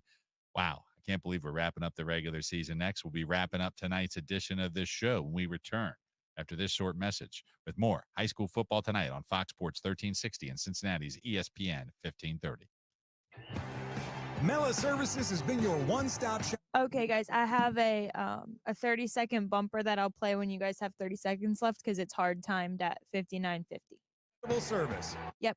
Mela's proud of our 4.9 out of 5-star Google ranking because it means we've delivered excellent service to our customers over and over again. So let us put our award-winning team of cleaning experts to work for you. Check us out at melaservices.com/football. Kids, they're just different than us. They have no inhibitions, consider silverware optional, and can find fun anywhere. And when kids get really sick, they're different than us too. Until now, children diagnosed with blood cancer have been treated like many adults. Not anymore. The Leukemia and Lymphoma Society proudly introduces the Dare to Dream Project, transforming treatment and care through advocacy, education, and the largest global clinical trial for kids with blood cancer. For the first time, a specific treatment can be matched to a specific type of cancer in a specific child. It'll be the biggest medical advancement for little patients in history. Dare to dream with us. Support the Dare to Dream Project and all the work that the Leukemia and Lymphoma Society does at LLS.org. Hey everybody, we are Lady Antebellum. When we started out in Nashville, we never imagined what we were going to be able to achieve. We got here because we worked together and had each other's backs. In America, we have the privilege of being a diverse society made up of people from all kinds of backgrounds. And that's a big part of what makes this country such a great place to live. When we put aside our differences and work together, there is no challenge too great to overcome. This message is brought to you by the U.S. Air Force. A message from DAV to all returning veterans. Thank you. Thank you for doing your duty. Thank you for doing our bidding. Thank you for laying it all on the line. Thank you for stepping up and not backing down. Thank you for putting your future on hold to put our enemies on notice. Thank you for putting your buddies' lives ahead of your own. Thank you for putting yourself in harm's way. Thank you for defending our freedom, for displaying your honor, for being a hero, even though you don't want to be called one. For all this and more, DAV thanks you, and we're here to help you. Expert DAV advisors will make sure you get the health, disability, and financial benefits you were promised and earned. If you're a veteran, visit DAV.org for free help. And again, thank you. Hey, y'all. I love that country music connects people all over this great nation, but unfortunately, so does something else: childhood hunger. 15 million children struggle with hunger in America. That's why the Feeding America nationwide network of food banks works to rescue our surplus food to help provide billions of meals to families in need across the country. Join the fight against hunger at feedingamerica.org. Together, we can solve hunger. Together, we're Feeding America. Brought to you by Feeding America and the Ad Council. Homeowners, the Fed has taken action, lowering rates for the first time in years, and Loan Pronto is also lowering mortgage rates big time. Eddie here. It's the best chance in 2 years to do a cash out refi and unlock all that equity at an amazing rate. Loan Pronto has fixed loans under 5% APR, the lowest in 2 years. You can get a fast refi and get thousands in cash. Use it to pay off your credit cards and all your other loans. You'll end up with one payment, and for most homeowners, they save over $850 every month. If you want to keep your original mortgage intact, ask about the Loan Pronto Express Equity Line of Credit. If you act now, you can even skip your next 2 house payments. Get your rate quote in minutes with no hard credit pull and no upfront fees like those other guys. Call 513-800-1550, loanpronto.com, 513-800-1550. Equal housing lender, NMLS 1661781 on approved credit, MLS, consumeraccess.org. Listen and imagine.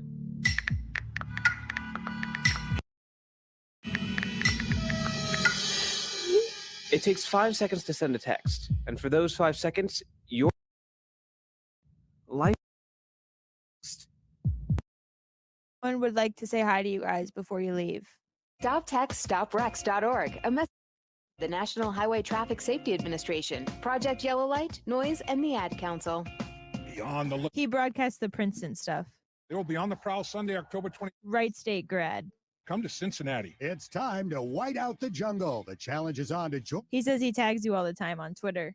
Everyone, all wearing white for this nationally televised game. Don't wait. Very limited tickets. Stand by. Visit Bengals.com/tickets and rule the jungle with us. The Bengals-Eagles game is presented by Swift Meats.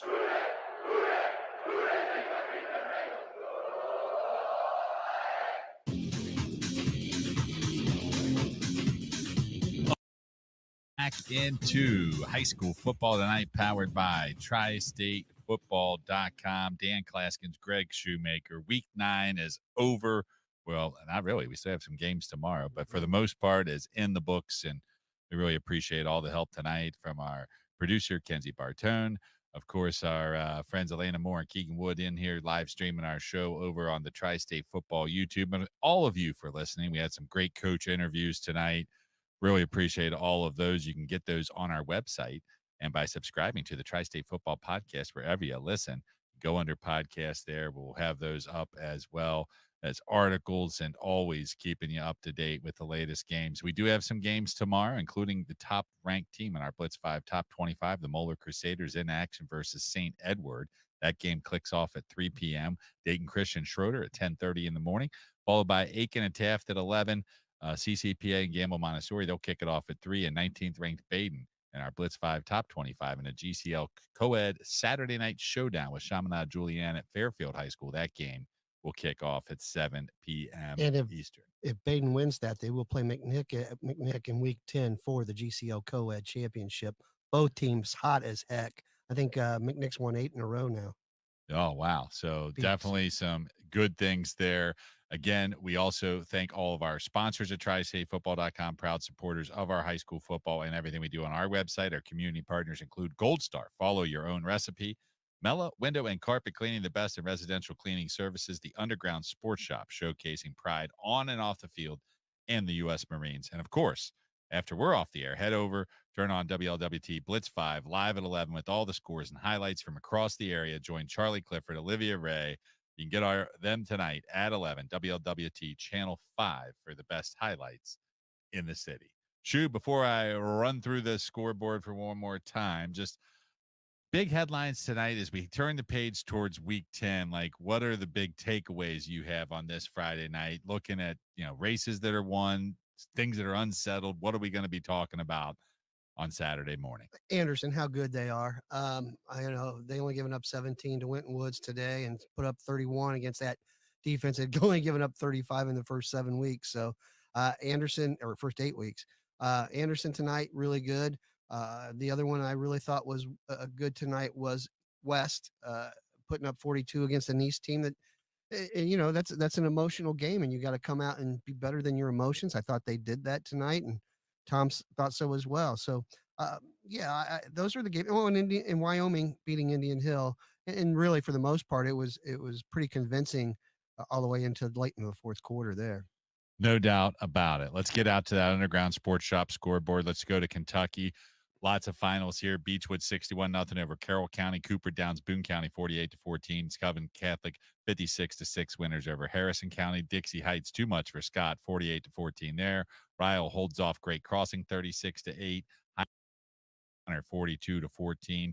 Lloyd Memorial does end up falling on the road at Lexgath, but gives up a good effort there, 23-14.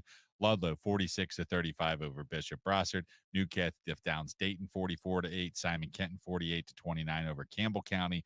Walton Verona, big district win for them. They knock off Gallatin County 35-8. Greg, my game ball from Northern Kentucky I wanted to hand out. I'm going to give it to Brady Lee. This game here between Simon Kenton and Campbell County. What a big night. Simon Kenton, 497 yards of total offense, 24 first downs in the game. Campbell County's offense had 378 yards themselves, but this was a shootout. Brady Lee, how about this? Over 400 total yards, 6 touchdowns, and the Pioneers win. He gets our first game ball. Heck yeah, man. Way to go, Brady Lee. They always have some fun games, don't they? Just offensive battles when you get Simon Kenton out there back and forth. Let's go over to Ohio. I'm going to give out a game ball there. We've got one, Milford and Little Miami. We talked about this contest earlier, but Luke Brand, he ran for 3 touchdowns tonight, passed for 2 more.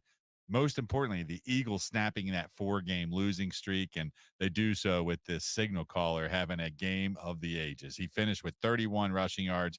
He was 22 of 26 through the air for 293 yards.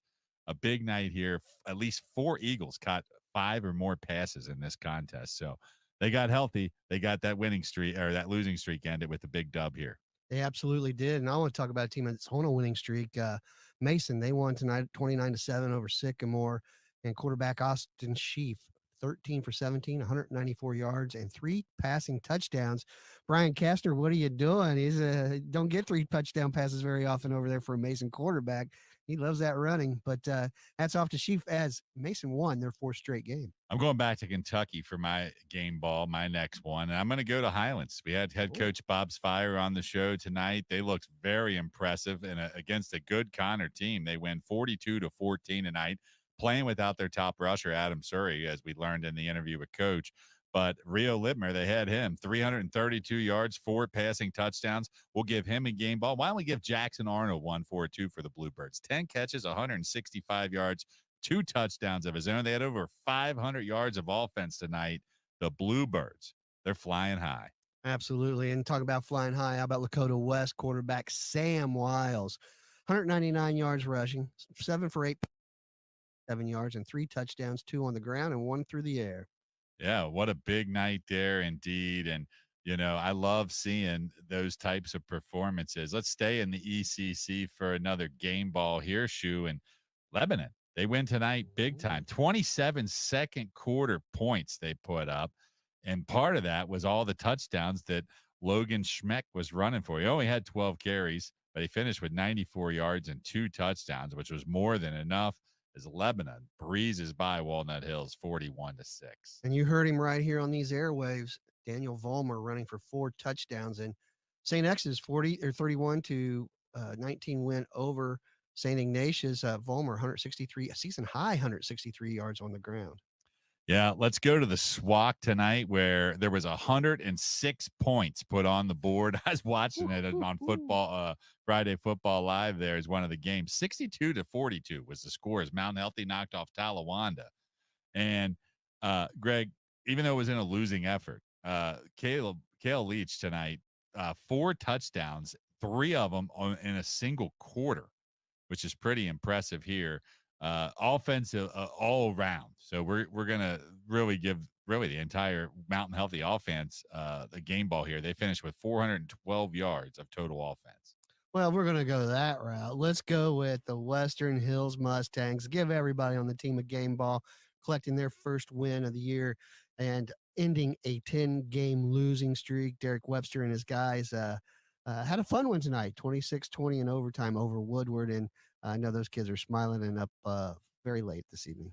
Yeah, we had to give a game ball out to a kicker too, right? We talked about MVCA getting that big win over Clark Montessori 15-12. Zach Anderson, he hits a 20-yard field goal as time expires there. Always love seeing the kickers getting a little bit of the recognition. And you talk about a game where defense ruled in the second half. How about Princeton's win over Middletown and Andrew Wells getting 2 picks in that game? And nice job by the junior defensive back there, getting it done. No doubt about it. My final game ball of the night, Greg, how about we go out to Oak Hills? They get the win tonight. They do it. A 3-yard touchdown run was a little not enough there. Fairfield actually in this game, Greg, just so you know, they were down 14-3. They came all the way back, but the stop that happened at the end came up big time. Max Rhodes, 15 total tackles, 12 solo in the contest, a fumble forced and recovered. A big deal, this defense coming up with the stops that they needed. Yeah, nice job against Tyler George there, holding him to 124 yards. That was something that who couldn't hold him last week. Oh, Princeton couldn't hold him back last week. So, yeah, nice job there by those guys. I don't know if I can find another game. Well, that's all right because we're fresh out of time, man. It's okay, time to put the finishing touches. If you have a player or a team you'd like to nominate for our Gold Star Team of the Week or our Mellow Window and Carpet Cleaning Player of the Week, be sure to send us those emails before 9 a.m. Sunday. Staff at Tri-State Football there. Go to tristatefootball.com, of course, for all the recaps of all tonight's action.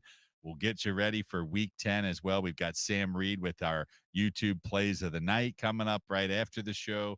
And, of course, Jacob and Danny will be back with the recap show. Greg and Safwan, subscribe to the YouTube channel. Shu, final thoughts before we wrap it up. Yeah, next week's got some great games. McNick Baden, Taylor, and Indian Hill. There's another one I can't remember. Well, let's not forget about our Blitz 5 game of the week at the Pit, baby. At the Pit for LaSalle. That's another good one. Yeah. LaSalle Elder. I mean, I know the GCL South's decided, but that one promises to be a good one. Lots still on the line there. For all of us here at Tri-State Football, Greg Shoemaker, our producer, Kenzie Bartone, I'm Dan Claskins. We hope you have a great rest of your weekend. Thanks for listening to another edition of High School Football Tonight on ESPN 1530 and Fox Sports 1360. WSAI Cincinnati.